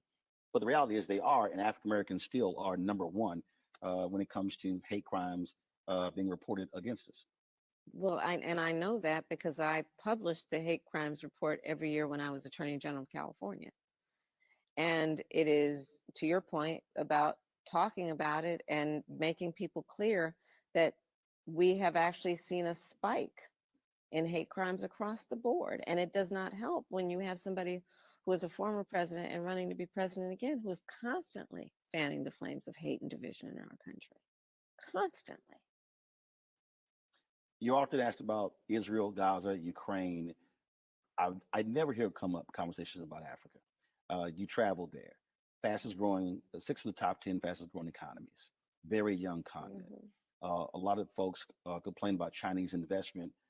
But in terms of your presidency dealing with the continent in those countries, what will that look like? Because that's the future of this world when you look at, again, those economies. And I've been to several countries, and those presidents are saying, hey, we want to build. You came with me. Come on now. Well, no, I didn't go that trip, but if you win, I'll go on the next one. Well, let me tell you. So this has been, you're preaching to the choir. I've been, listen, I believe so strongly, and that is part of the work I've done as vice president, that we've got to change the narrative around the relationship between the United States and the continent of Africa.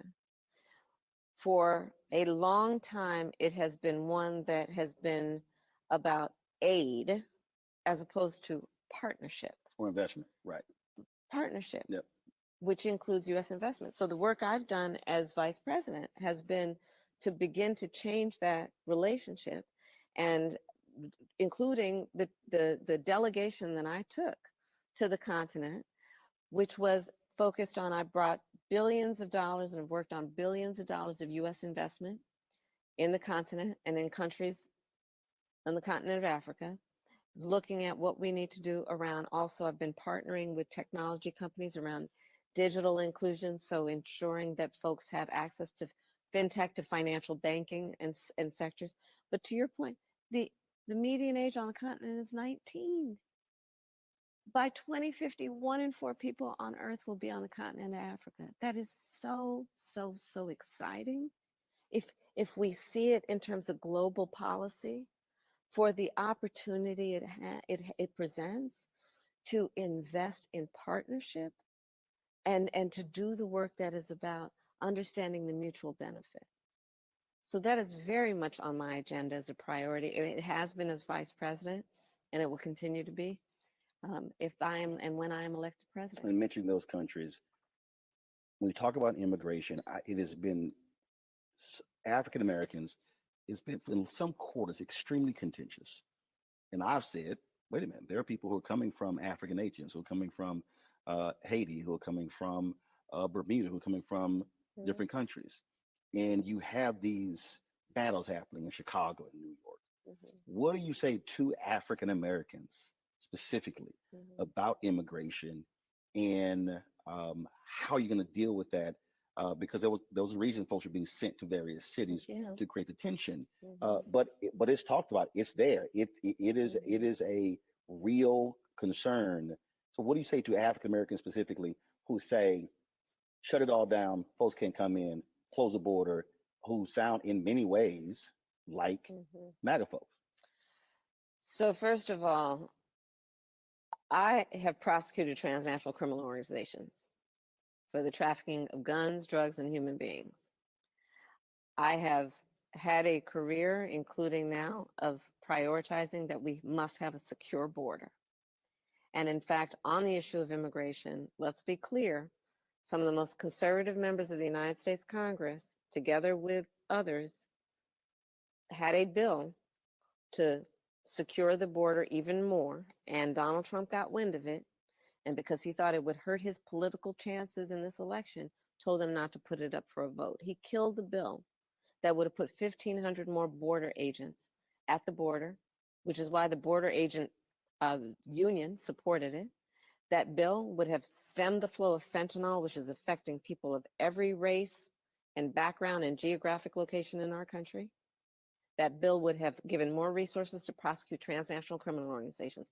Donald Trump told them, cancel that bill because he wants to run on a problem instead of fix a problem. I'm about fixing problems. And that includes, when I am elected president, bringing back up that border security bill, and I will sign it into law. We also must have an immigration system that is humane and orderly. We have to increase the number of asylum judges. We need to make sure that people who are fleeing harm, that we give them a chance to explain their situation in a meaningful way, because America also is a place that we have said we will receive people who are fleeing persecution. They got to make their case, and then they got to be on a path where they earn the right to be here and become citizens, which means we need to have a comprehensive immigration policy that includes requiring people to earn and work hard to earn their citizenship. The last question, since your folks are dancing back here, so I see them all in my periphery, so y'all can relax, Cedric. Congressman. Well, you know, he's a Saints fan too. We won't talk about that. Why do you want this? Why do you want to be president? There's somebody who's saying, why should I trust her with the power of being commander in chief? I love our country, Roland. I believe in the American people. And I know we are a people who have the character, that have ambition, that have aspirations, dreams. And I intend to be a president who meets people with opportunities for them to not just get by, but get ahead. I believe in our country and the importance of its strength in terms of what that means to the world. As Vice President of the United States, I have met over 150 world leaders, presidents, prime ministers, chancellors, and kings. I know the importance of America retaining respect as a power around the globe.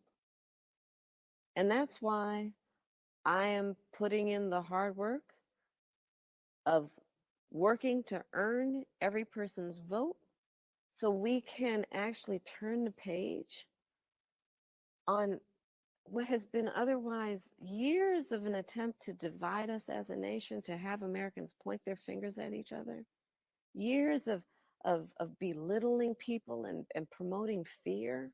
People are exhausted with that.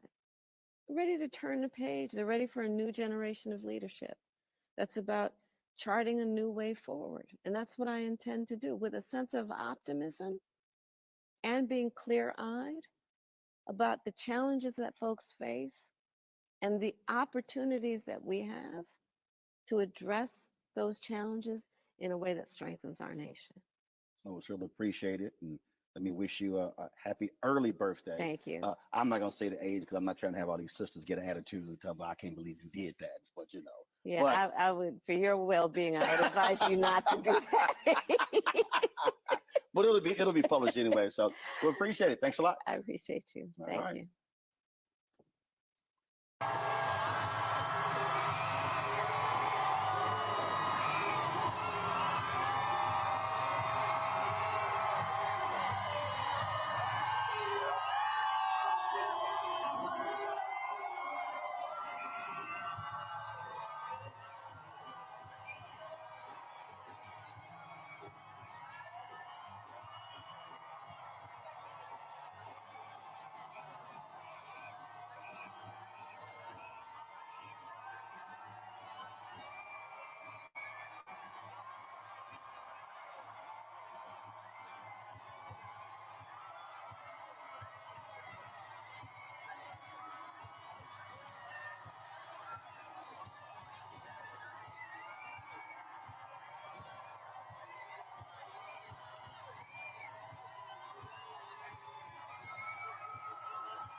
Good evening, America! Good evening, everyone. Good evening, and thank you for taking the time out of your busy lives.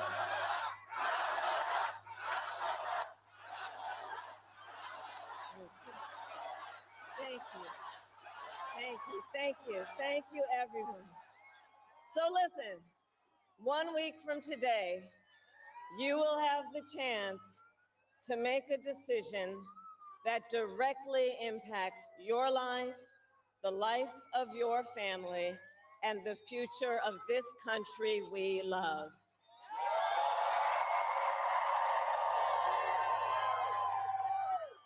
And it will probably be the most important vote you ever cast. And this election is more than just a choice between two parties and two different candidates.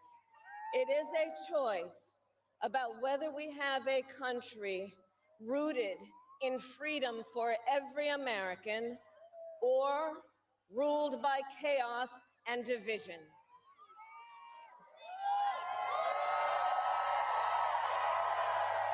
Many of you watching have probably already cast your ballots.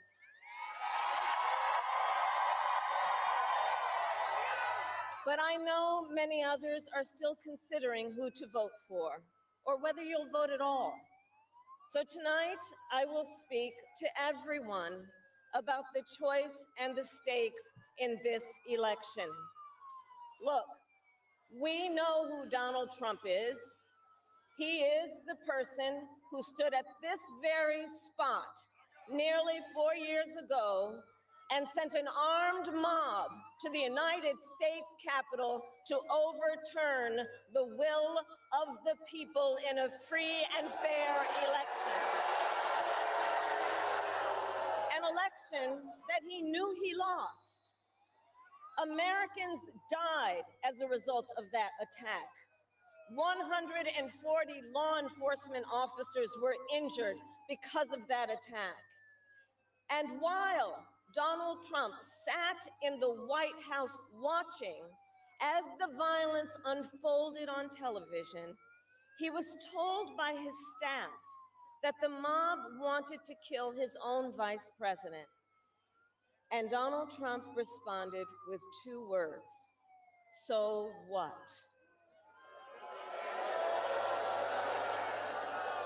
America, that's who Donald Trump is. And that's who is asking you to give him another 4 years in the Oval Office. Not to focus on your problems, but to focus on his. And Donald Trump has told us his priorities for a second term. He has an enemies list of people he intends to prosecute. He says that one of his highest priorities is to set free the violent extremists who insulted those law enforcement officers on January 6th. Donald Trump intends to use the United States military against American citizens who simply disagree with him. People he calls, quote, the enemy from within. America, this is not a candidate for president who is thinking about how to make your life better. This is someone who is unstable, obsessed with revenge, consumed with grievance, and out for unchecked power.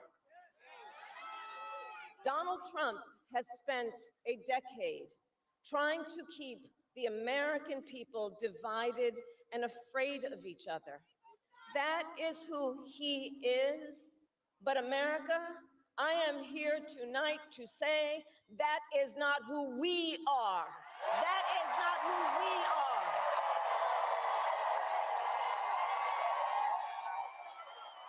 That is not who we are. You see, what Donald Trump has never understood is that e pluribus unum, out of many, one, isn't just a phrase on a dollar bill. It is a living truth about the heart of our nation. Our democracy doesn't require us to agree on everything. In fact, we like good arguments from time to time. Just think of your own family, right? It's not the American way to not have disagreements. We don't shy away from robust debate. In fact, we like a good debate, don't we? We like a good debate. And the fact that someone disagrees with us does not make them the enemy within. They are family, neighbors, classmates, co-workers. They are fellow Americans. And as Americans, we rise and fall together.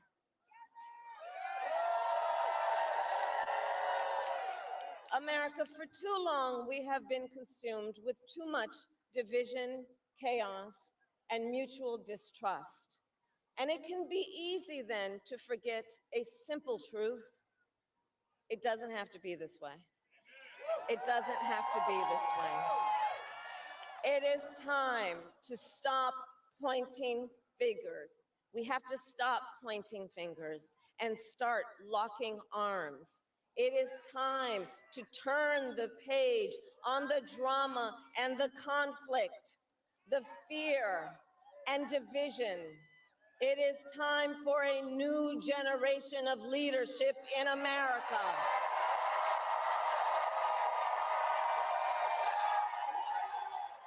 And I am ready to offer that leadership as the next President of the United States of America.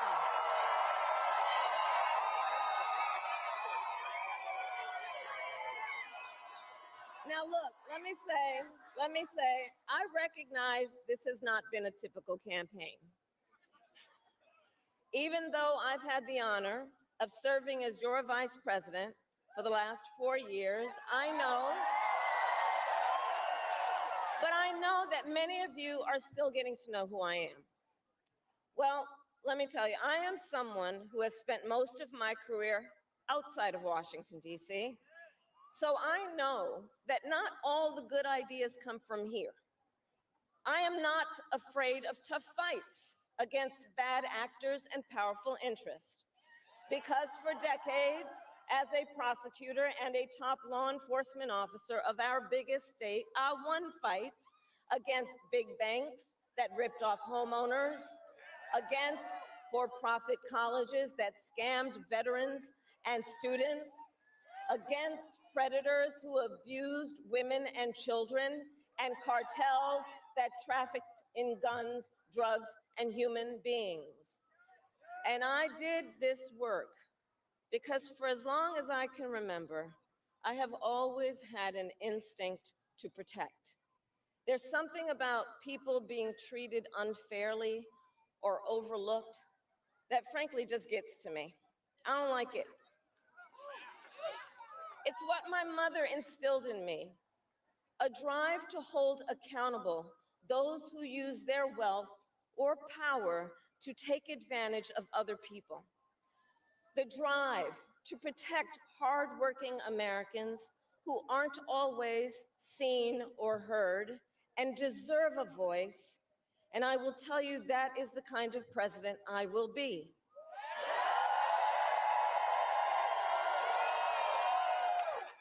And look, I'll be honest with you, I'm not perfect. I make mistakes, but here's what I promise you. I will always listen to you, even if you don't vote for me.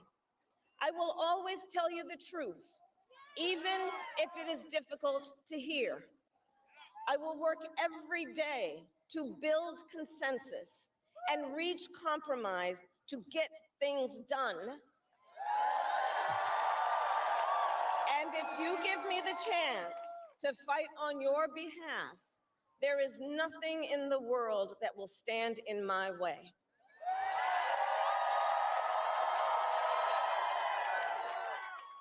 So look, in less than 90 days, either Donald Trump or I will be in the Oval Office.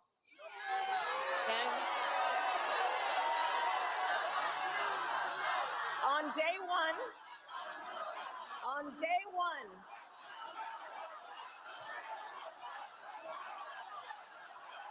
and on day one, if elected, Donald Trump would walk into that office with an enemies list. When elected, I will walk in with a to-do list full of priorities of what I will get done for the American people. And I will work with everyone, Democrats, Republicans, and independents, to help Americans who are working hard and still struggling to get ahead. I have been honored to serve as Joe Biden's vice president. But I will bring my own experiences and ideas to the Oval Office. My presidency will be different because the challenges we face are different.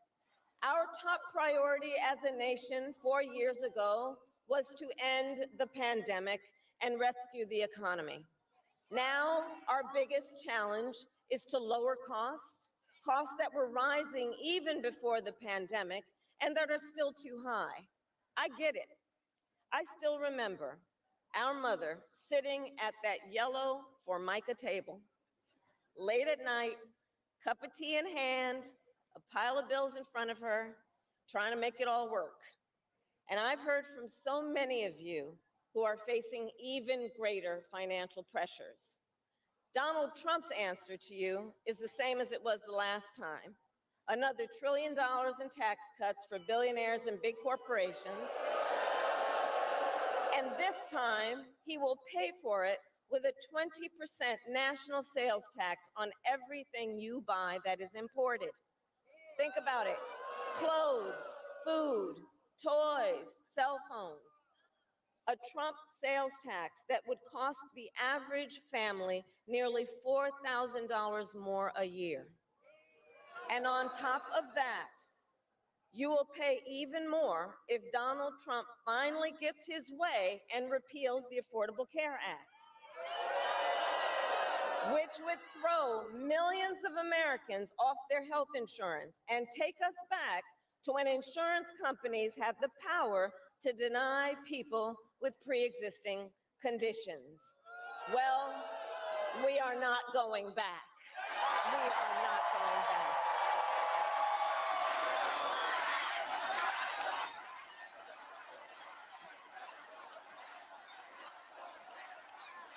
We are not going back, because we also know Donald Trump would deliver tax cuts to his billionaire donors. I will deliver tax cuts to working people and the middle class.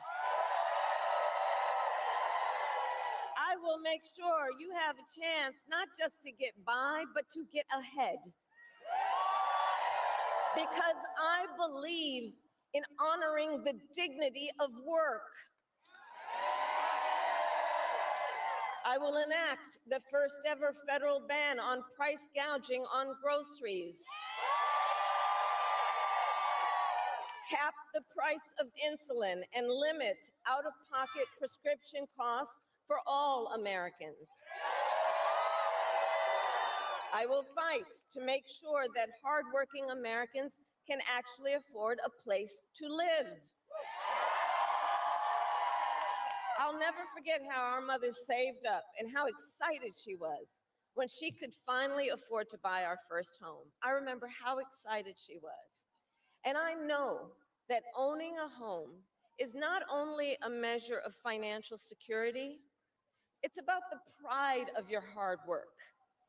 And as president, I will fight to help first-time home buyers with your down payment take on the companies that are jacking up rents and build millions of new homes. For years, we have heard excuses about why America can't build enough housing. Enough with the excuses. I'm going to cut the red tape and work with the private sector and local governments to speed up building and get it done. And the cost of housing isn't the only financial pressure on middle-class families. I've met so many young people who have a natural desire to parent their children well, but not always the resources to do it. So I'll fight for a child tax credit to save them some money, which will also lift American children out of poverty. I'll work to lower the cost of childcare, which is out of reach for too many working families today. And for too many people in the sandwich generation who are raising young children and taking care of a parent, juggling all of it is extremely difficult. You know, I took care of my mother when she got sick, cooking food that she had a taste for, finding clothes that would not irritate her skin, and understand, as I do, that caregiving is about dignity. It is about dignity. And currently, if you need home care and you don't have some money to hire someone, you and your family need to deplete your savings to qualify for help. That's just not right. So we're going to change the approach and allow Medicare to cover the cost of home care so seniors can get the help and care they need in their own homes. Now, Donald Trump has a different approach. He tried to cut Medicare and Social Security every year he was president. Look, I believe that when people have worked hard their entire life, they deserve to retire with the benefits they have earned. And I believe in the fundamental freedom of Americans to make decisions about their own bodies and not have their government tell them what to do.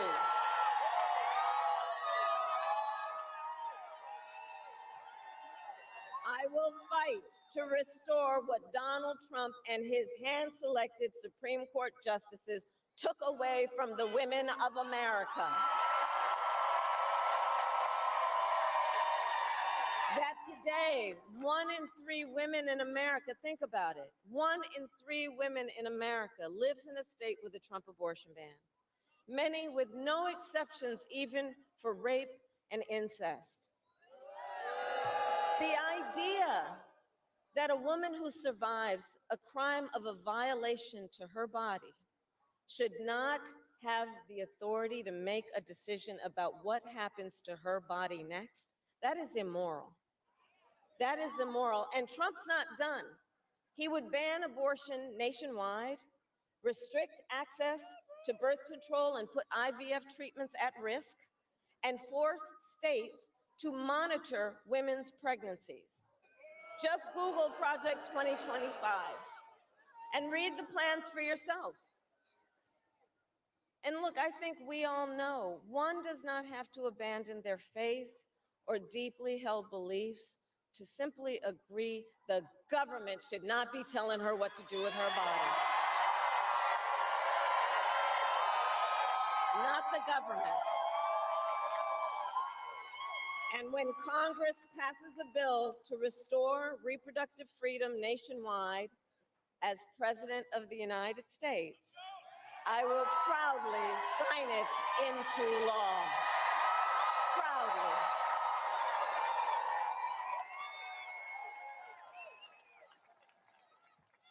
And look, on another subject, politicians have got to stop treating immigration as an issue to scare up votes in an election. And instead treat it as the serious challenge that it is that we must finally come together to solve. I will work with Democrats and Republicans to sign into law the border security bill that Donald Trump killed. When I was Attorney General of a border state, I saw the chaos and violence caused by transnational criminal organizations that I took on. And when I am president, we will quickly remove those who arrive here unlawfully, prosecute the cartels, and give Border Patrol the support they so desperately need. At the same time, we must acknowledge we are a nation of immigrants. And I will work with Congress to pass immigration reform, including an earned path to citizenship for hardworking immigrants like farm workers and our dreamers. As Commander-in-Chief, I will make sure America has the strongest, most lethal fighting force in the world. Donald Trump, on the other hand, has shown his contempt for our nation's heroes, calls them suckers and losers, called a 4-star Marine general a, quote, lowlife. I will always honor, never denigrate, the service and sacrifice of our troops and their families, and fulfill our sacred obligation to care for them. I will strengthen, not surrender, America's global leadership. And I will stand with our friends because I know that our alliances keep American people safe and make America stronger and more secure. Look, world leaders think that Donald Trump is an easy mark, easy to manipulate with flattery or favor. And you can believe that autocrats like Putin and Kim Jong-un are rooting for him in this election. I will always uphold our security, advance our national interest and ensure that the United States of America remains, as we must forever be, a champion of liberty around the world.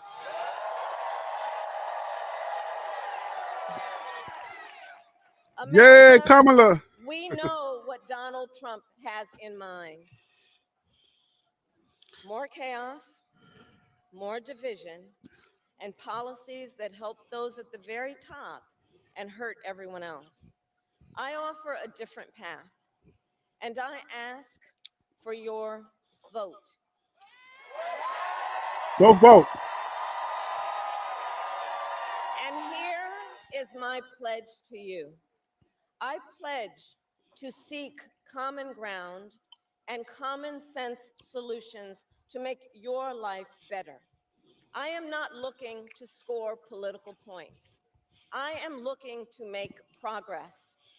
I pledge to listen to experts, to those who will be impacted by the decisions I make, and to people who disagree with me.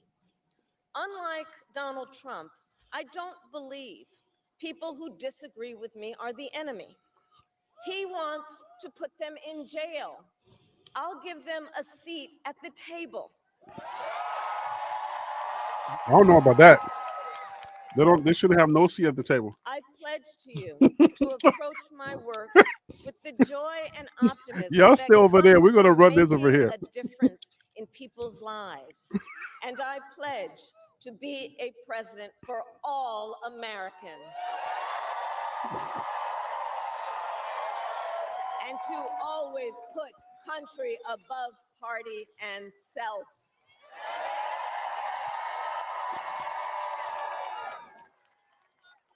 I love our country with all my heart.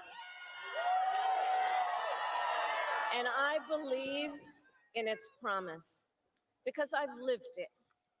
I grew up as a child of the civil rights movement. My parents would take me to marches in a stroller where crowds of people of all races, faiths, and walks of life came together to fight for the ideals of freedom and opportunity. I've lived the promise of America. I saw how hard our mother worked to give her daughters the same chances this country gave her. Growing up, I was blessed to have family by blood and family by love, who instilled in me the values of community, compassion, and faith that have always defined our nation at its best. I've lived the promise of America. I've spent my life fighting for the people who have been hurt and counted out, but never stopped believing that in our country, anything is possible. I've lived the promise of America, and I see the promise of America in all of you. I'm trying to get In where she's all at. of you. She lived I it. see it. I'm still trying to get there. I see it in the young people who are voting for the first time, who are determined to live free from gun violence and to protect our planet and to shape the world they inherit. I see it in the women who refuse to accept a future without reproductive freedom, and the men who support them. I see it in Republicans who have never voted for a Democrat before, but have put the Constitution of the United States over party. I've seen it in Americans different in many respects, but united in our pursuit of freedom, our belief in fairness and decency, and our faith in a better future. America, I know the vast majority of us have so much more in common than what separates us. I know it. And that's why I am in this race, to fight for the people, just like I always have.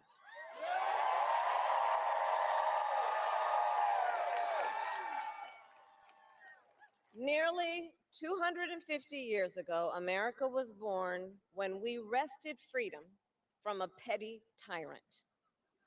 Across the generations, Americans have preserved that freedom, expanded it, and in so doing, proved to the world that a government of, by, and for the people is strong and can endure.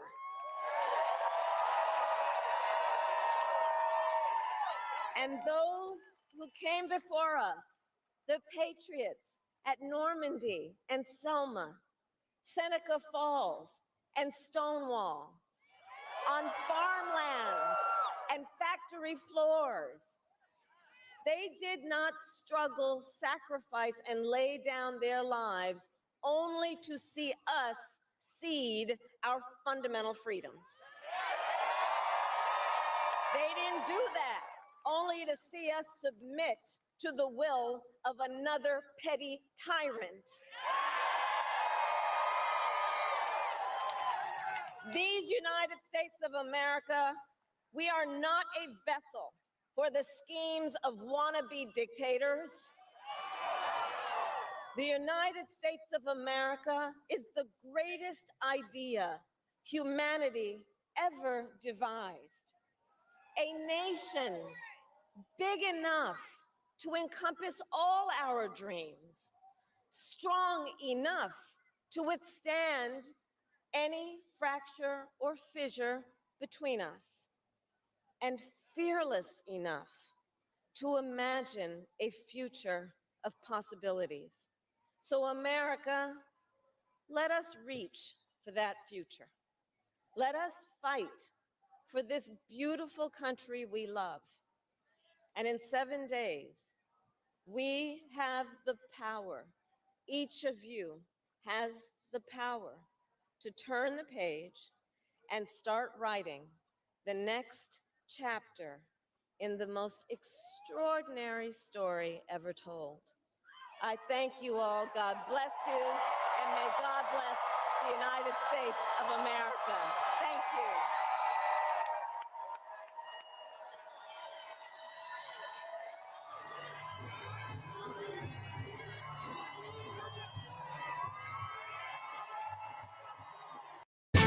It's the event of the season. Winning Wonderland is going on now through December 28th at Empire City Casino.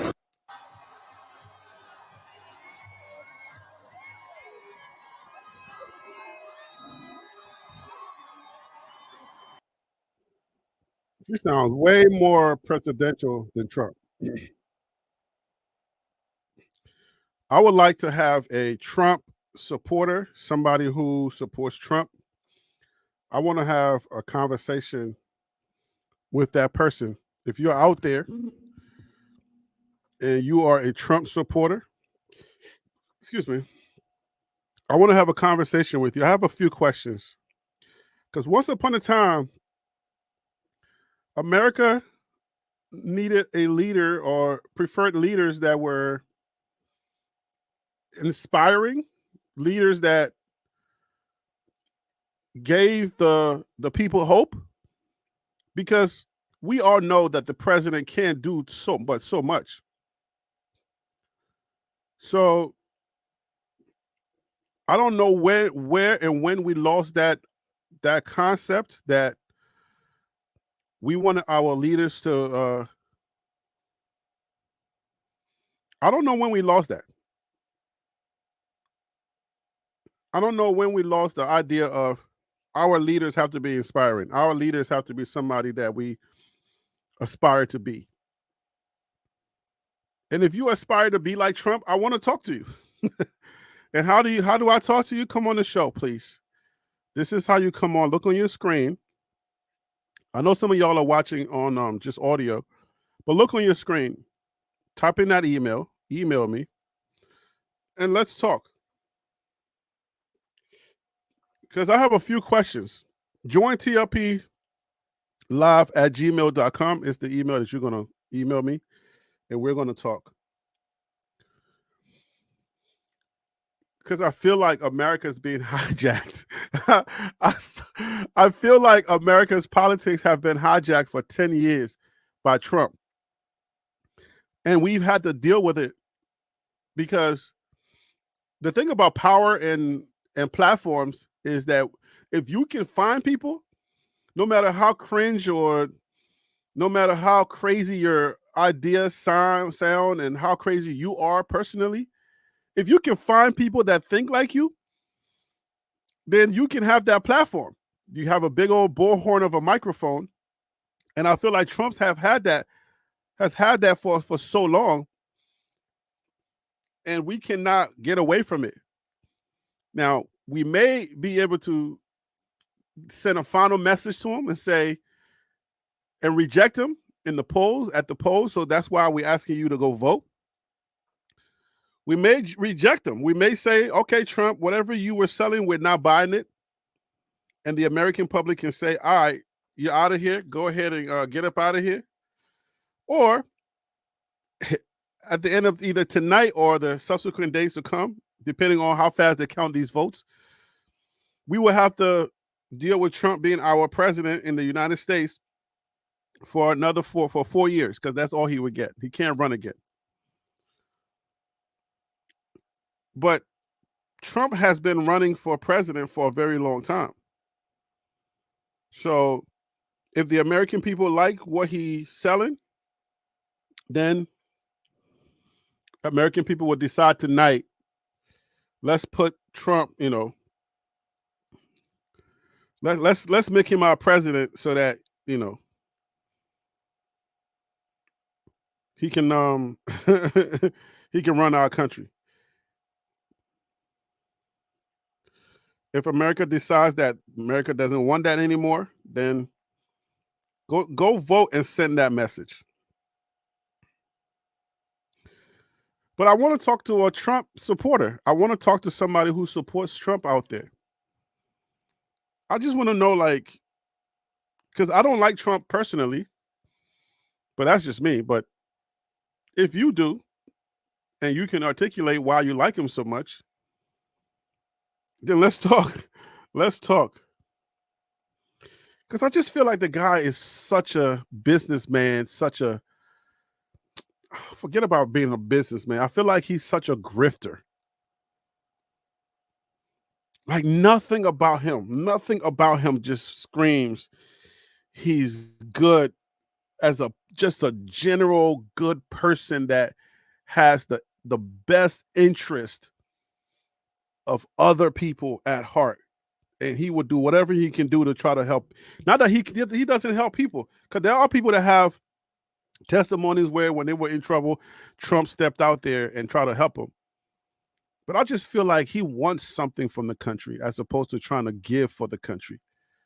So I want to talk to you. Come on here and let's talk, because I feel like I want to understand you. I want to understand why you like this guy. Black, white, doesn't matter. Come on here, let's talk. Please. Oh, man. Ooh-wee. I just find it so fascinating. So let's talk, guys. Let me share. Let me play my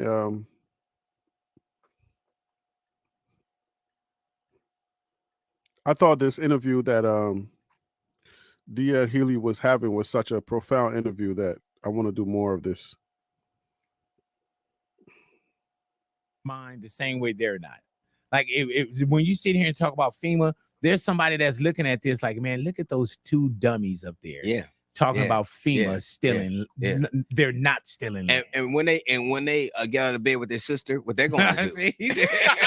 When they get out of bed, and they drive away in their house, and their knuckles drag the floor.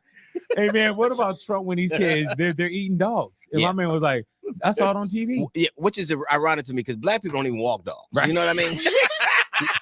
Have you ever seen? No, I know. Growing up, we didn't. I know. You ever see a black dog break out the gate and don't know where to go, so he go back home? Let me. I guess I'll let him chain me back up to the clothesline. Hey man, I know growing up, it was 7 of us, and I never heard my mom say, "Is somebody walk the dog?" Never. Yeah, Ever. man, I never. You would chain your dog up to the clothesline, put a big ass bowl of food, big ass bowl of water, and when you came back, that nigga was wrapped around the pole like this. Hey man, or you went to your homie's house and they had the dog that. I ain't gonna hold y'all. Thank you, CU fan. I ain't gonna hold y'all, but I promise you, my aunt's dog died exactly like that. They put him out there. I think it was hot, and they left him out wrapped around the cord, and that dog choked himself wrapped around the cord. When my cousin told me that, I was like, "Oh my gosh, I can't believe that." And like he hit me right on the head. You knew exactly the perimeter that you could walk up to the dog. Exactly. Because he was tied up to like an old tether net or some tether ball net. Or when you were riding your bike, you knew how far he could jump over the gate. Yeah, and man. every once in a while he'd make it over. You're like, yeah, man. School's out today. Hey, man, but it's crazy. You don't see that as much. And I didn't walk dogs, bro. No. Now I take my dog with me. Oh yeah. But it's funny because you can say anything, you can say anything about black or Latin.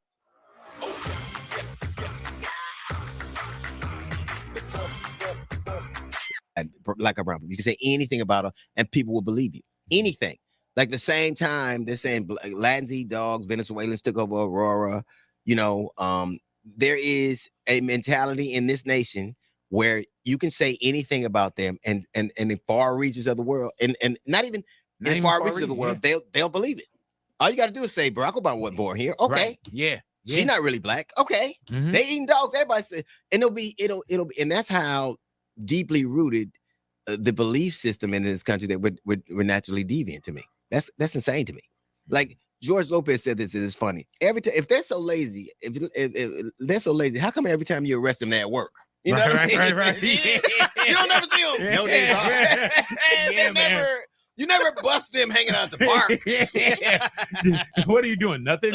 We just got this nigga waking up from a nap. Nothing. But here is the thing that's funny.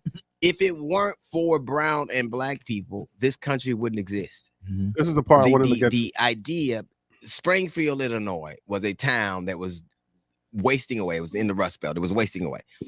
They found this group of people. Who the fuck would really come to Springfield, Ohio? Like they eating the ducks. Ducks ain't even right. They're Canadian geese. They passing through. Anybody staying in Springfield? We going down to San Diego. We just stopped at this pool. But the idea is that these places are so and you don't need to be. This is the thing America don't need to get. Don't be mad at black and brown people for taking jobs. Be mad at lazy white people. If it wasn't for lazy white people, nobody would be here. If you want America to be American only for white people, have them doing jobs they don't want people to come here and do. You know what's wild, man? When we speak about immigrants, it's always I think I can rephrase that as saying not necessarily lazy white people, but just it's either you're lazy or you're just too privileged, or it's just there's certain things that are beneath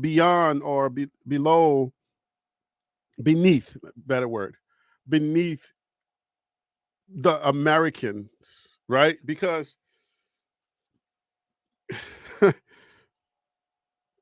we live in a country where we have privilege. Based on your education level, you have a certain, you're in a certain class, you're in a certain social class. And the jobs that we do, there's certain jobs that we're just not going to do. There's certain jobs that are beneath us and we're not going to do it. And I don't know that, it's about being lazy. It's just about either the job doesn't pay enough and you're not going to do that job, or is the fact that you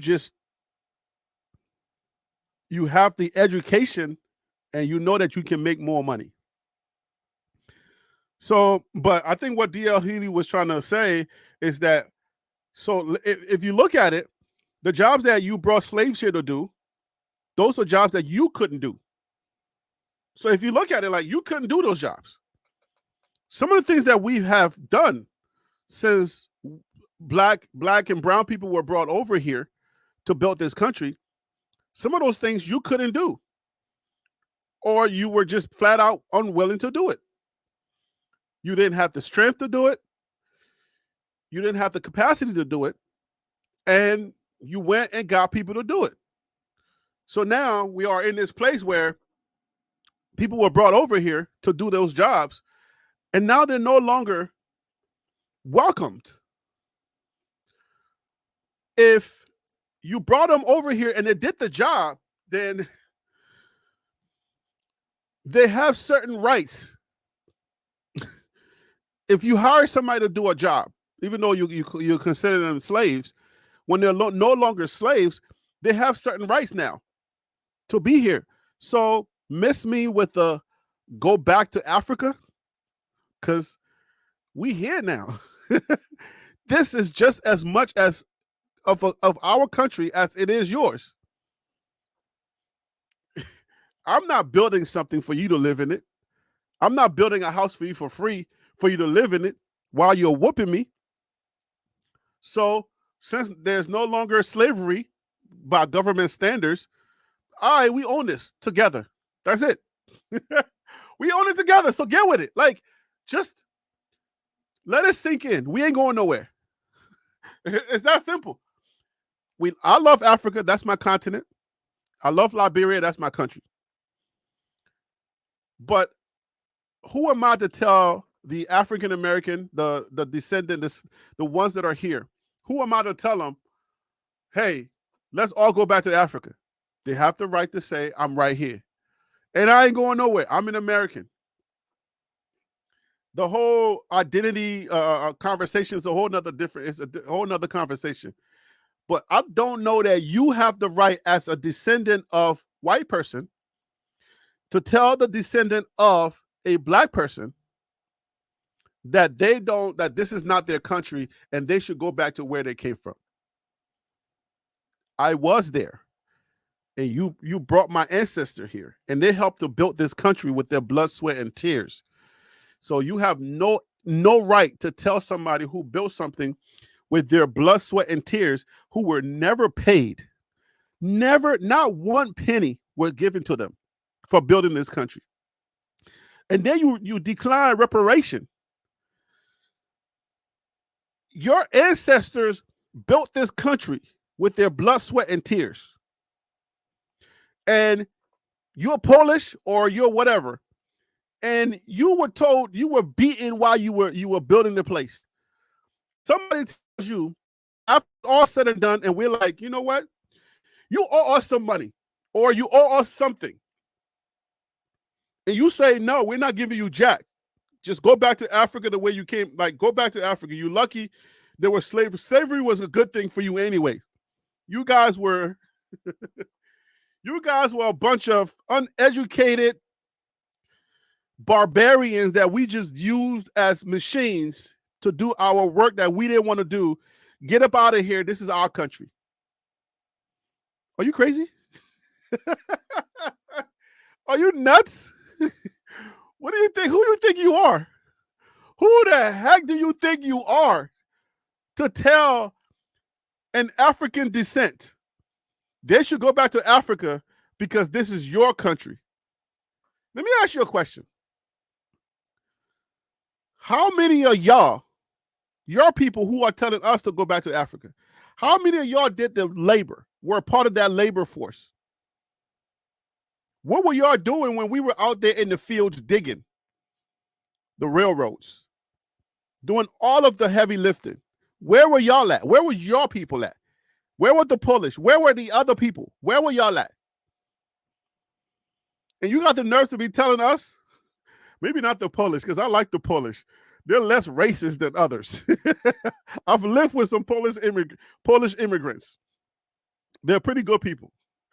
Some others, right? How dare you say we should go back to Africa and this is your country? We have more of a right to be here than you do. You didn't do no heavy lifting.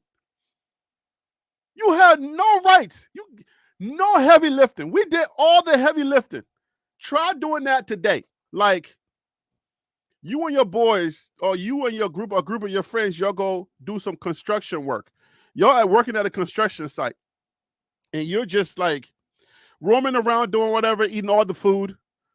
And while your boys are doing all of the work, at the end of the day, and then it's time for you to get paid, you're going to step up and be like, I deserve the same amount of pay as you do, as y'all do. Where they do that at? Where they do that at?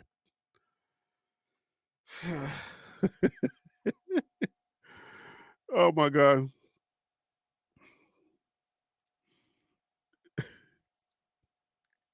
Wild Dog says, I'll take a free flight to the motherland, save me some money on my African tour. My retirement location is most likely not going to be USA. Wild Dog, you're going to mess around and fall in love with Africa and stay over there and then start beating yourself up and wondering why you ain't go there earlier. I'm telling you, what they tell you here is not what's back there. It really isn't. And it's gotten better.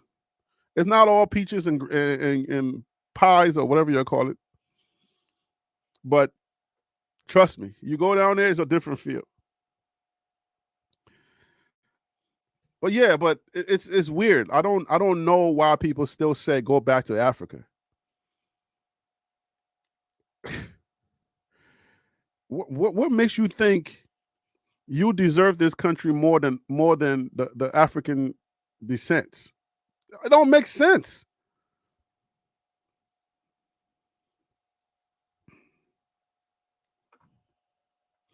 Many people think like you, Wild Dog. I know many Mexicans that are retiring in Mexico instead of USA.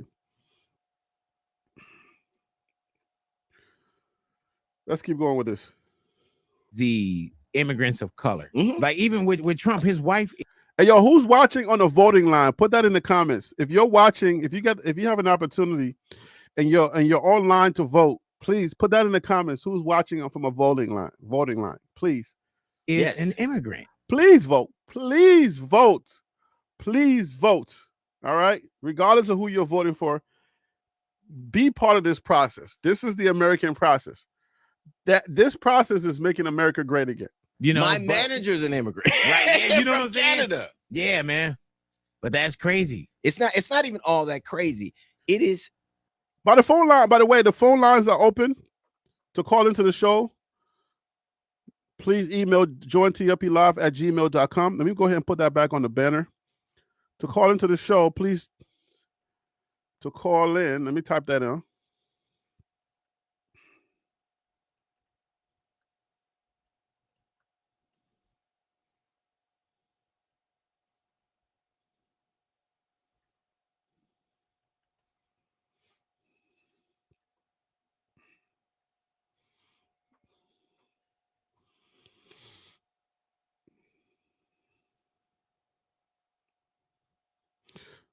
I think Harris sounds father or two. I think Harris sounds more presidential, and it did matter at one point. Unfortunately, now that we have the privileged Trump, it doesn't matter anymore. Nothing matters anymore.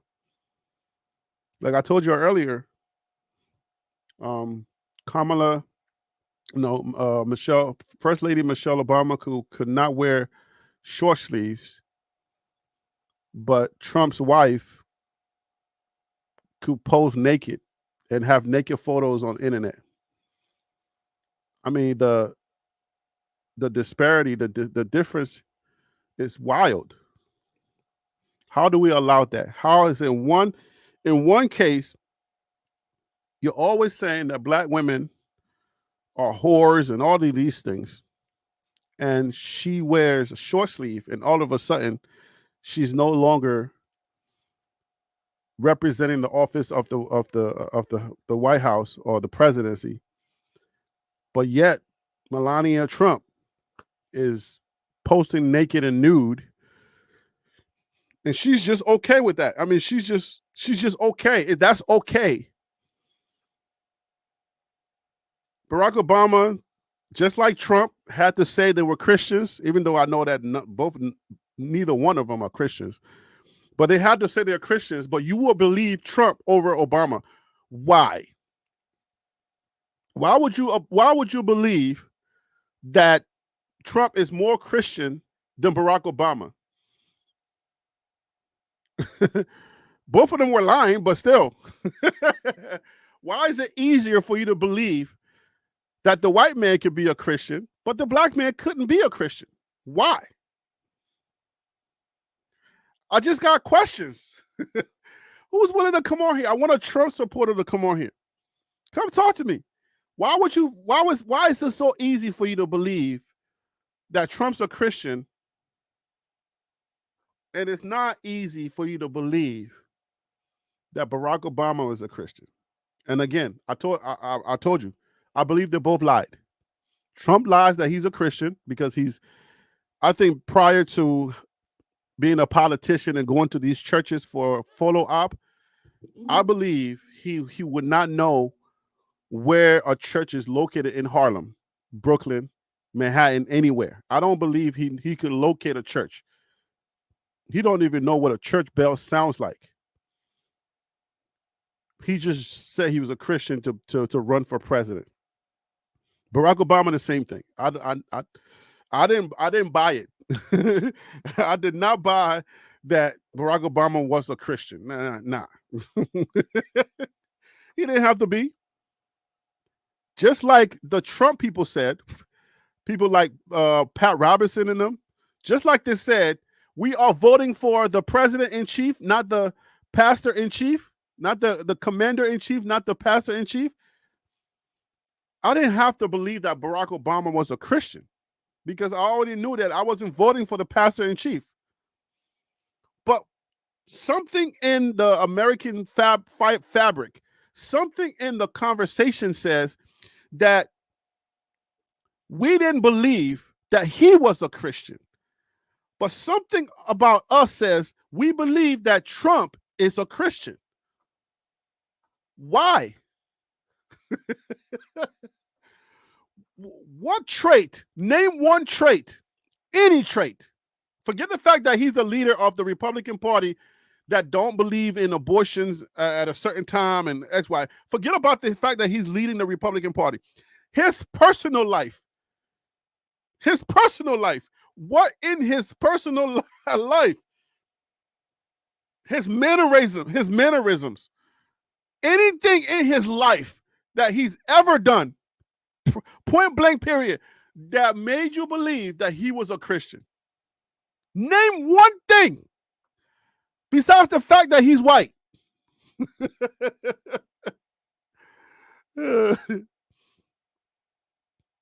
But for some reason, it's so much easier to believe a white man than it is to believe a black man in America. Why? Do I look violent?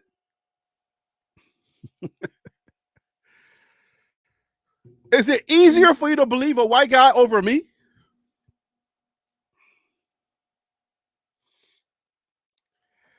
I love doing this. I love these conversations. Man, I wait for the day that these conversations bring a lot more people so that we can really have a conversation. I can't wait, man, because I got questions. And God has blessed me with wisdom to have some answers to these questions. And that's why I want to engage. It is how the idea of us, like we want our country. Father of two said he don't know the single verse in the Bible.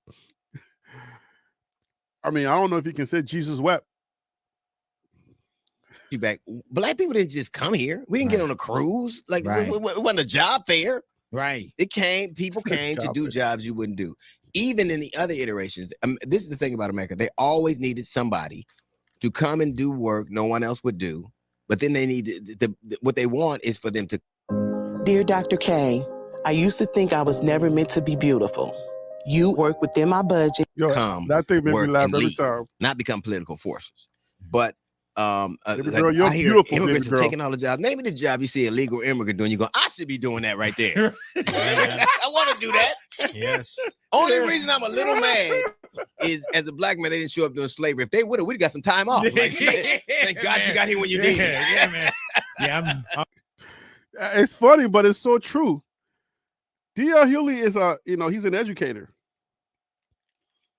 He's comedian first, educator second. If you listen to what he's saying, he's speaking a lot of truth.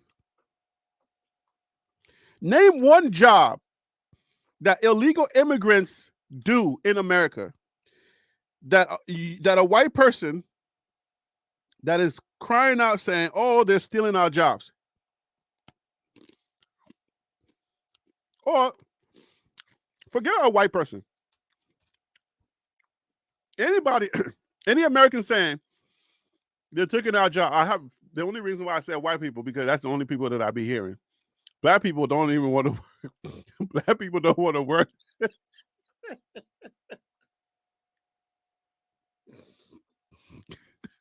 Black people ain't trying to work, so they can come and take all the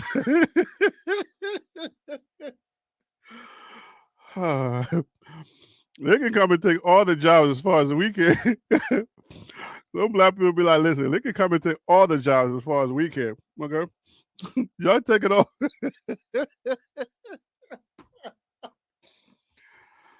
Lord have mercy.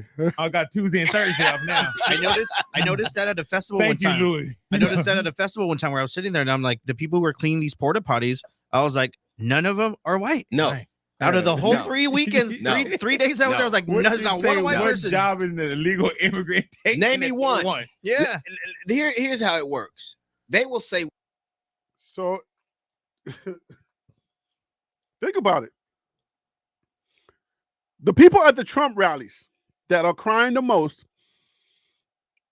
about immigration, the people that are the most vocal, the most outspoken, that are saying they're stealing our jobs, when they go to these Trump rallies, the ones that he has millions and millions of supporters that show up, at those rallies, those green, blue porta potties, those things, those bathrooms that they have on the outside, when it comes time to clean those things, it's usually not those people that will clean it, and they don't want to do their job. So who do you want to do those jobs? The jobs that the immigrants, the people that don't have documentation, the jobs that they're getting are not jobs that you're going to sit in an office to do, are not high-paying jobs that educated people would do. You don't want to do those jobs. So can we have an honest immigration conversation? Criminals that slip through the cracks. This is not the end of the world. This is not this is not The Walking Dead where people just show up at your border and you say, come on in. All right, you go do this. No. It's not. Bruh. When you come to the border of the United States, they take you in different places and they grill you. They question you. Yo, this ain't no game. I feel like the normal American needs to be put through the immigration process to understand how immigration works. Because I feel like you don't know, you have no idea how this works. You're listening to your politicians, but you've never gone through an immigration process. Sitting across one of those people, looking at you, trying to read you. Because your life as a free person to have this opportunity to be in America is hanging in a ballot, and it's up to that person to decide whether they are going to stamp that document to let you into this country. I feel like maybe some MAGA people need to go through that process to understand that this is not something where They're bringing millions. They're bringing millions. They're letting all the criminals in. They're bringing millions. Bruh. The immigration process, like Kamala says, is broken because you do have people in the immigration. I know of immigration agents that have been put in jail. You're going to get to a place where in immigration, you have agents. And the agents live in these communities and they become corrupt at times. So what happens is the immigration agent starts to get kickbacks. The people in the community know that oh man, did I just put pepper in my hot sauce in my eye? Come on, bruh. What the heck was I thinking? So the immigration agent knows people who needs help. So they start doing contracts on the side. I'm talking about how, this ain't gonna work. Oh man.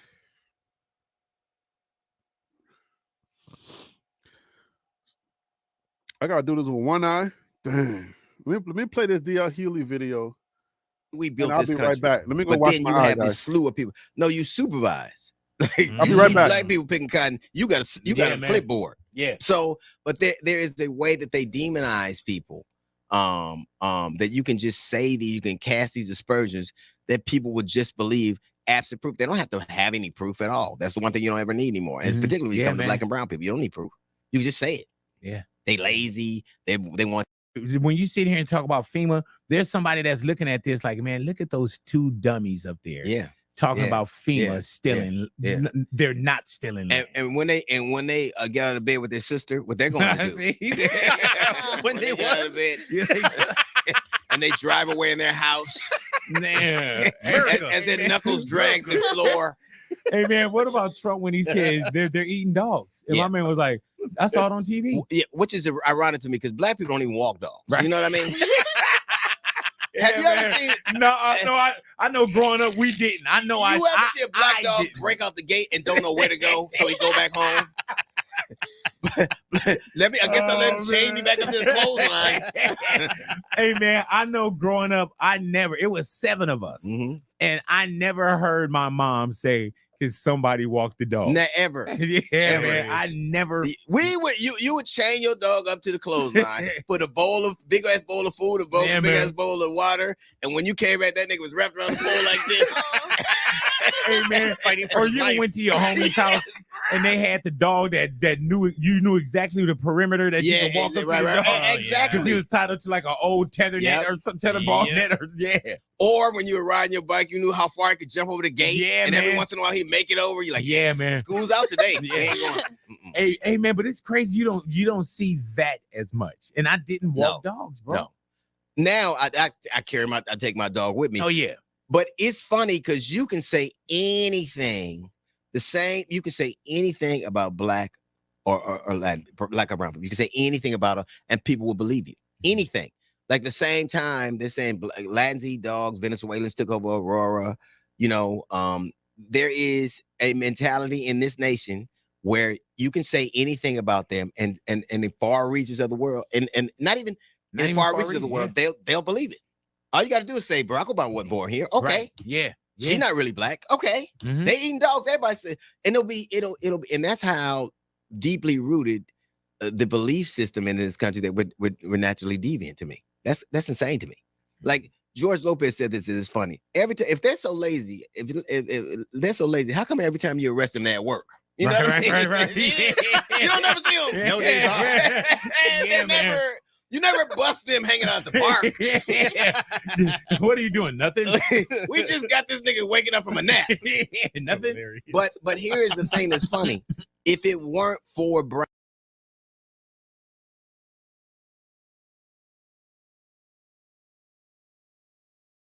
All right, guys, I'm back. Yo, I was eating my piece of chicken with hot sauce on it. and I wipe my eyes without cleaning my hands and put pepper in my eyes, yo. What? That was intense. Lord have mercy. Hey, CU fan, you can actually click on the same link. You should be good. That I didn't stop the stream, so that link that you have, you should still be good with that link. So click on that link to come back on. But I think I was explaining the immigration, how the immigration process could be corrupt. So the immigration agents, the ones that are supposed to vet the people coming into the country, basically some of them become corrupt. They start taking kickbacks. They start taking money to vet certain people that may not have the qualification. They will start, well, the qualifications. They will start telling them what to do and how to get around the system. Like I said, you know, I know people that have went to jail for that. I didn't know people, but I know of people that have gone to jail for that. Because that's basically what happens. Like, you know, if you're supposed to be vetting somebody for the immigration process and they're missing some type of paper, you can turn the blind eye. It's just like the FDA, Federal Drug Administration, or the people that test the foods and stuff like that. Everything can become corrupt. If you have a restaurant or you got some meat factory or something like that, all you gotta do is just pay the inspector agent, and hey, can you please just look the other way for this X, Y, and Z? But boom, the same thing happens with immigration. But the thing that a lot of the MAGA people get angry about is so silly, bro. The Haitians that are coming to America, they're not border people. So the Haitians that came to America, they came to America through an immigration process, an agreement that was agreed upon by both countries, both governments. It's not for free, I'm sure, but it's something where America has some type of interest. Either it's like the good faith of America trying to help the Haitians, or y'all got something America wants, right? America ain't just gonna be doing you no favors for nothing. So Haiti either has something that America wants, right? I don't know what y'all got. If you're a Haitian, you tell me. I work with a bunch of Haitians now. If you are Haitian, you tell me, what do y'all have that America wanted to make some type of agreement, right? Where you guys were like told that you can they'll bring a bunch of your citizens into the country, give y'all food vouchers, give y'all place to stay, and you can just work. You can work. First of all, they will do that for Africans. They'll do that for Haitians, other groups, right? So some agreement was made. So they started bringing in a bunch of Haitians, and then to find different cities, different states to put these people in. Oh, let's go over here. You know, this place right here was highly populated, but a lot of people have left, and now the city is kind of like becoming vacant, and we need to repopulate the city. If you know about this process, let me know. Come on the show and talk. But this is my limited education about what's going on that I know. But that's what's happening. That's what you're gonna get. So whatever agreement was made with between the two countries, now some of their citizens are being bussed in or being flown in and given food vouchers, money. You only get a certain amount to be able to just start your life, get an apartment, to be able to eat, and then, you know, they calculate how long it's going to take you to get a job, which they help you to get, and then to start your life in this, you know, to get out of the system that they put you in. That's what happened with the Haitians. Now, whether they were eating gooses or geese, whether they were eating whatever they were eating, your dogs or not, you know what I'm saying? Like, I don't know why they would have to eat your dogs or your geese or whatever. I don't know. But I don't think it became a situation where it was happening so much that it should have been like some type of pandemic or something that was just going on. But again, the person that's running on the other ticket is not, he's not a good politician, right? Like, pick your fights. The ones you're going to fight, pick the things that are going to actually matter to the general public, not just to the people that's already voting for you. He don't care, and I don't think he's smart enough to even know. So he's giving red meat to his people. They're eating the dogs. They're eating the cats. I'm sure you've heard all the songs. He can't help himself. A good politician, whether it's true or false, I'm sure some of that stuff is true, right? I don't know how big of an issue it is, but most of the time, those things are not big enough for you to bring to the general population, the general public. But he can't help himself. He knows his base. But when you're so late in the process, should you even be tackling those things that only your base is going to find interesting? Let me bring on my guy, Phil So Real. Phil So Real, how you doing, brother? Thank you for calling in. I appreciate you, brother. Hey man, I'm doing well. I'm in Scottsdale, Arizona for work, so got my meeting out the way this morning. So I've just been kicking back, chilling, trying to get some work done. Had a minute to jump on, so I wanted to come and join you today for a little bit. Thank you, man. I appreciate it. Hard topic, and I know a lot of the regulars are not going to come on, but thanks for joining me. I appreciate that. Yeah, no problem. So I don't know if you know too much about the immigration debate that the MAGA people love to harp on, but specifically which part of it? Well, the fact that they're bringing in all of these people by the millions, as you know, as Trump loves to say. Well, I mean, I think there is some validity to there being an issue that needs to be addressed, right? I think I think we can all agree that the immigration process here in the U.S. is not one that you would want to have to deal with. Just even with my wife being from Jamaica and doing it the right way, there's a lot of paperwork that is involved with it. There's a lot of money that's involved with it as well. So yeah. But I think the biggest issue is when you have one side who is trying to basically villainize a whole group of people just because they don't come from here.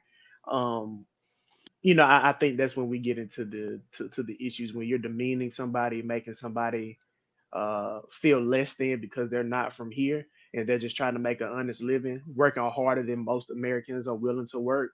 To me, it's kind of a slap in the face to all those people that are really working hard to just get out of a terrible situation from where they're coming from. One thing I want to articulate is mostly to the MAGA people is I feel like they don't understand how rigorous the immigration process is. I feel like they're just being scared, and they're being told something that they want to hear because it's a scare tactic. But the immigration process is a rigorous process. Like you said, it takes a long time because obviously I had to go through it. It takes a long time and it takes a lot of money. So for them to be so afraid, like we're not even a border town, right? We're not a border state. And we're getting a lot more of that. The commercials about the border in New York. And I'm like, we are so far from any border. Why are we even talking about the border? But serious question though, are there not issues with immigrants or migrants getting housing in New York? Because I mean that's kind of like some of the talking points you hear is like, oh well, they're giving housing to the immigrants and they're getting, $2,000 worth of food stamps and all this, that, and the third. So I mean, I'm just wondering, like, you're in New York, like, is that something that's realistically happening? Because it is a talking point for sure. Yes. But the thing about it is, let's deal with it through education. Right. Let's not deal with it through scare tactics. Let's not deal with it with the mindset of, I'm going to scare you into thinking that your country is under siege and you need to vote for me so that I can fix it. If you really wanted to fix it, you had 4 years. Why didn't you fix it when you had 4 years? It was such a big problem. It ain't I just always tell people start happening. I always tell people this: you'll know exactly what a politician believes in based off of what they sign as soon as they get into office. The first big piece of legislation that Trump signed was, obviously the tax cuts. The first piece of legislation that Obama passed was health care. So when you see the things that they're willing to pass when they first get into office, like that first 100 years, whatever they're hyper focused on, that's what they really believe in. And if he really believed in protecting the border, like you said, he had 4 years to get that done. He's had 4 more years to think about how to fix it. Since he lost his reelection run. So after 8 years, you don't have a legit plan. I don't think you actually care about it the way you say you do. You're just using it as a talking point for the people that follow you. Right. And I'm specifically trying to speak to the MAGA people, the people that just feel like, oh, this is our savior. This is the guy that's going to change America, make America safe. And because all these people are coming in, and he loves America because that's he's trying to keep our border safe. And I'm like, well, did you forget that he was the president? Right? He was the president. And this border situation, this immigration system has been broken before all of them. But he never What is it, wanted... willful ignorance? I feel like it's manipulation. I feel like the people are uneducated and they're not willing to be educated and they don't care.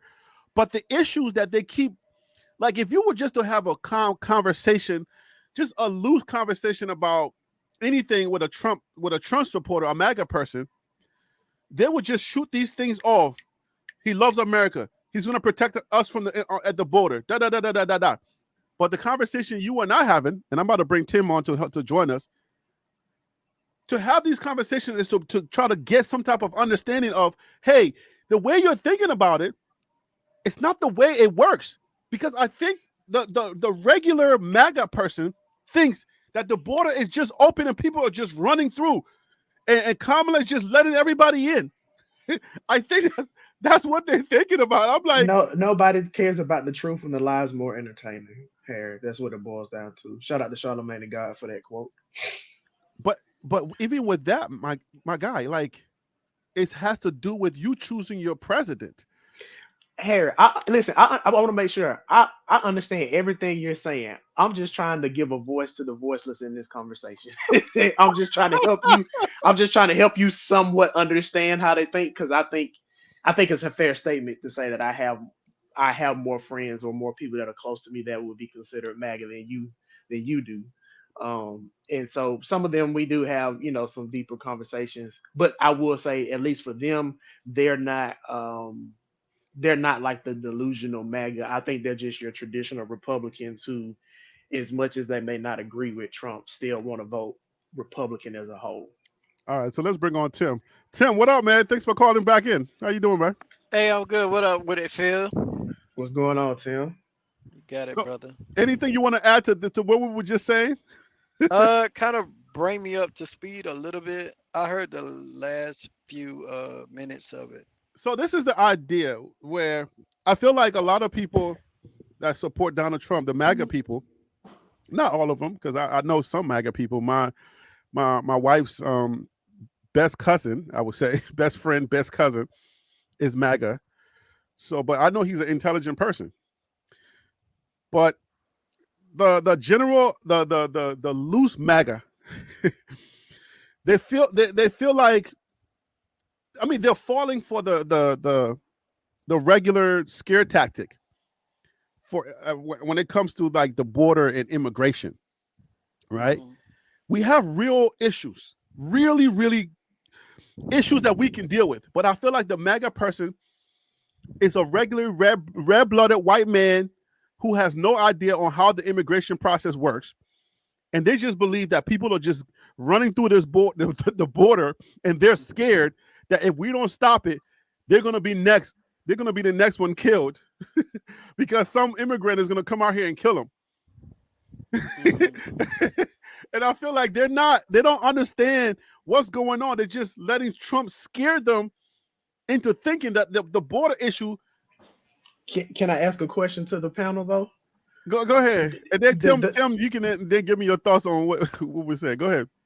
So I hear everything you're saying here, but do you think that goes to show like maybe the issue with American politics as a whole, that the Democratic Party, moreover the Republican Party, was able to have somebody come in that was just so totally against the way they do things and basically take over the party? Does that go to show like the state of affairs in American politics, that neither party has been able to really rally behind somebody that has a message that all of America can believe in? And then you have somebody like Donald Trump who's just completely taken over and taking all the air out of American politics. Do you think that goes to show like some of the weakness in each party, that Trump is able to be who he is right now? If I understand the question well, I would have to say the people that support Trump are the French, really, really like, are they the left or the right? The people that have been in the Republican Party that really wanted a support, a champion who really embodies what they think America is. And I think that those people have not had a voice for so long that Trump was able to tap into that. And here we are. Because nobody has spoken to these people for a long time. They were just kind of like, and that's kind of my point. Like, why haven't the Democratic or the Republican Party, the traditional title of those parties, been able to reach those people? Because like the people in Appalachia, the working class that would normally vote Democrats, the quote unquote rednecks that you would see, that you before MAGA you would have thought that they were MAGA, those were your normal blue collar working Democrat voting people. Now that Trump has come along, he's, for whatever reason, he struck a chord with them that they believe in, and now they're voting for him instead of voting for the Democratic Party. So that's what I'm saying. I feel like both parties have kind of fallen by the wayside with maybe their messaging. So I'm going to let Tim speak, but I'm going to Tim. Let me say this, and maybe this will provide some type of consolation, if you may. I think there are two things going on here. I think I said this earlier, that there are people who truly, truly believe in American values, that want to have, like there are nationalists that really want America to get back to being America again in some way, shape, or form that they remember, and to get away from all of this immigrational thing that's going on. But they're getting caught up with the far, far people who are the tiki torch carrying folks who really want this country to be a skinhead country. Those people are getting mixed in with that small little fringe group. They're getting mixed in with all of that. And unfortunately, you can't shake your bad. Like, it's just like, like some black dudes are gangster and they will snatch your purse. But just because you're black, you're like, dang, I know this little shriveled little white lady in this elevator with me. I know she thinks I'm one of them. So how do I, like, what do I smile? Do I say, hey, ma'am? Do I say, ma'am, I'm not gonna snatch your purse, but we can have a car? Like, how do you separate yourself from those crazies? You can't. If they're gonna judge a book by its cover, once they see you, they're gonna automatically think you're quote unquote one of them. So there's really all white people are not racist. Right. Well, I'm answering the question based off of how it was asked. So for those people, they're gonna see you being a black man, and if they have a prejudice against you or racist against you, then there's nothing you really can do, even if you offer them a smile.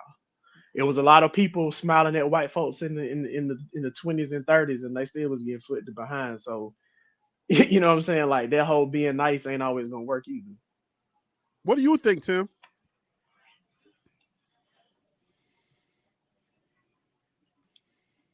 Your mic is on. You took off. You got off of mute, but now we can't hear you if you're talking.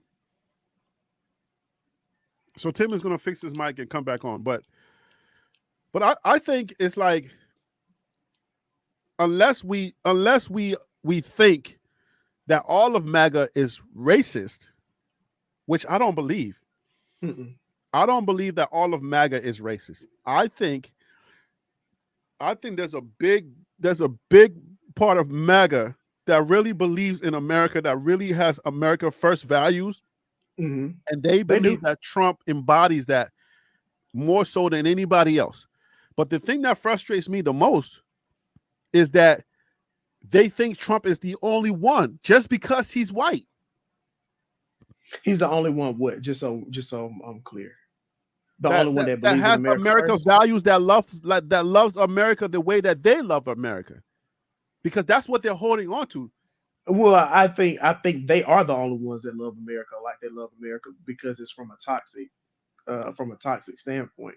It's from a toxic angle. So they are right, because nobody else is gonna love America like they do. Because I don't think they love America for what the idea of America should be. You bring up a good point. I want you to expound on Thank that. you. Tell me, how do they love America? Can you identify that for me? So I think it's from like um almost like when you're in a toxic relationship where you have the male or female, they can't see all the wrong that the other person is doing, because they buy them flowers every now and then, or they take them out to eat, or they let them play the Xbox for a little bit. And so I think a lot of your America first, America loving, quote unquote, MAGA fiends have this idea that America is the greatest because we have a military power. Our economy is doing well. But I think a lot of those people also haven't been outside the US to see how life is, to see how other countries don't have to struggle for affordable health care, how other countries' roads systems, their infrastructure is so much better. So it's from a very small mindset as well. It's a lot that goes into it. And I think the biggest thing I can say to put a button on it is that there's just a level of ignorance when it comes to America, for certain MAGA people. And ignorance is not always a bad thing, but they just don't have an understanding of what it's like elsewhere, or understanding for lives that other people live in America. So they get to stay in that utopian America that they believe in. Did you watch The Walking Dead? Yeah, I did. I didn't finish all of the last 2 or 3 seasons, but the bulk of it I did watch. Yes, sir.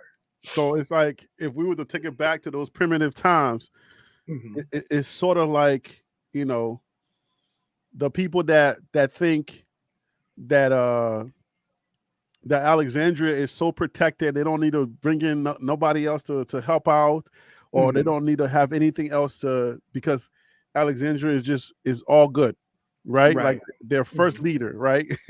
Like Alexandria don't need no help. We all good. That kind of toxicity. Tim, you back? Is your audio good? I think so. Can you hear me now? Yeah, there you go. Yeah, we can hear you too. Let's get your thoughts in this conversation, because I need to hear what you think. Okay, we repeat it. Yeah, Repeat the yeah. question. So it's not necessarily a question; it's a discussion about uh, how the Trump supporters, how some of them love America so much that they can't believe that anybody else can love America. It's like he's the I, only one because he's white. I don't know. uh, I mean, I was actually having a conversation with a gentleman today that's actually from Puerto Rico. He lives here. He said he lived in Jersey, up in Newark. You know Mhm. where Newark at. Yeah, yeah. So He lived up in Newark for some years or whatever. And I asked him the question of how he felt about the comments that was made at Madison Square Garden. Mm-hmm. And he shared with me his thoughts on it. But then I turned around and asked him how did he feel with about everything that's going on, and I couldn't understand how can a candidate that's running for position carry himself in the manner that he's carrying himself, and the things that he does, just some outrageous things, like making out with the microphone, for example. You got a Yeah, lot of people was that kid. real?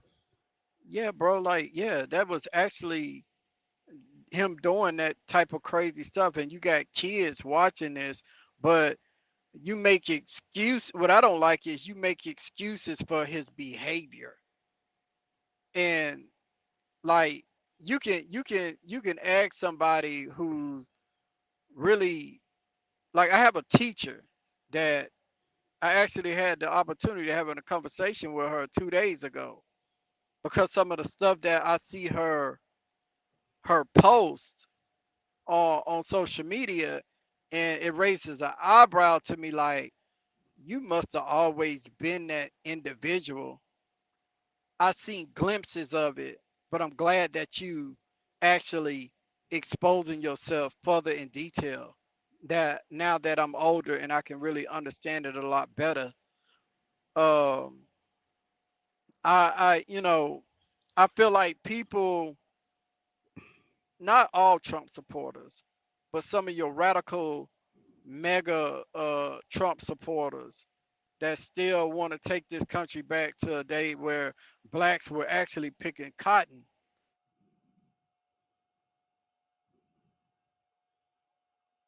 Here. And those days are never happen again without blood being shed. So I feel like it's you're not you're not born you don't inherit racism. You're taught it. So I I feel agree with that like wholeheartedly. I agree with that so wholeheartedly.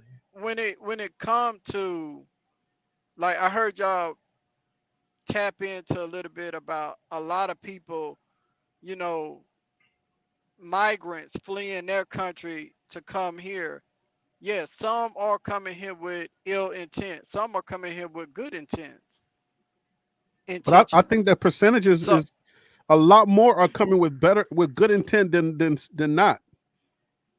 exactly. That's So what we with that miss a being lot. said, right, exactly. So the individuals that that was born here in the United States, that lived here in the United States, never been outside of the United States to see exactly what certain individuals talk about and try to warn you about the landscape of what this country could look like if y'all allow certain individuals, because at this point for me it's not about Democrat and Republican.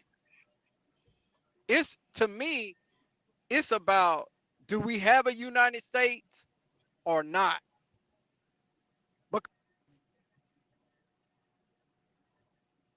Phil, are you here? Because I think his audio just cut off. Yeah. I'm Okay. still here. Okay. Just checking to see. Hey, Tim, just get your audio correct again. Something happened. Get your audio correct again. But yeah, but he makes a good point.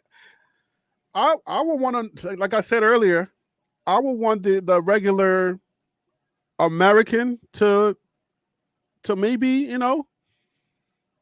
go through, like, just learn the immigration process, just for them to see it. Right, and every situation is gonna be different because, like, again, my wife was here on a student visa when we met. So that Hmm. process looked a lot different. She was already here in the U.S. I have a childhood friend, classmate of mine.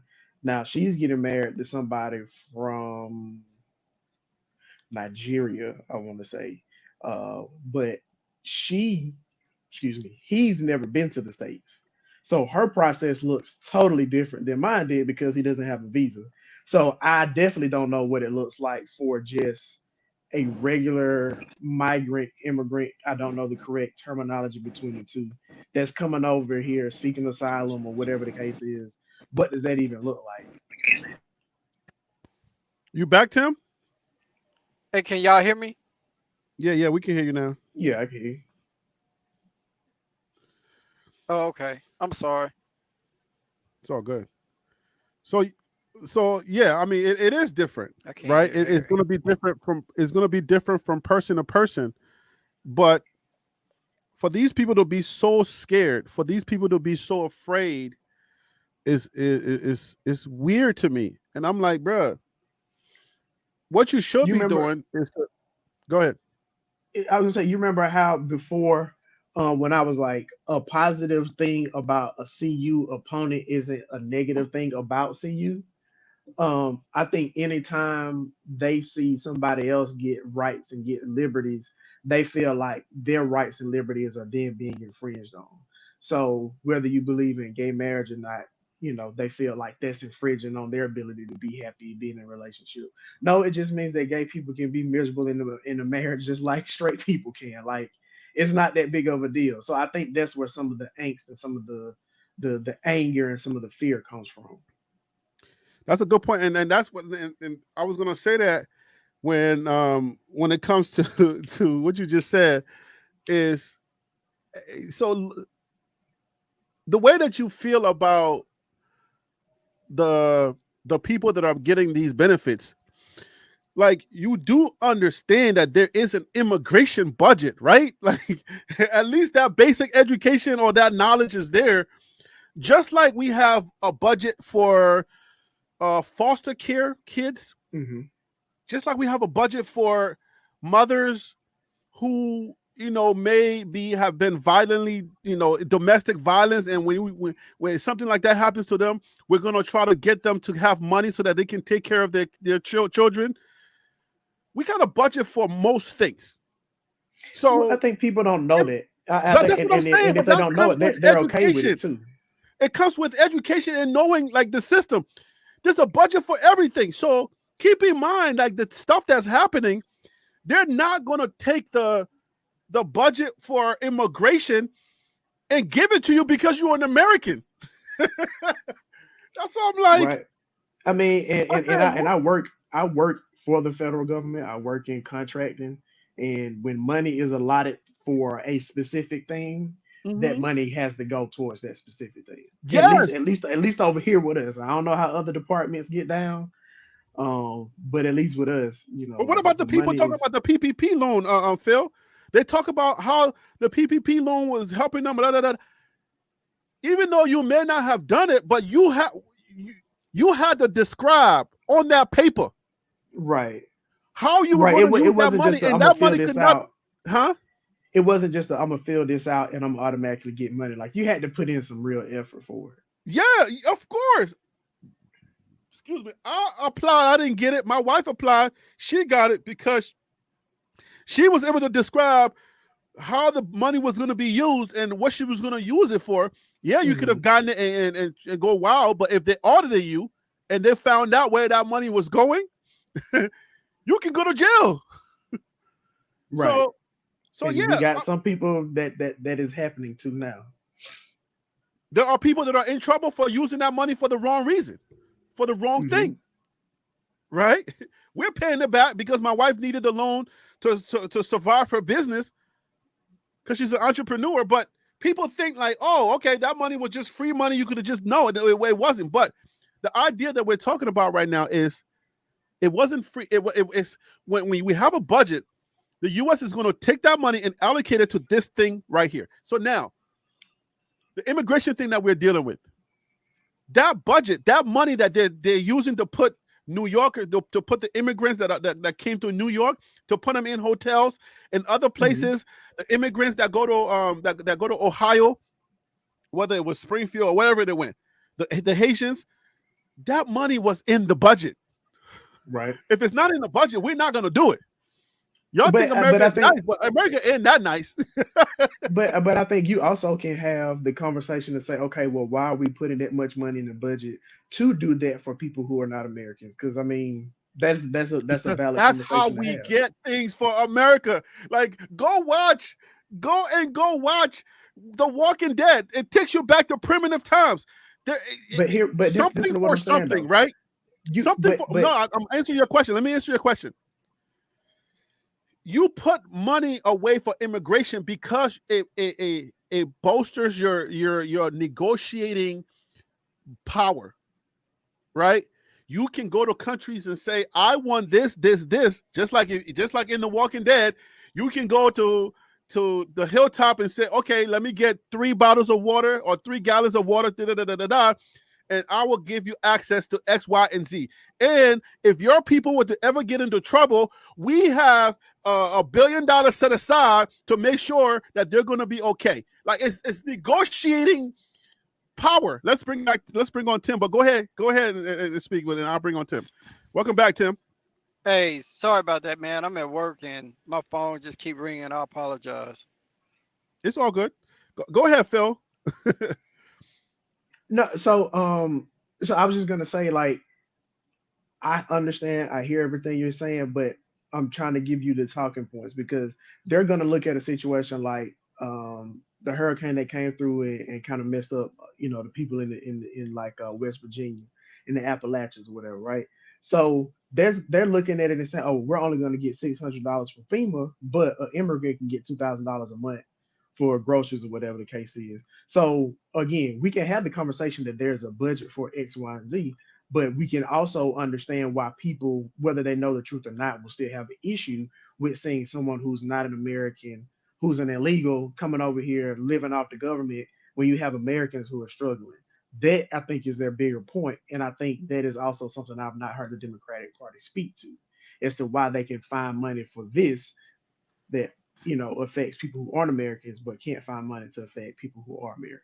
Hey, you right, Phil. And they're not gonna touch that hot stove, that hot eye. You know what I mean? Because it's actually factual.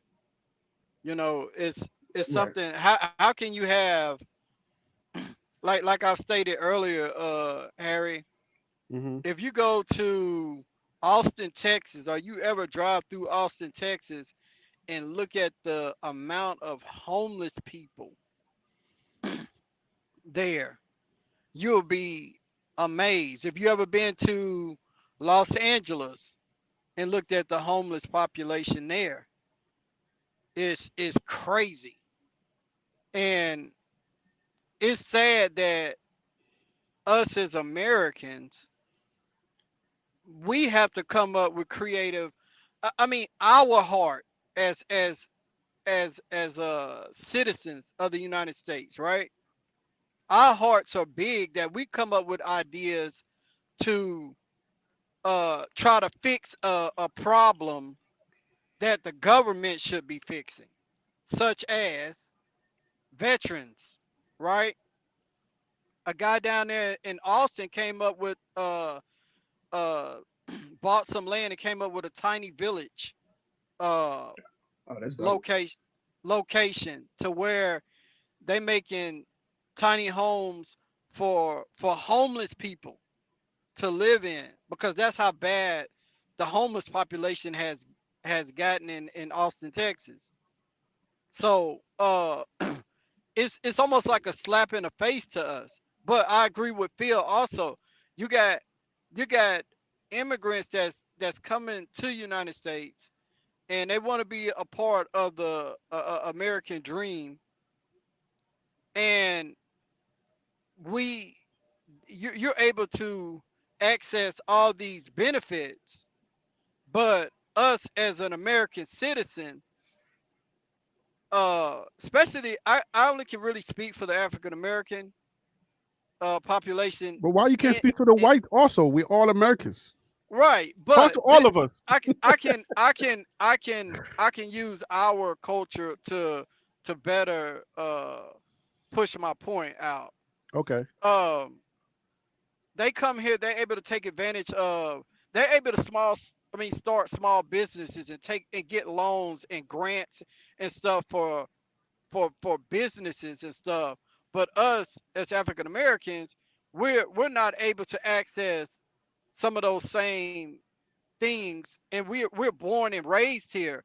Not only Right. that, uh, we can have the credentials, we can have the credit, we can have the money saved up to try to take out a loan for a business, but we're placed in a percentage. You heard me throw out percentages on your channel a lot. So But what does that have to do with immigration? Huh? You talking about fixing immigration?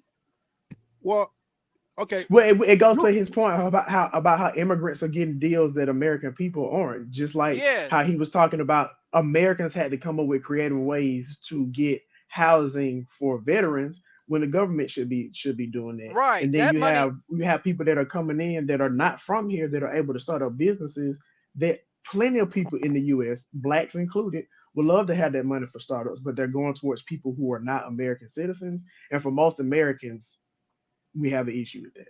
Right. And then on top of that, Phil and Harry, if you got illegal immigrants coming in here, right? What? You hold on 1 second before They you don't look start. like us.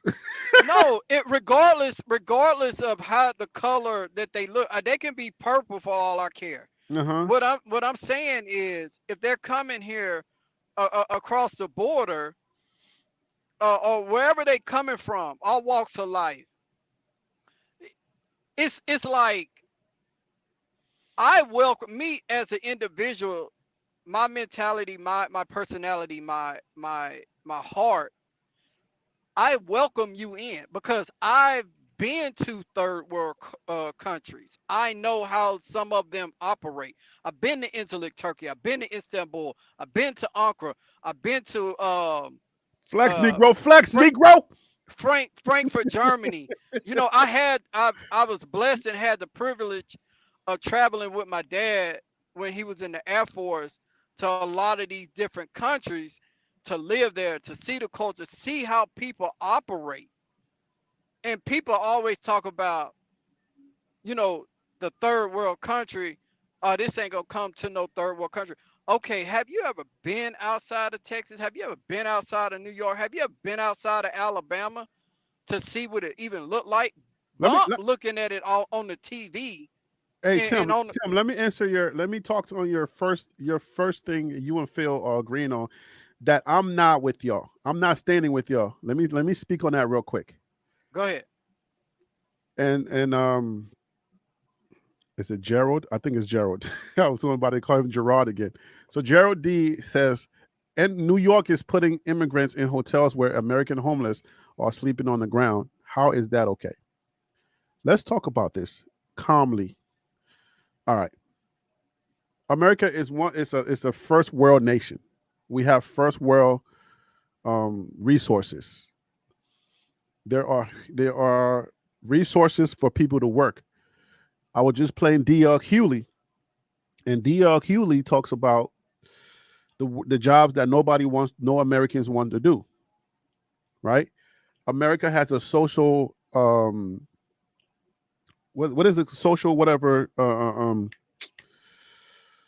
about to say social studies. So, social worker has a social worker, whatever that thing is. We have that system for any American that wants the opportunity to earn a living.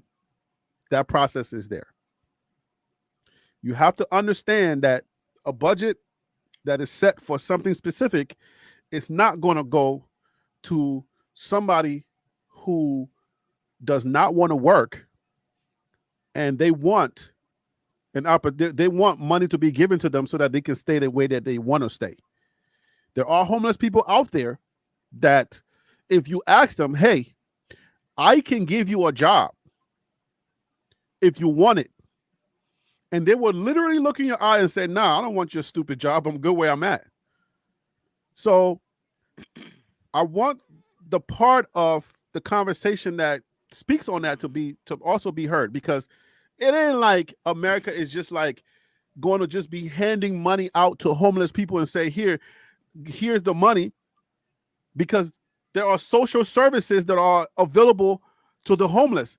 There are homeless shelters. There are places that you can put people, but some, not all, and not a lot, some, maybe a small percentage of people are lazy. They don't want to work. They don't want to do anything.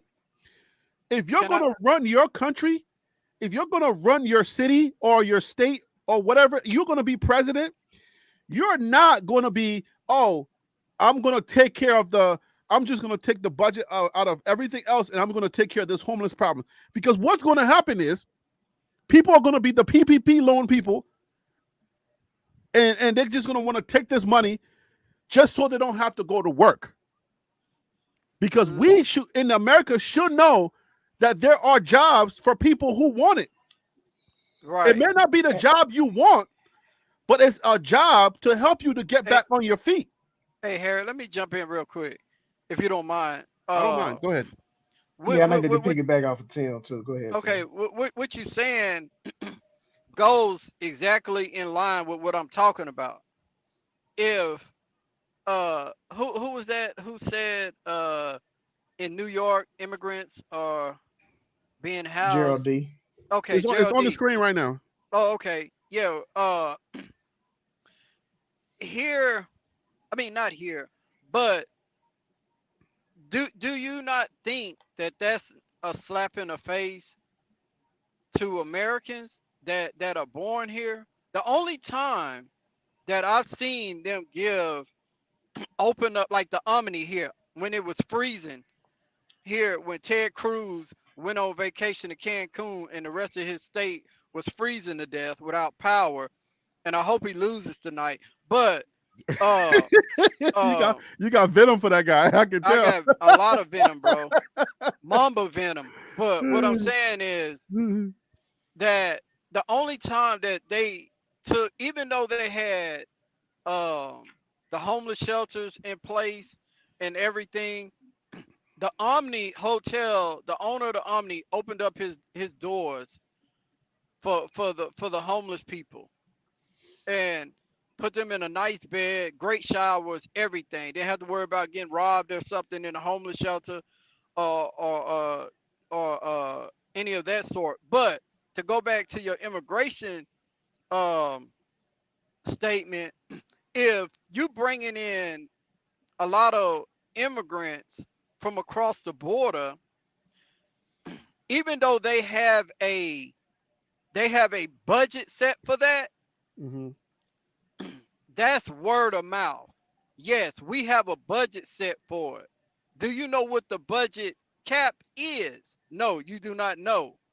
The budget is the American people, because we got to pay for that through taxes. So with that being said, it's like a lot of them come, they need food to feed themselves, not only themselves, their family members. So they're able to take advantage of social services and get food stamps, WIC, if they even still do that. I'm not 100% sure. But what I'm saying, guess who got to front that bill? Me and you, that's going to work every single day. I'm happy to do it. I mean, I'm happy to do it too, but it can get to a point. You happy to do it now, but if it raises even higher out of your comfort, then you're gonna be like, you know what, this is getting ridiculous. But listen to this. Politicians, right? They're playing games with us, and I think it's up to us to not allow them to play games with our tax money, because Kamala says she wanted to do something, right? She wanted to close the border. They got a bunch of people together on both sides of the aisle, and they came up with a border bill. But according to her, Trump called his representatives and said, you got to kill that, because if I run, I cannot run on a situation that's already fixed. I'd rather run on the problem. And we all know in America, problems are easy. It's easier for you to run on the problem and scare people than it is for you to try to fix a situation. Kamala Harris did not. Kamala Harris, that bill was drafted by Republicans. That was a Republican bill that made it up there. And like you said, Trump called because he wanted to run on that narrative for the election. But that So was if a it was a Republican Republican bill. bill, if it was majority Republican bill, but it was something that both Democrat and Republicans agreed upon, then Yes, it was a how can bipartisan you bill, still but it was drafted up by Republicans. right? Then how Can can I you chime still in be? on that? Go ahead. Yeah, so with that whole situation, Trump didn't want to give the Democrats what would look like a win before the election, and that goes to the issue with the American politics. I want to make this point real quick, and then I want to go to the pushback that you gave on what I said because I don't think we're talking but not communicating. But I'm gonna finish this point first. Got it. The issue with politics is that, okay, let's say for example, let's say tonight Kamala wins, and the Democrats, they have the House and the Senate by a slim majority. The Republicans in the House and the Republicans in the Senate are not going to push anything through because they don't want the other party to get the win. And it is sickening that you have Democrats and Republicans who are willing to not vote on something that's going to help the American people because it's going to give a win to the person across them that has an R or a D or is red or is blue. And we got to get away from that. If anything, if I was a presidential candidate running, I would tell my whoever counterparts, hey, listen, you may not like what I got going on, but we need to pass these bills that's going to help the American people. Give the American people a win so you can go home and brag about what you're able to do and not go home and say, oh, well, they haven't been able to do anything. Yeah, they haven't because you haven't voted on anything. Now, to your point, as far as the budget is concerned, my argument was never that there was a budget or that the money from the budget for immigration should be used for American citizens. Again, I'm talking about the optics and how it is easier for the Republican talking point to stick when, as an American, you can see people coming and staying in hotels that are not, U.S. citizens, and then you have U.S. citizens that are struggling to recover from a hurricane, and they hear that they're only getting $600 from FEMA, when in actuality they're going to get more. And also, the Cheeto in chief, he's the person that defunded FEMA. So, and in some cases, he wants to actually get rid of it altogether, which is going to hurt a lot more people that looks like him than people that look like us.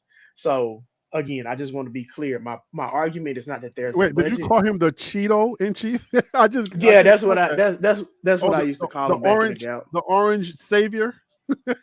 Yeah, hey, the tangerine machine, man, all that. So, but okay, so let me just speak to. I think Gerald said that not all homeless people are lazy. I don't think I was willing to work. No, I think he was saying not all homeless people are willing to work. Right, but I wasn't suggesting that all homeless people are lazy and they don't want to work. That's not my. That's not what he said though. But that's not what he said. I think he said, Harry, you should take your show to the streets and see and meet some of the homeless folks. Hear their stories. Not all of them are lazy.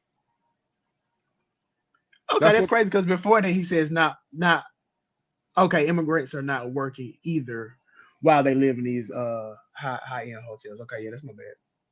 So yeah, I mean, I just want to speak on that because I don't think I'm suggesting that all people who are homeless are lazy people that don't want to work. I think that's when we're yelling at each other and I'm hearing these debates flying back and forth and we're not taking our time to have a good conversation about things, this can kind of get caught up in that. Because then as soon as you hear somebody say something, then that's what it goes to. It's like, oh, so you think all homeless people are lazy, they don't want to work. No, what happened to situations where people become homeless? There are homeless resources. I want to make that very clear. There are resources in the United States of America, just like they have the budget for immigration and other things. There are resources for and social services for people who fall on hard time. There are those services out there. If you are a homeless person, let's say you had a car accident, you couldn't work because you got sick or something happened to you, and now you couldn't work the type of job that you could do, and you fought on hard times. If that is the situation, and maybe your medical bills kind of got backed up on you and you had to be homeless, there are services to help you in America. All right. And sometimes, yes, those services run out, and sometimes you can't do nothing. Those are some of the situations that some homeless people they have to deal with, because they just can't physically, they can't work. But that's not the entire homeless population. There are homeless people that happen to be drug users.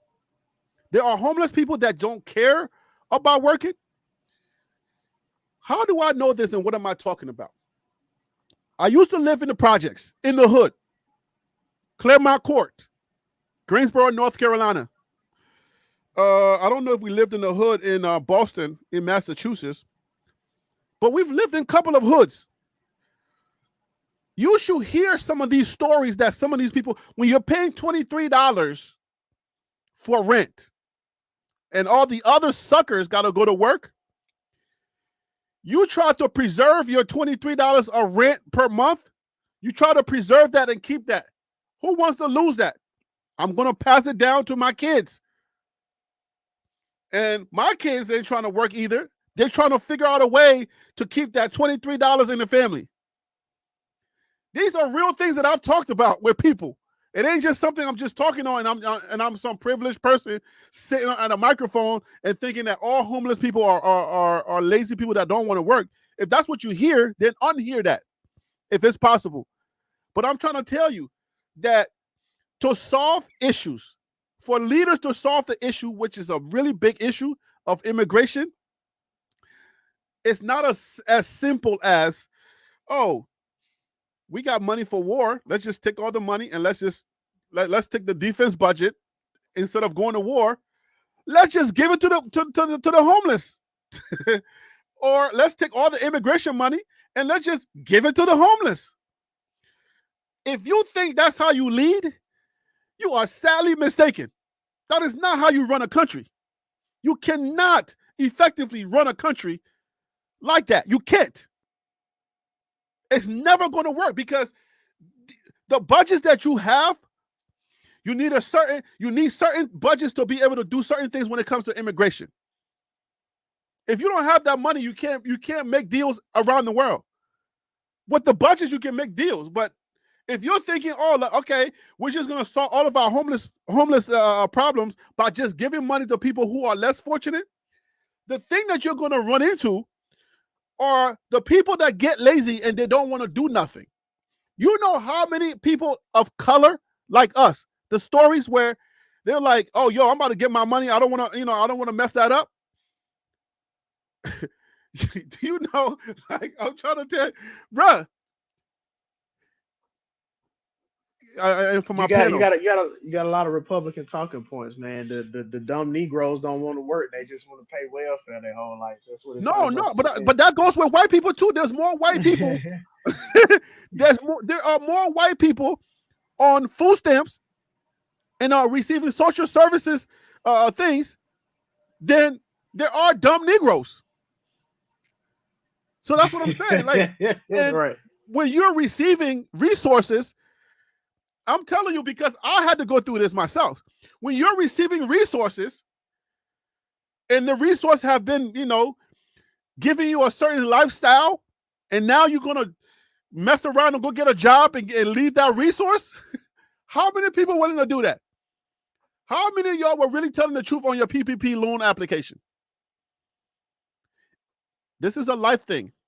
If you because human beings are naturally lazy people. All human beings, we're naturally lazy. If you give me a reason to be lazy, I will be lazy. I'm not saying that this is the solution to the immigration problem. I'm just saying that you cannot you think the argument of, oh, let's just give the money to all of the people that are homeless.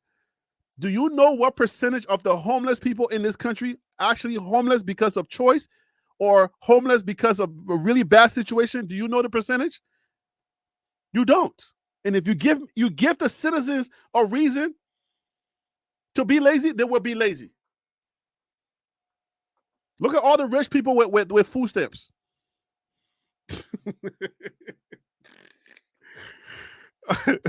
I'm trying. That's a fact. They are middle class. I know some middle class people who has food stamps, who getting food stamps, and I'm like, how is that even possible? How you get I mean, it's the American system. If you don't have anything in your name and you know how to That's work the true. system, you good. You good. Don't put nothing in your name. Trump will literally have food stamps if he can get around with it. I'm trying That's to tell you, like, facts. that's just how it is. But you cannot, as a leader of a country, or you having a budget for a state, you can't lead from the mindset of, oh my gosh, there's somebody right on my doorstep who I got to step over. You know, it's a homeless guy that's living right on the street, and I got to step over him every time I go to work. You can't give that guy money. As much as you want your heart to feel the way that you wanted to feel, you can't give that guy money. You just can't. Yo, let me tell you something, Harry. I was out downtown in the town that I live in, and we was outside this little spot, and it's like a little arcade spot for adults, or whatever, right? So it's this homeless guy comes through. He's talking to me and my cousin. We talking to him and we looking at each other like, all right, we know we just waited for the shoe to drop. We know he's gonna ask for something, right? And he looks at us dead in the eye and is just like straight up. He'll like, look, it's been a rough week. I just want a beer. Can you buy me a beer? I like, you know what, bro? I appreciate your honesty. I'll buy you 2 beers. Here you go, man. Enjoy your night.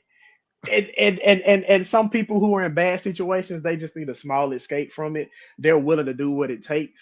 But you just never really know. You never really know what people got going on until they open their mouth and say something to you. You don't. But guess what? I'm telling you, like, even good people with good intentions. If you set a precedent that, oh, I'm just gonna give you free money just because you're homeless, why would I want to work if I can just get the money?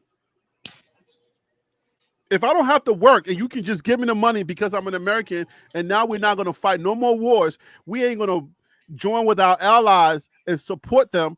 We're not gonna send no more tanks over and join our allies. And then guess what? All that money runs out. So now we can't help nobody. We're vulnerable now. You gotta watch The Living Dead, bro. If you don't help nobody in the world, when it comes time and you need help, they're not gonna help you, bro. It's a bigger micro. It's a micro. Like the show is a small portion of what we experience in life. If you don't keep that budget for the military to go to war when your allies need it, and you say, "Oh no, I got homeless living right here. Why don't I just give them all these billions of dollars that I'm spending for war?" If China declares war on America, it's a wrap, bro. Let me ask you a serious question. Do you think $1 less trillion going towards the defense budget is going to stop America from being the greatest military power in the world? What president are you setting? No. We said we're gonna ask questions in good faith. No, we're gonna ask questions in good faith, Harry. I can't let you do that. I can't let you do that, Harry. We're coming in good faith. No pun. Pause. We're everything we're presenting is in good faith. I'm asking a serious question. Will $1 trillion less answer your question is with a question? Oh, jeez. Okay, so that means you're not going to answer the question. But go ahead. I'll answer your question. Go ahead. What is your ask your question? Let me see if I can answer it. Will $1 trillion less going towards America's defense budget make us now not the number one military power in the world? Yes, the money that you cannot take away from the budget, because that money, there's a way for me to say this.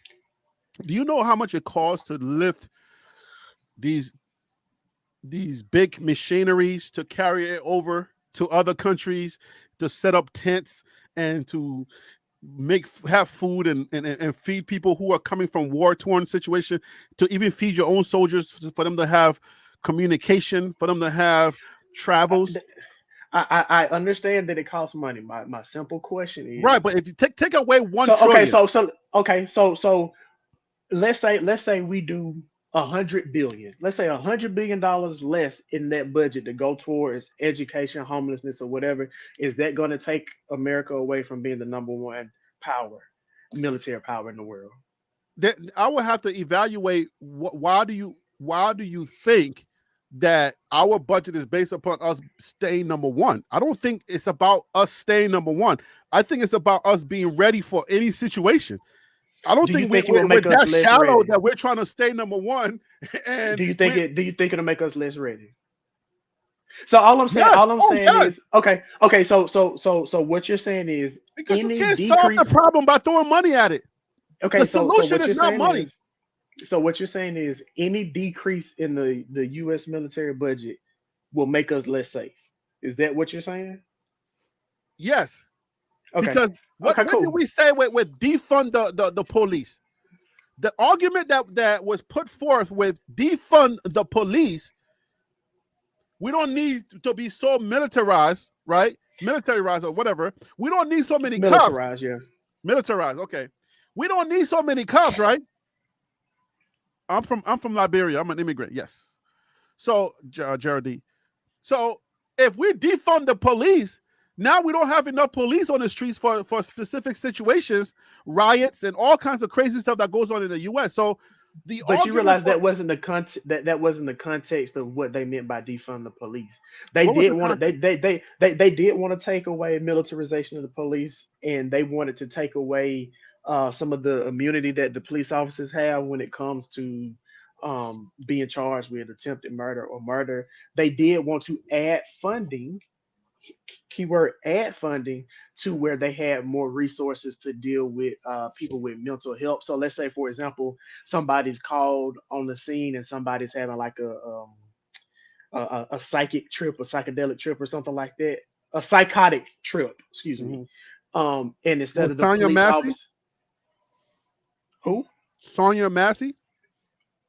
You can use her for as an example, but they would be trained better on how to de-escalate things, which is what they should be doing anyway. But they want to have better training for more unique situations as we deal with mental health. So it wasn't all about taking guns away from police officers.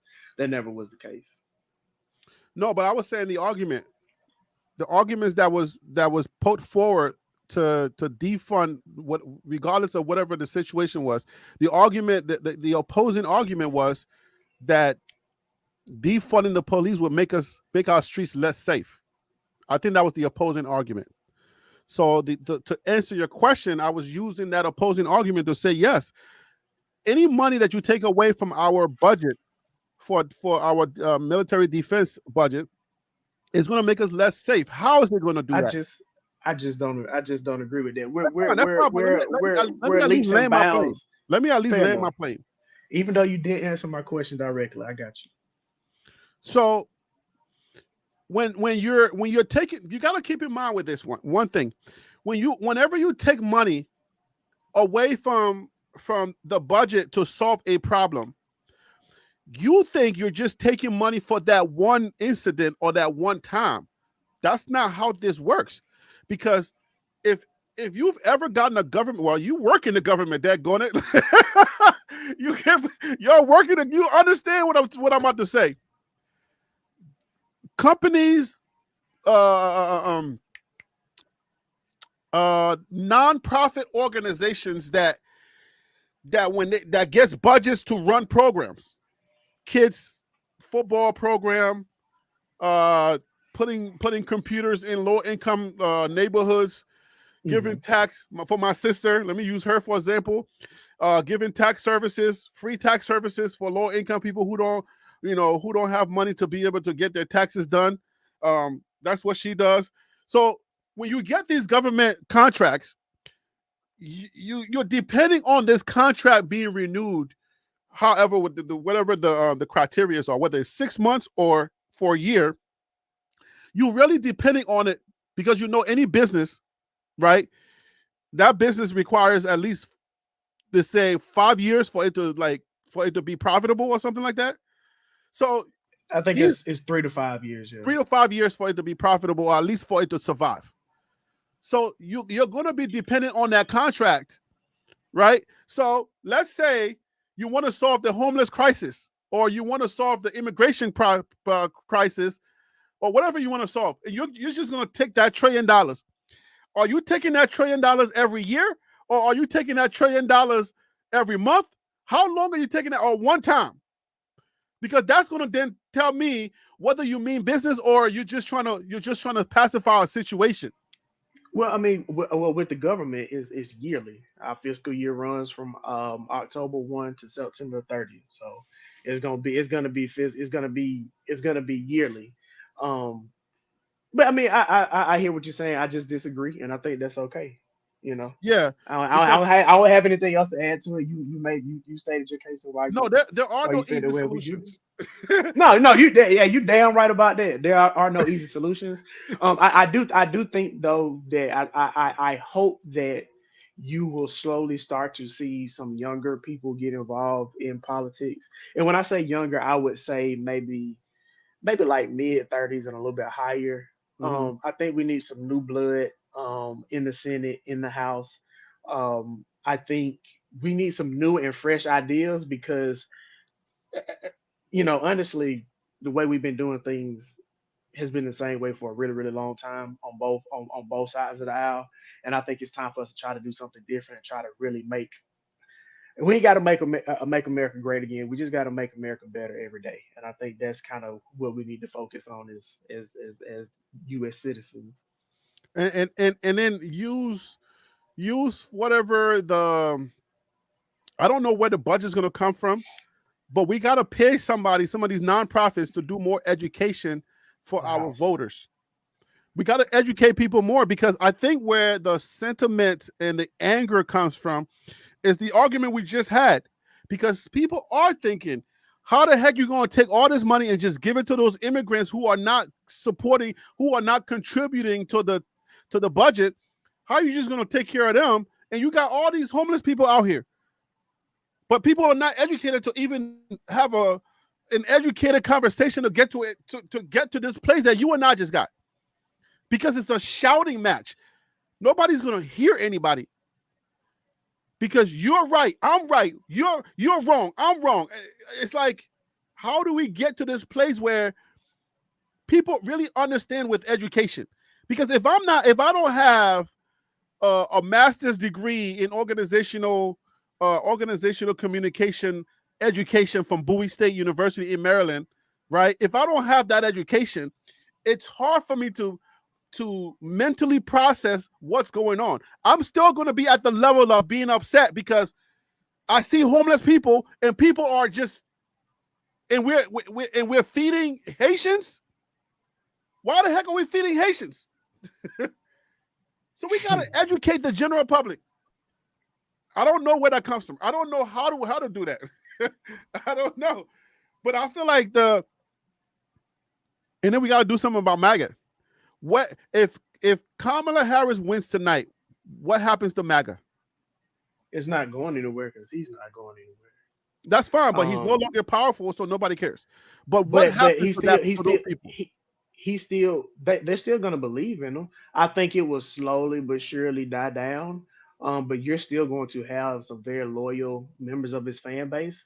I am more concerned about what the Republican Party is going to look like, because if now the Republican Party if the Republican Party comes further away from the extreme and closer to the center, I think that will actually help them end up getting more votes in the future than the Democrats. So this could be a winning strategy for them to have him to lose, because they can gain more voters with him not being there. But as far as like the MAGA fan base, I don't think that's going anywhere for a while.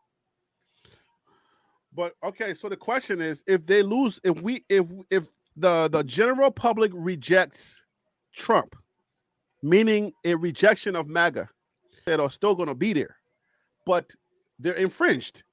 They're disenfranchised.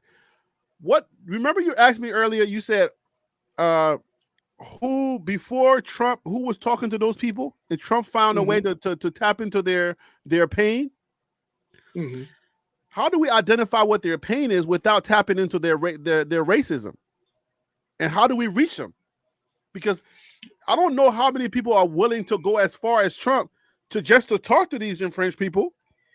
I think there's a phrase that says something about like the greater angels in people. But I think you would speak to the greater angel in those people and not make it about race and just make it about, hey, you're on Medicare, Medicaid. We want to make sure you have good health care if you're an older citizen or whatever, right? We want to try to find a way to make sure that you have that that medicine is cheaper. We want to try to find a way to cut down on inflation. We want to try to find a way to make sure that your grandkids, can have affordable college. Or if they don't want to go to college, they can find a trade that they can use to be a productive member of society. So just kind of talk about the things that people have pride in. But that's Kamala. You're describing Kamala. Well, okay, maybe she didn't do a good enough job with that. But your question was, how do we talk to them about it without talking about race? And I think that's how you talk to them, is just simply by talking about the problem. Oh no, that's not my question. Okay. Without Trump, okay, let me rephrase this. Do you remember hearing about the Liberian Civil War? I did not. I don't remember hearing about it. No. Okay, all right. So for 14 years, Liberia was in a civil war, and at the end of that war, there was a lot of child soldiers. Actually, in the war, there was a lot of child soldiers, and the warlords were the citizens of Liberia. And after the war, they had no money. They didn't have nothing. They were poor before the war started. They were poor after the war ended. But they were all in that same community, right? The best way to explain this for some Americans is, if you watch The Living Dead, is Negan. Walking Dead. Yes, Negan. If you remember who Negan was, Negan, after his estate was taken down, he was still alive, and he had to live among the same people that he traumatized.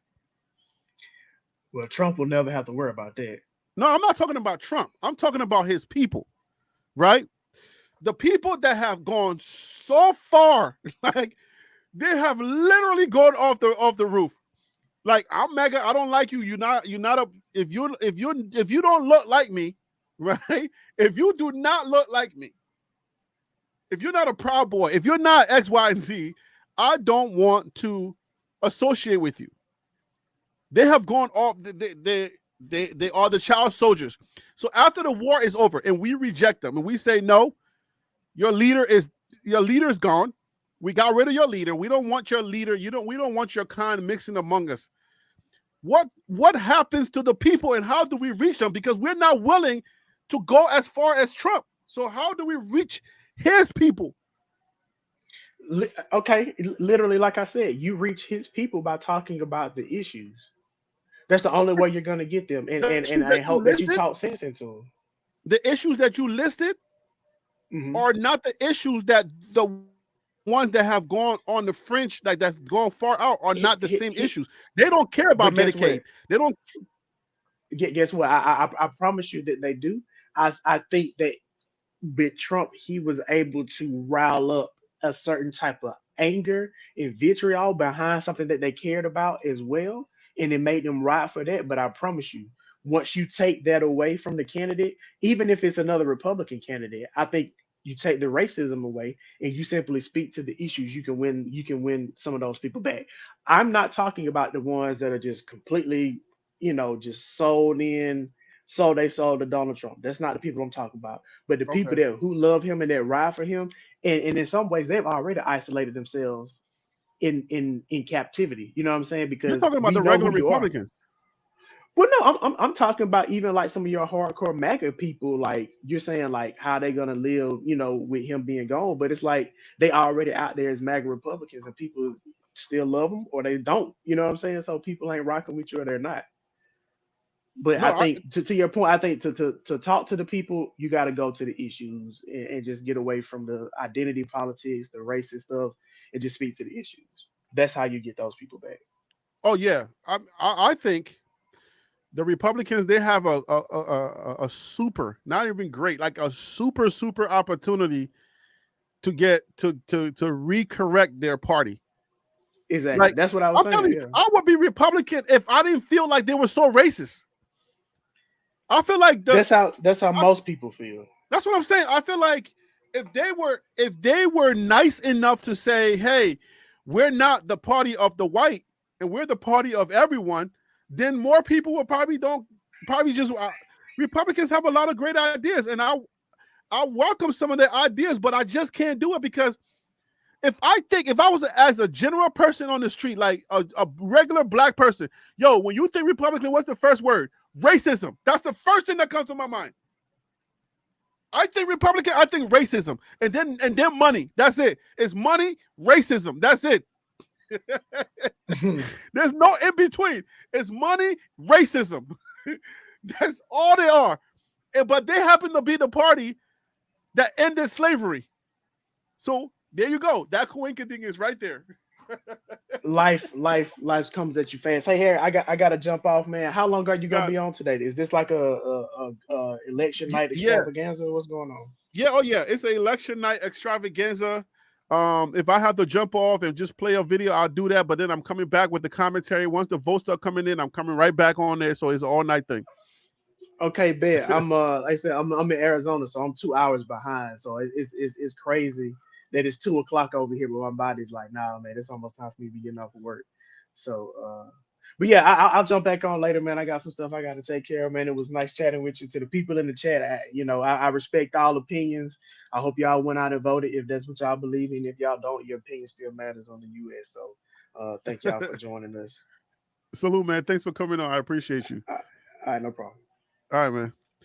So the conversation continues with just the understanding that I want people to understand. Like I want to know how do we reach the Trump supporters that are not the regular Republicans? Because the regular Republican Party is hiding somewhere in MAGA. People who want a good country, they want healthcare, they want to have they're blue collar workers, people who, I'm talking about the regular Republican, not that whole crazy stuff that's going on with tiki torches and burning down buildings and trying to give us our country back. Like, nobody took it, bro. You're just too lazy to do something for it. You're just too lazy to just build it yourself. Like, nobody took your country. There ain't nobody taking your country, bro. You're just not educated enough to understand what's going on. So stop. Like, those people, it's hard for you to reach those people.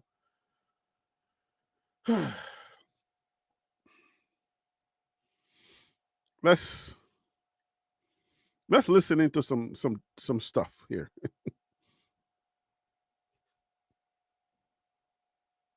People are done with his tired old story. And if that's the best argument that he's got to close, then I think the choice before the American people tonight is a very clear one. Senator, what are the plans within the Harris campaign if former President Trump prematurely declares victory tonight, as he did in 2020? Look, I think what we are trying to do is let the voices of the American people be heard through their vote. We are prepared to be patient. We are prepared to defend and protect the rights of every American to have their vote counted and to have their voice heard. We know that the former president has been laying the groundwork to do exactly what you just said, to declare early victory, to create chaos and confusion. But that's the only tool he's got.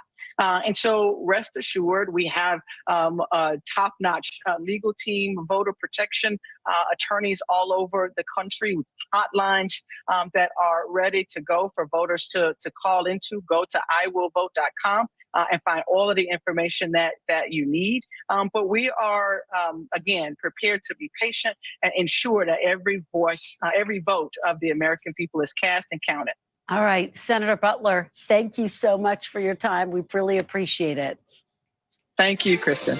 Coming up next, you are looking at live pictures of Trump headquarters in West Palm Beach, Florida. We'll get the view from a top Trump campaign official next amid new concerns from Trump.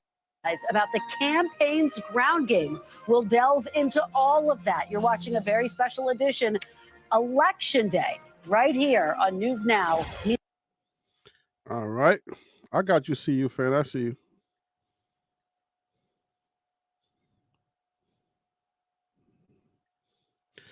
Welcome back, CU fan. How you doing today, man? How you doing? How you doing right now? Let me pull this one up. Welcome back. How you doing, brother? You might have to unmute. I'm not sure if you're talking or not. So CU fan, whenever you're ready.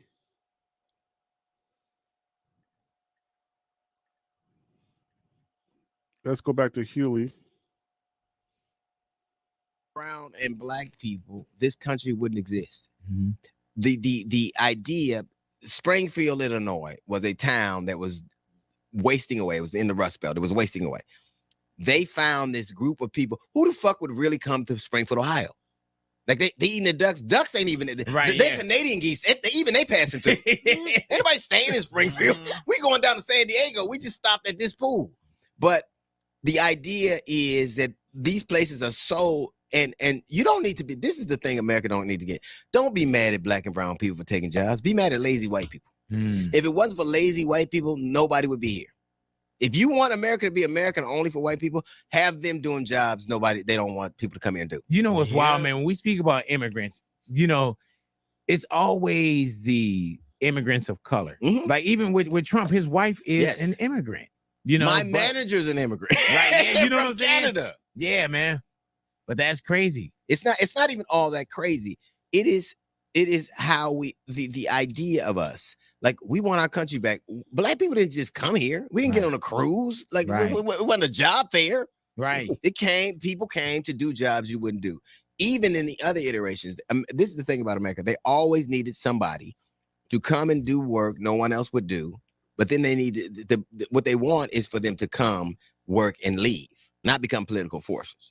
But like I hear immigrants are taking all the jobs. Name me the job you see a legal immigrant doing. You go, I should be doing that right there. I want to do that. Yes. Only reason I'm a little mad is as a black man, they didn't show up doing slavery. If they would have, we'd got some time off. Like, thank God you got here when you did. Yeah, man. Yeah, I got Tuesday and Thursday off now. I noticed that at a festival Thank one time. you, Louis. I noticed that at a festival one time where I was sitting there and I'm like, the people who are cleaning these porta potties, I was like, none of them are white. No. Right. Out of the whole 3 weekends, three days I was there, I was like, not one white person. What job is the illegal immigrant taking? Name me one. Yeah. Here's how it works.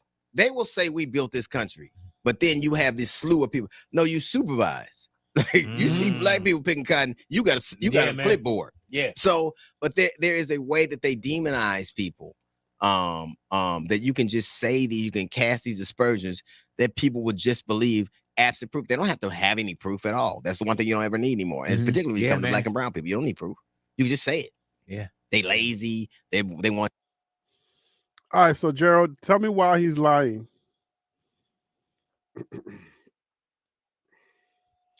I want to know why you think he's lying. I want to have that discussion. Why do you think he's lying? Like, what is he lying about when he says that most Americans don't want to do jobs that immigrants are doing? I'm not talking about whatever you think in his past, but what he's saying. Like, what is wrong with what he's saying? See you, Faye. Welcome back, man. Hopefully your microphone is working now.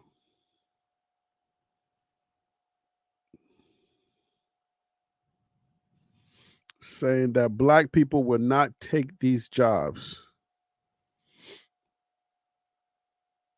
Black people won't take what jobs?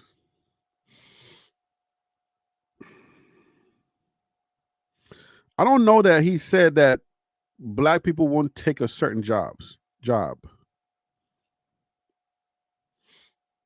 I don't know when he said that. I don't know which part of what he was saying. Tell me which part, because I'm not sure. I'm not sure which part you're talking about. Where you're saying he said that black people wouldn't take certain jobs. I think they said so. He said something about when what did he say? He said it would have been nice if the Mexicans would have came and give us a break. So, like first it was we want your job, then we want your woman. Now they want now we're eating your dogs. Yeah, come on. Did you know that the Haitians? And also keep in mind that he's also a comedian. So while he's trying to educate, he's also trying to make jokes as well. He's trying to make it funny. Because these are some hard topics to deal with because nobody really agrees on certain things. Like people telling you to go back to Africa. Like, nah, I ain't going nowhere because we built this country. And they're like, no, we built this country. White people built this country. And he's like, nah, y'all was holding clipboards. You know what I'm saying? We was doing all the back-breaking work while y'all was holding clipboards and whips, right? So he's trying to make it funny, but it's hard information. If you think about what he's saying, this information is hard to digest. This is not just easy information for a comedian. Like, that's why I call him an educator. He's a comedian and an educator second. The Haitians defeated Napoleon Bonaparte. They defeated him 3 times. They killed his brother-in-law. And Haiti beat England, Spain, and Britain. Haiti did that. They were the first democracy, the first set of free people in the Western world. France was going to use Haiti as a jump-up point to this part of the world. Haiti was like, nah, you can't come in with that. The general in Haiti defeated. The Haitians were so cold when they would kill French soldiers, they would stack them up in walls like they did. Wow! So come if you want to. They burned Port-au-Prince. They said, "Why are you burning the city down? Because we want them to know what hell is like when they come here." They 3 times Napoleon, but they ended up capturing. That is why they have to. You can't be. The notion is that we will destroy your perception. We will destroy the idea of you. But if you look at the Haitian people and how they really stopped, if it weren't for a lot of Haitians doing what they did. Stop asking research questions to ChatGPT. Stop asking research questions. Its answers are not reliable. Napoleon comes further. Purple Orca. Haiti also invaded and used forced labor in Dominican Republic. Is that why the Dominicans are treating the Haitians like the way they treat them now? Because I saw a documentary. About DR or the Dominicans and the Haitians. And even though they're bordering countries, man, the way that the Dominicans treat the Haitians, I was like, dang, we can't buy a break. Wild Dog says overwhelming majority of my aides and what is that? Paratransit drivers have been immigrants.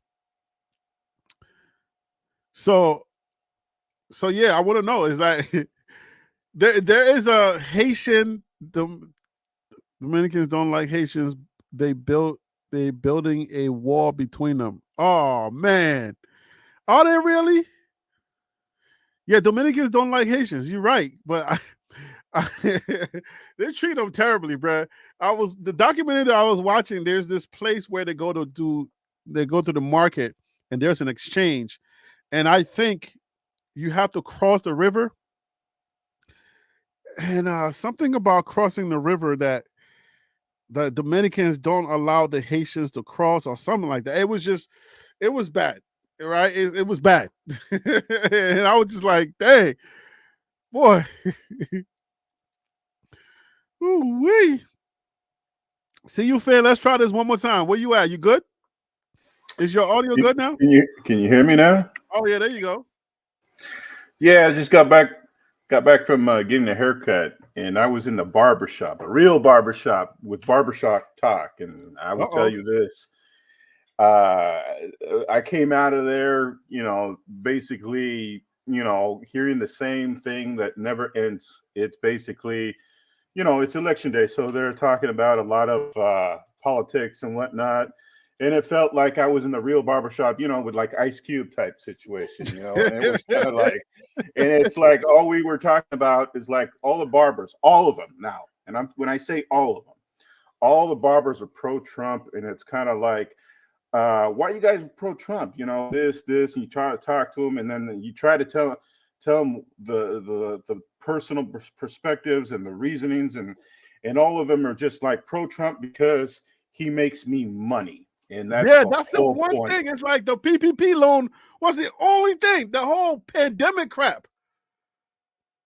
Yeah, and it's like you can't have a good conversation, or at least with the people in the barbershop, and it's like all about his money, plain and simple. He makes me money. That's the only reason. It's me. It's about me, not about America. It's about me. And it's kind of like you just couldn't get into these people's minds about, how is it affecting America? And if you're only thinking about yourself, you're putting yourself in a position of being selfish and not helping America, the people that need help. And you just want to make money for yourself. That's it. Who cares about that? But that's Trump's whole platform. Who cares about the Americans? You got to go for yourself. That's it. And that was the whole thing. I was there getting faded. Barbershop talk. You're not there to get in nobody's mind. You're there to try to be the quickest. All right. That's like at the barbecue when you're talking, and when you're in a group of, I don't know if they're all black men, or you said it were black men. So if you're amongst a group of black men talking, it ain't about trying to get somebody to agree with you. For the most part, you're trying to make somebody laugh, a group of people laugh, or you're just trying to be as quick as possible. It ain't no, let's have an intellectual conversation. That's not the barbershop talk. And it was loud. Let's put it that way. It was loud, and it was, it was just basically points. Here's this, here's that, and like, it was, it's one of them conversations where it's like, you know what? I'm glad I got cut. Thank you for the conversation. Talk to you guys later. Yeah, I mean, you don't go to the barbershop to have intellectual conversations. You go out there to get your cut and to laugh a little bit. And every now and then, you might get, somebody making some good points. But yeah, it's frustrating because for the black male in America, when I talk to them, every time I talk to them about Trump, it's always that he makes me money.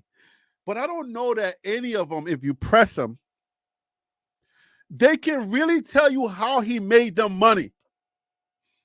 I'm like, bro, if you were in the pandemic, the reason why it lasted so long, it was because of the denial of this guy to really take it seriously and give us the help that we need to get ahead of this thing, so that we didn't have to go through what we went through. That's the first thing. And we had to stimulate the economy. It was the stimulus check. The same stimulus stuff that we went through with Obama, it's the same stimulus situation that we went through with Trump. So for the life of me, I cannot understand how black men say they like Trump because he made them money. How? Hey, Harry, just want to let you know, my wife said you're invited to the barbecue. Oh, man. Thank you, ma'am. I appreciate it. Oh. She's listening to you, so she's like, oh, yeah, I like Harry. But, man, I got questions today, man. And for those of you who are watching, guys, I just want to let you know, this is for my other channel, The Billionaire's Mindset. You can see it right there on your screen, right above the 2024 vote. The Billionaire's Mindset. I am also linking it on TLP Sports Club because I have an audience there, and I don't really have an audience yet at The Billionaire's Mindset. So if you are on YouTube or you are on a computer, and you can tap into the Billionaire's Mindset YouTube channel, please do me a favor and just hit the like button or subscribe to the channel if you're not yet subscribed. I will be having these type of conversations on the Billionaire's Mindset. I want to build it up through TLP and get the TLP audience interest. And then once I have enough of interest and people can join me in the conversations I'm having, then I will no longer have to hit up TLP for help. But that's what I'm doing right now. And to call into the show, guys, the little banner that's going at the bottom, the little ticker right there that you see at the bottom, it does say if you are a Trump supporter. I'm going to change that because now I want to talk to black men. I want to talk to black men who feel like Trump gave them more riches. Trump made them richer. Because it's so annoying. You have no idea how this idea of Trump made you money is such an annoying thing to my life. Trump didn't make you no money, bruh. But see, that's the problem, is that they have him convinced that they did, and there's no changing their mind off of that because you can't. It's them making money. Look, they'll tell you, look, I've made this much money because of him, because of his policies, and so forth and so forth. And it's like, that's the only reason you care for him. There's no other reason. I said, and one of them that I was talking at the barbershop says, I don't care about his policies. I don't care of how, he could, grab a woman's, private parts, and I wouldn't care. He could kill someone in the streets, and he wouldn't care, as long as it's making him money. And that's kind of like, I guess you can't change your mind on that. I mean, that's your concept in mind. So KMS 929 says, or KMS says, I was making big bank with Trump. How? Was it policy-wise? Was it something he did? Because we got to keep in mind, Trump was the beginning of the pandemic, and I think Biden was kind of like he took it through and ended it, something like that, right? Because Trump was 2016 until 2020 when Biden took over. I'm a ship builder. So what? People were escaping the country. How did you make money being a ship builder with Trump?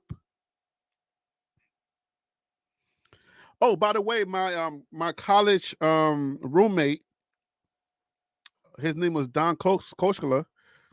He was from Finland. His dad built yachts. He was a rich guy. I haven't talked to Don since we left college, but his dad built yachts, and he was coming to UNC Greensboro to learn math, like these weird type of math that I can't even remember the name of the type of math he was doing, because he was about to run the family's business.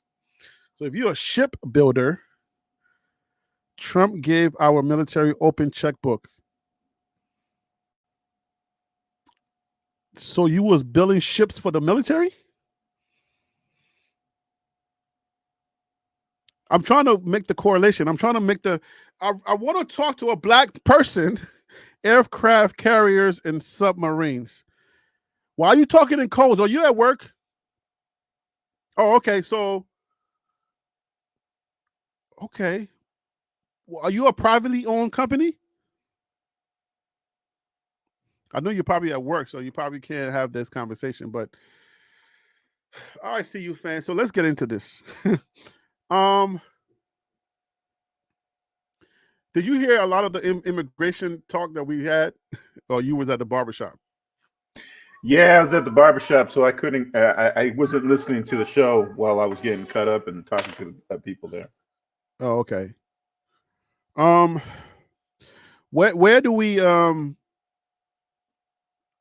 do you think it's important to have a politician either from the Democrat side or the Republican side that reaches out to the infringed side of MAGA? Do you think that's important, or we should just let them burn because they're too racist? Some of them are too far gone. That's pending that Trump doesn't win tonight. Let's say that that's the criteria. He loses, we reject him, but MAGA is our people. MAGA is Americans. So I look at our people as our people. I don't see it any other way, right? No matter how far they're gone, if you have a cousin or somebody who's a drug user, an abuser, or they're alcoholic and they're just in the streets just trying to get another hit, you still gotta love them. That's your family. So I look at MAGA, the ones that are so far gone, who just don't care about nobody else. It's all about white skinhead, whatever. How do we reach those people? How do we talk to those people if we reject Trump tonight? Honestly, so I'll take this in the teachings of Jesus Christ. And Jesus Christ, he didn't talk to people that rejected him. The people that wanted to listen to him, he talked to. For those people that that rejected him, he did not talk to. So talking to some of these MAGA supporters, Trump supporters, it's very difficult to change their mind. They're set in stone. They're like a mule that doesn't want to move. And it's hard to talk to them. Like some of these people in the barbershop, man, it was very hard to talk to these Trump supporters in there, these barbers, just like saying, and some of them got a lot of heated up with the conversation because of the fact that they just refuse to look at different views. It's all about them. In the perspective of MAGA supporters are just, they have certain views that are like, gasoline was better when Trump was in office than Biden, or my guns are being infringed, or something other than that's all they can roll with. They can't roll with anything else other than they're taking my guns away or something else related to that. It's very difficult. So, but you started off by saying I would look at it from Jesus's perspective. So what are you offering? What are you saying? How are we reaching them? The way we reach them, to me, in my opinion, is you try to have a conversation. If the conversation does not happen, then honestly, I would move on. And that's just me, because I'm not going to argue with a mule that doesn't want to move. It's hard to have that conversation with someone that doesn't want to move. Good point. That's a good point. Our politics and our government is so divisive. And I'm always looking for solutions for issues, for social issues. In a second life, I will probably be a politician or a social scientist, somebody that tries to find a bridge between the hardest people to reach and the people that don't want to reach them. Because at the end of the day, man, even the hardcore people are also God's people. But I feel like there is some way to bridge that gap. How do we bridge the gap? Africans and African Americans are having a silent war that is not pronounced, where Africans and African Americans, or the African American thinks that the Africans left them and never came back for them, or let them get kidnapped and never came back for them, and that the Africans don't think that highly of African Americans. So there's this secret war that is brewing. I don't know if it's brewing per se, but it's happening with culture, in the African American culture, and it's a hard conversation to have. In that light, how do Black people talk to racist people? I watched this show that this racist person sat down with a Black man and just like had a conversation. And it was, I don't know if it was set up or not, but they basically just had a conversation without, some hate, rhetoric, or anything. And they talked to each other. And that's how a conversation should be, where there's just, hey, I don't like you because of this. And then the other person can say, well, why don't you like me because of this? What is the reasoning behind that? But unfortunately, there's too many people that have hateful aspects of it that cannot have the conversation, because the blood starts boiling. All of a sudden, the conversation goes into violent acts, and no longer the conversation needs to be thrown away into the wind because it can no longer have one to be, safe in a way.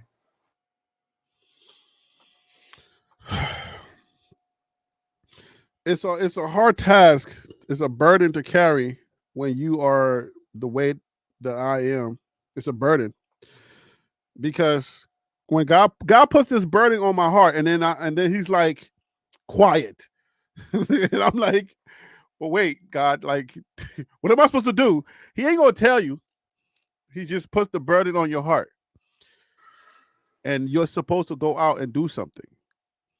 And while you're doing the thing, you will find out more and more of who you are and why He puts that burden on your heart. Are you going to a Bible study that has the form of a round table or a church Bible study where there's a pulpit, somebody's preaching from the pulpit? No, so the Bible study that I go to is a group of men, and we talk to each other, support each other, and we learn from the Bible. A mission to help men, because I mean, if you really look at it, men in the Bible, it speaks of men being the leaders of the family, and I as a man want to fulfill what God wants me to do, and in this case, I want people to understand that if you follow Christ, you could actually have a conversation with people and not be full of hate if there's a disagreement. Because when there's a disagreement, that's when people become primitive and they become, I don't know, they can be vicious. I mean, if you look at many of the Bible passages, like a lot of Jesus Christ sent his apostles to many of places to go preach, and a lot of them rejected him. A lot of them got rejected, but then he also said, "Don't go to these places because they're going to be rejected. Go to these places and do not talk to people that reject you, and keep moving."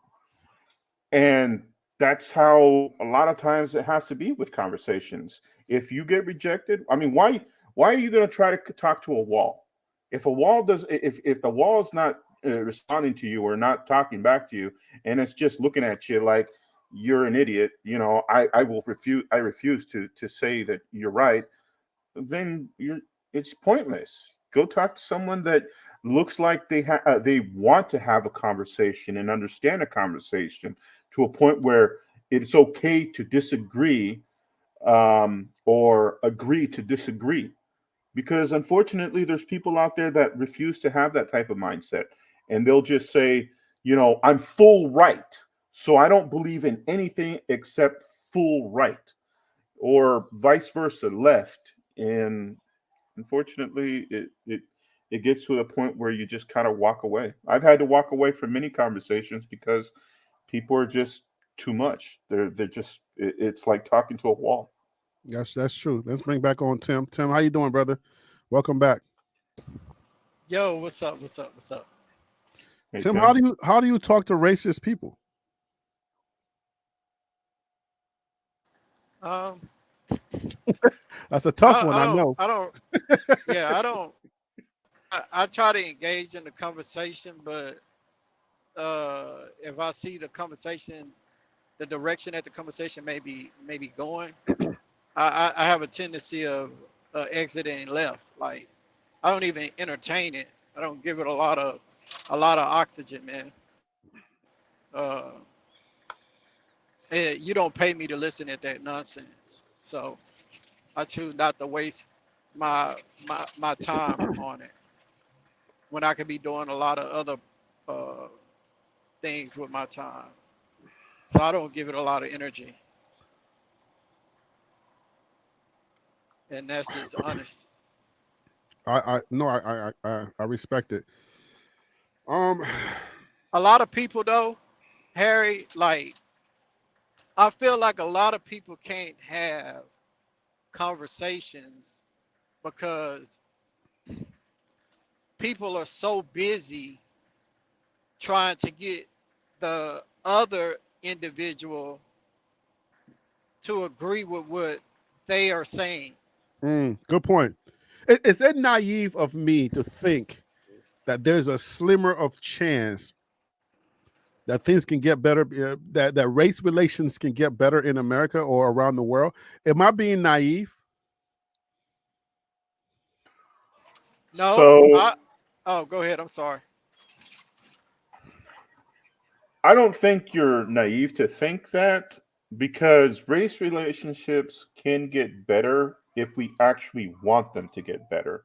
But unfortunately, because America likes to divide people, we are not going to ever be in a position of race relationships being okay. Um, you But wait, know, hold up. They're okay now because they used to be way worse, right? Martin well, Luther King, MLK, Rosa Parks, they're okay now, but we wanted to get better. So you don't consider it being okay now? not to a point where, Considering where we're coming from. okay, considering from where we're coming from, I will agree with that. But I do not think that race relationships to a large amount of people right now is okay, because there's that cultural difference. Like, for instance, in my family, seeing a black man married to an Hispanic woman was kind of like, whoa. And it was kind of like, well, why? You're not supposed to be doing that. You're supposed to marry, another Hispanic person, and but Wait. Aren't there darker skinned Hispanics? So what are we talking about? Like African American, or what type of black are we talking? well, there's those like Dominican, that very dark people that are Hispanic in a sense, like that. For whatever reason, how it is, as long as you come from an Hispanic cultural, it's okay, which is kind of a asinine. But there's people that think of mine like that, because, oh no, he's okay, but he comes from Dominican Republic, he's okay, But when you have a black man that comes from, let's say, Africa in a sense, then there's that, oh no, he didn't come from our area of our region, so that shouldn't be okay, But that's where I come from as a cultural area. But to tell you that I am like that, I'm not, because I believe that it's okay, because all God created us equally in the sense. So for me, if God willing, if my children ever married a black man, I'm perfectly fine with that, as long as that man takes care of my child and his character is good. All right, Tim. Am I being naive to think that race relations in America and around the world can change, can get better? I think they can get better. I've seen I've I've seen it out in the public eye. What you say in private, or what you may think in private, is the other people will never know. What you say and think in private, others won't know. Because I feel like a lot of people are chameleons. Some, some. You can adapt to any environment that you're in. So, but I've been to I can use Louisiana for example, right? Here it is, 2024, and the railroad track still separates blacks from whites. And growing up as a kid, a military child, I never understood when we would come back to the stateside, I never understood, why is it like this? Where we go to, it's not like that on a military installation. There's so many different nationalities that operates as one. You were a military guy. Let me ask you a question real quick. I wasn't in the military. My dad was, but I No, know I a mean lot about. military child. Yeah. Was there a black community within that military community? There were, okay, when I was in Turkey, we would fellowship at the chapel, but it was dominantly African American. But there were other nationalities that would worship with them as well. As far as everything else go, it wasn't like, okay, you know, uh, when they out there playing basketball, it just the African Americans are out here hooping on this side, and every other nationality, because there was so many different nationalities on this side of the court. It wasn't like that. It's like they come together and enjoy each other's time, enjoy each other's um, conversations. They were willing to learn more about each other and their walks of life than it is in the civilian world. Okay. So let me ask you. Okay, let's talk a little bit about what we're seeing on our screen now. If y'all got some time.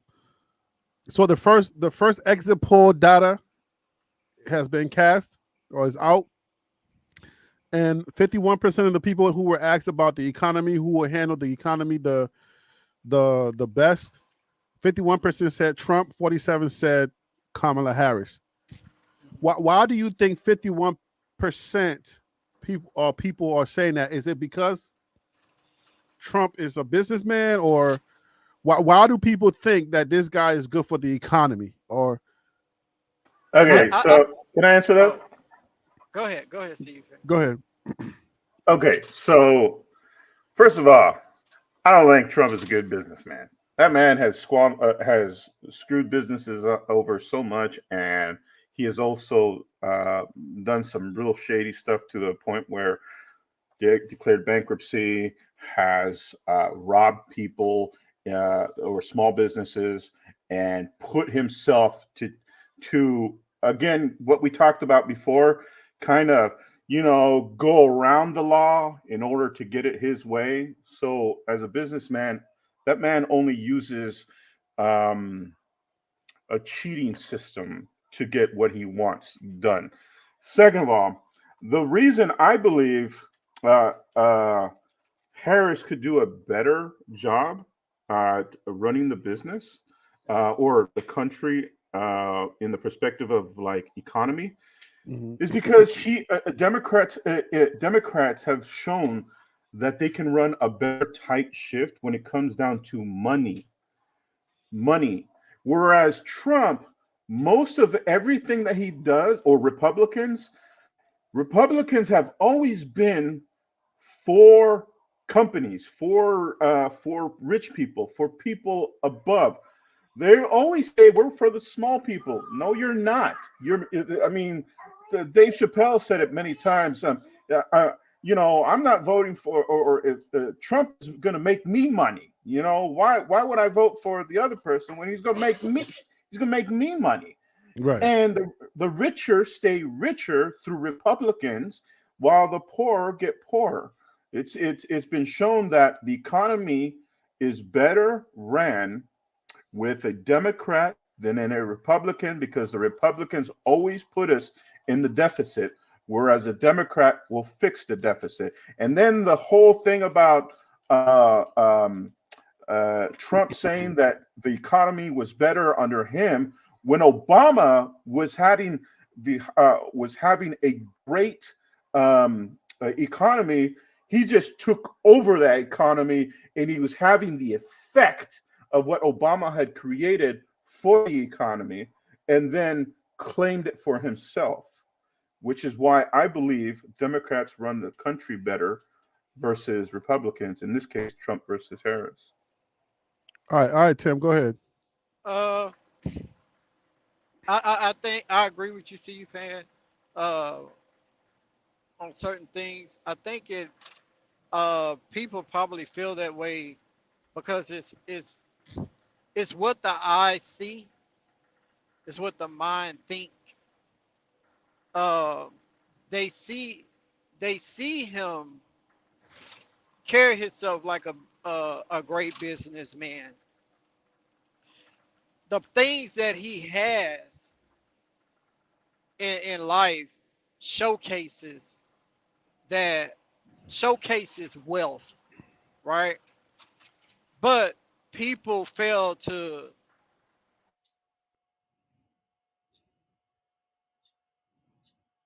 get there. What happened along the way? He inherited money, but he also sunk many of his ships. Businesses that he started, they failed. He bankrupt or 7+ times.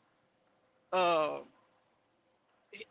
I mean, like CU Fan was stating, when he came into power for the first time, his first term, he inherited a good economy from Obama. But he He turned that. left the economy in a crap. He left the economy in Yep, a crap hole that's by true. putting tariffs on a lot of things.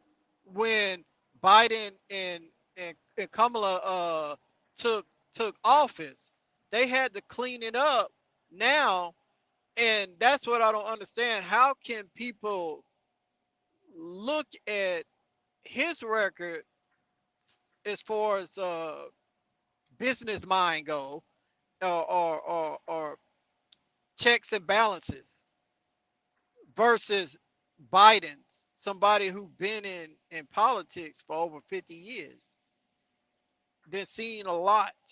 Not only that, this country, as of today, is in a better position than any other president 50 years from now. This is one of the best economies. And if Trump just so happened to win tonight, he's going to sink that ship again, once again. So the next 4 years, a president going to come in and have to clean that crap up. Yeah, yeah. And that's facts. But that's it. That's been the history of how he does business. Trump University, Trump steak. I mean, there's like a laundry list. If you just Google, if you just Google the businesses that have failed under Trump, like there's so many of them. We'll, we'll Golf see. courses. Well, see, that's why a lot of people voted him in the first place. A lot of people, the people that actually understood business, were like, well, he's a businessman. He can run America like a businessman. But if you, the man can't even run a good business because of the fact that he's done so much harm to the businesses that he's created. And because of that, I've always been, since, when he went against Hillary Clinton, and it's kind of like, I cannot believe that this man won, because people think that he can run a good business like America and make it into a business, because it is a capitalist country. And to me, I think that's a bad way of looking at it. And he ran it into the ground. And COVID happened, and he's like, "Oh, but look at all the stuff that we've done, for the people." No, you made it worse. You made it worse, He dude. said COVID was a hoax.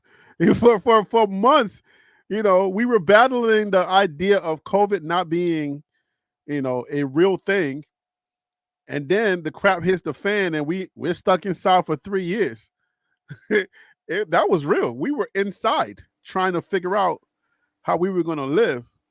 Dude, COVID was so real. Okay, people they're saying, "Oh, those COVID's fake." All these naysayers and whatnot. And so you understand, I had to work during this time of COVID, and I was around people that supported Trump so much and refused to do the simplest thing as wearing a face mask.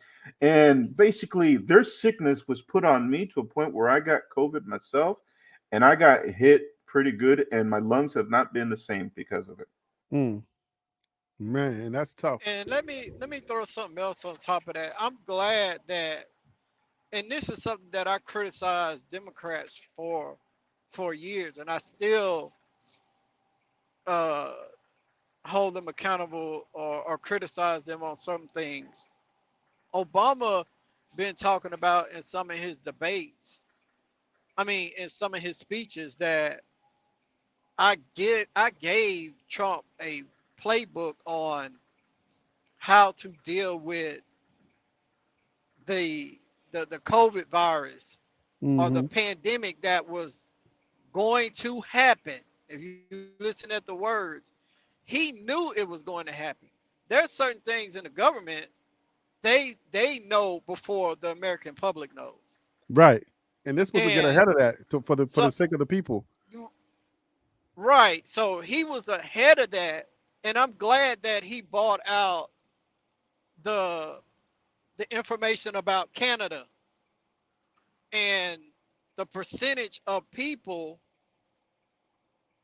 because of Canada's playbook saved so many lives, over 600,000 lives versus the US that lost over 1 million people died from COVID. And for anybody that say COVID was a hoax, go talk to some of the people that was in the medical field. Like my sister, she actually stopped nursing because of it messed with her mentally, you know, and because of the number of people that were dying, the ages that they were coming into the hospital dying, she couldn't handle it. To add it to your point, Tim, man, when COVID first hit, I was looking at a lot of the stuff that was happening, and you see these things happening in China and India, and it's kind of like they're burying people, or even in Italy when they were putting the dead outside on the streets and they're dying, and it was one of those things. This is real. This is happening. And people were being so negative into the perspective it's a hoax. Then why are these countries in such a desperate measure? Like you would see this stuff, and it's like, you guys ever watch that movie Don't Look Up on Netflix? I started, but I never finished it. Well, there's a point where the Republicans are like, it's a hoax. Don't look up. It's fake. Don't worry about it. And then eventually they look up. Hey, they lied to us. There's a meteor up there or whatever, and it's kind of like, that's it. You're buying the lie. You're so involved in like the people saying it's a lie that you're not looking up and seeing the truth. So Trump wins tonight. We get 4 years of whatever. I'll tell you, 4 years of hate, revenge, lies, deception, no peace, hateful rhetoric, people, MAGA, continuously saying things, openly being racist because their president can be racist, and so much more. And that is what this country is going to receive if Trump gets elected. All right, guys. Well, I gotta leave it there for now. I've been streaming for over 7 hours. The rewatch, the percentage of rewatchability is gonna go down because people look at it like 7 hours. I ain't touching that. So I'm gonna come back on later on once we get most of the results and we start biting our nails for whoever. I'll come back on later on and try to have some type of commentary. So I appreciate you guys coming on with me. I'm gonna say this, Harry. Yeah. Okay. So when 4 years ago, when the Biden and versus Trump was going on, I was nail biting the whole time. I'm like, Trump cannot win, right? Trump cannot win. All right. Yeah.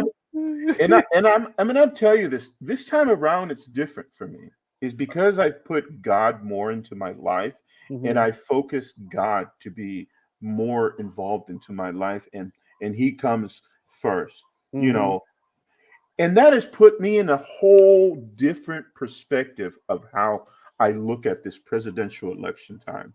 Because to me, it's like no longer am I worried, because I know God will handle what he needs to handle. And if for whatever reason Trump wins, then to me, that is something that we're gonna have to deal with, because in the Bible, they've had to deal with a lot of things that were bad, and God still took care of it. So in this case, if this happens at the same time, then so be it. Yeah, I think at the end of the day, I think a lot of people don't understand that regardless of who wins, America is a well-oiled machine. There's a process, and there's a process for everything. So some people fear because they don't know. They think like all the lies that they hear during political campaigning season, they think all of those lies are going to be something that's done. Like, oh, I'm going to jail people. I'm going to do X, Y, and Z. Oh, if Trump wins, he's going to jail everybody. He's going to come after everybody. Like, he can't. You know what I'm saying? Like, he literally can't. He'll be tied up in lawsuits forever. So, anyways, Tim, any last thoughts on on on this election process? Oh no, man. I'm just gonna wait till you dial back in, and hopefully I can catch you and jump back on board. But well, I do want to say this real quick. Yeah. I know he says a lot, and a lot of people say, he's just talking, and he's not gonna do this. Okay, well, he done a lot in the first 4 years. I feel like this time there's certain people that's not going to be in his cabinet to keep him in check. Mm-hmm. Because You know what I mean? So that's right. I'm sorry. So therefore, when you talking about making Herschel Walker a part of your cabinet, the dude who Elon Musk a part of your cabinet, like he's already I think he's gonna already be in hot water once this is over with, dealing with, you see what's going on over in Russia right now with uh with Korea then teamed up with Russia to help fight that war, and now they're on the front lines of things. So these other country dictators are teaming up together, and I've just got my eye open, man, and I'm not crazy by far. And not only that, I talked to some of my family members that are still in the service, and talked to my uncle that works for the Pentagon. And there are some things that I know he talks to my dad about that he'll take to his grave, but it's I'm not trying to instoke fear, but you want your eyes to be open though. Yeah, I mean, if you can read between the line, that's for sure. Because there has been some military movements that's been taking place in different places, but definitely something. That's why I promote education for the general public. Because if you listen to some of these people that you listen to, they'll mislead you, they'll misguide you because they don't have good intentions. They're trying to manipulate you. I ain't got no book to sell you. I ain't got no course to sell you. I just want you to just know stuff. Just be aware. Open your eyes. Stop just blindly listening to people, because a lot of people don't have good intentions. I got good intentions because I know who I serve. I serve God. So my intentions are always going to be, hey God, what can I say to help your people to be in a better place mentally, so that they're not being misled by these wicked people, these wicked men and women who thinks that they know better for them. Anyway. All right, guys. So I'll see you in maybe like an hour or two. I think the polls are going to be closing in about an hour and 34 minutes. I'm going to take a break. I'm a little tired. My energy, I can feel my energy going down. So let me get my energy back up, and I'll come back on so we can talk more politics. All right. You guys have a good one. Thanks again, Harry. All right, man. Have a good time at Bible study. I hope you learned something tonight, something new about. I will tell you this. Yeah. I will tell you this. Something that I've learned, and I'll say this, quickly. Something that I learned, context is the most important thing out of everything. Mm-hmm. And that also includes in the Bible. So when I go to Bible study, I learn the context behind all of the verses. Because a lot of people will say, well, like for instance, they'll say, well, the Bible speaks in this verse right here that women should submit to men. And it's kind of like, well, what's the context behind it? You have to have context behind it, because if you were to just say that and just tell someone, well, you have to submit to your to men or to your husband. So that's just what you have to do, submit to your husband. But there's more context to that. God created more context to that. And this is why it's so important to read the Bible. These Christians that are half in and don't read the Bible is what's going to vote for Trump, because they see him as a Christian man. Oh, I see where you're going with that. Yeah. I mean, and they see women, they don't look at a woman that can lead, because they think that, oh, okay, women should not be leaders. It should be men. Exactly. I mean, Donnie Swagger came out straight and he didn't even hide his. He was just like, the Democratic Party is the devil party. And black people, you guys are voting for the devil. The devil, y'all are voting for the demon party. I was like, tell me who you are without telling me who you are. I was like, whoa. I was like, man, your daddy, you and your daddy are alike. Wow, he was a firebrand. But anyways, yeah, I agree, man. I think people should really pay attention to the Bible, because don't use the Bible as your guides to not do the right thing. Don't use the Bible, because a lot of people, like, bruh, if I started to tell you the stories about Pat Robertson, man, I used to listen to that guy. Now it's like, oh my goodness, I did not realize how racist that he was. I said, never again in my life would I listen to you. There's no way. Well, it's kind of like I don't listen to what's his face? I forget his name. He's a Dion hater. What's his name? Good God, I forget his name. I don't watch him. The guy that is always attacking Dion for regardless of whatever it is. He's on. You're talking about what's that black guy? You talking about? I know who you're talking about. Yeah, I don't listen to him. I mean, because his rhetoric is so bad towards Dion that all he's doing is making up things. No, a lot of people that say they're Christians, they're not necessarily Christians to me. I think they like the ideals of Christianity, but they're not willing to do the work, because you cannot say you can't say, the Bible can't say treat your neighbors as you would treat yourself, and then you're racist. How? How does that work? That's white Jesus talking right there. That's white Jesus.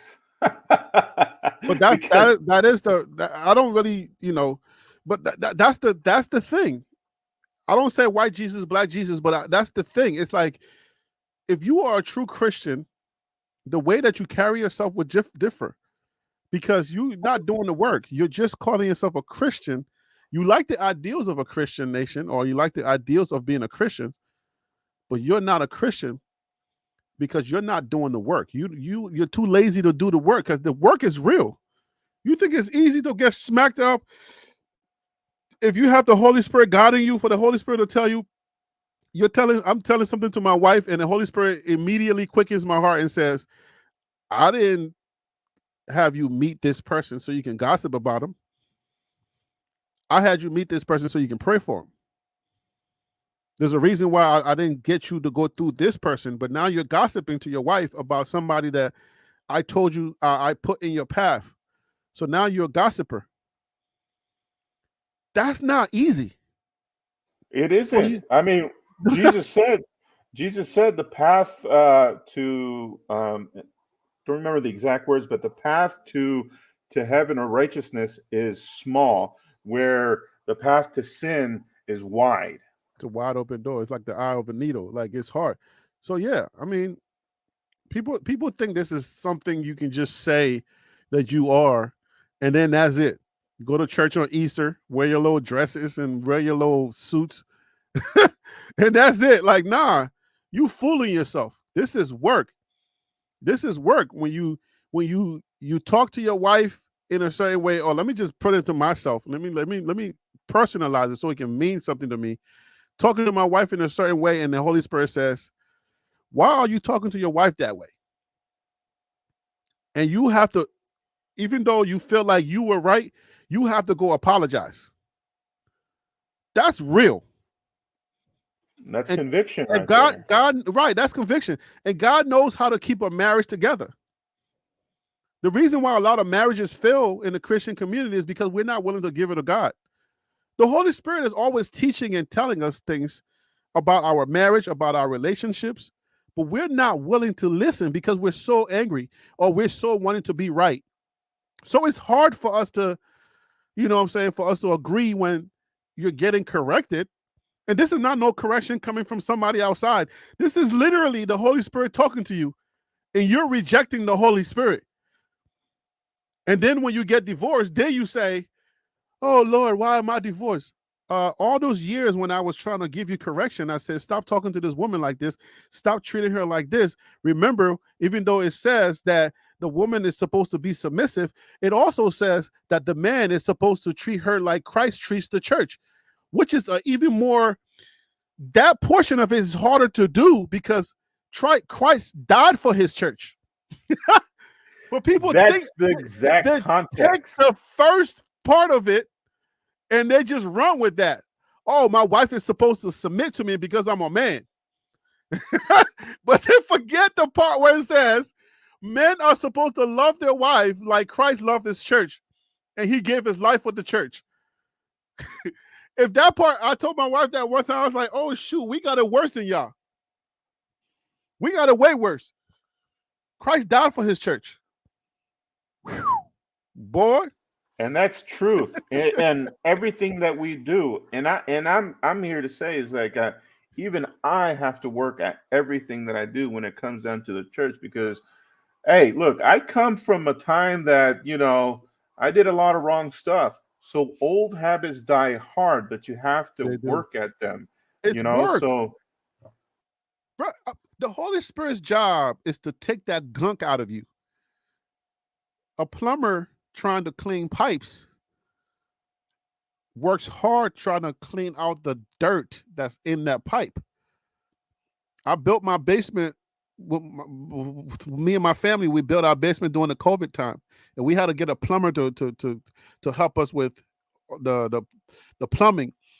And I learned how the plumbers get certain things done through the pipes, having to make attachments. The Holy Spirit works in that way. Old habits die hard, like you just said. So the old you takes time to kill. The Holy Spirit literally has to kill the old you so that you can be reborn, so that you can be born again.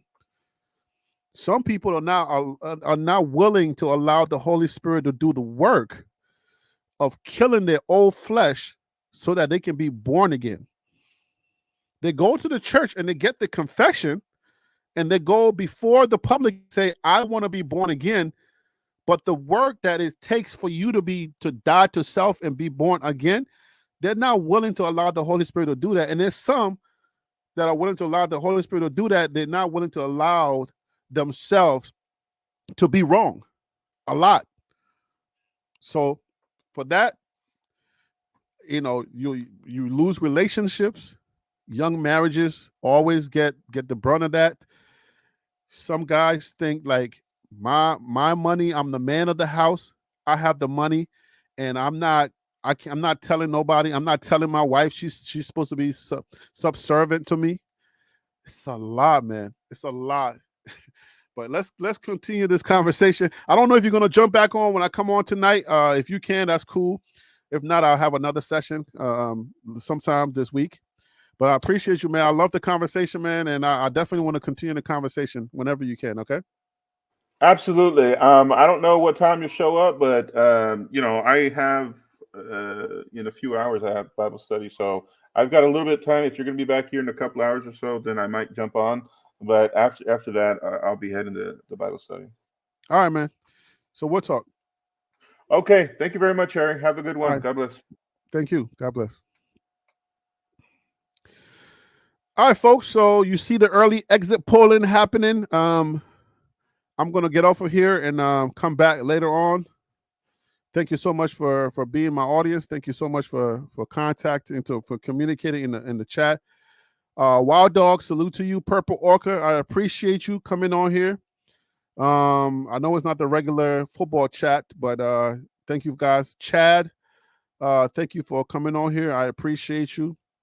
For KMS, I appreciate you as well. Everyone that came out, my panel, Tim, Feel So Real. Coming on here, guys, and helping me with this channel with the billionaire's mindset. I am an heir to the kingdom of God.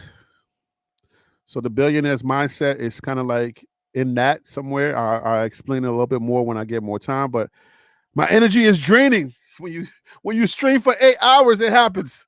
So we'll be back so that we can we'll be back one of very few days I'll talk my politics so much. That's what's up, man. At least you allowed this to happen, But yeah, man, I'll come back later on once we get some more results and see how things happen, and we'll chat more. All right, guys, I'll see y'all later. Peace out.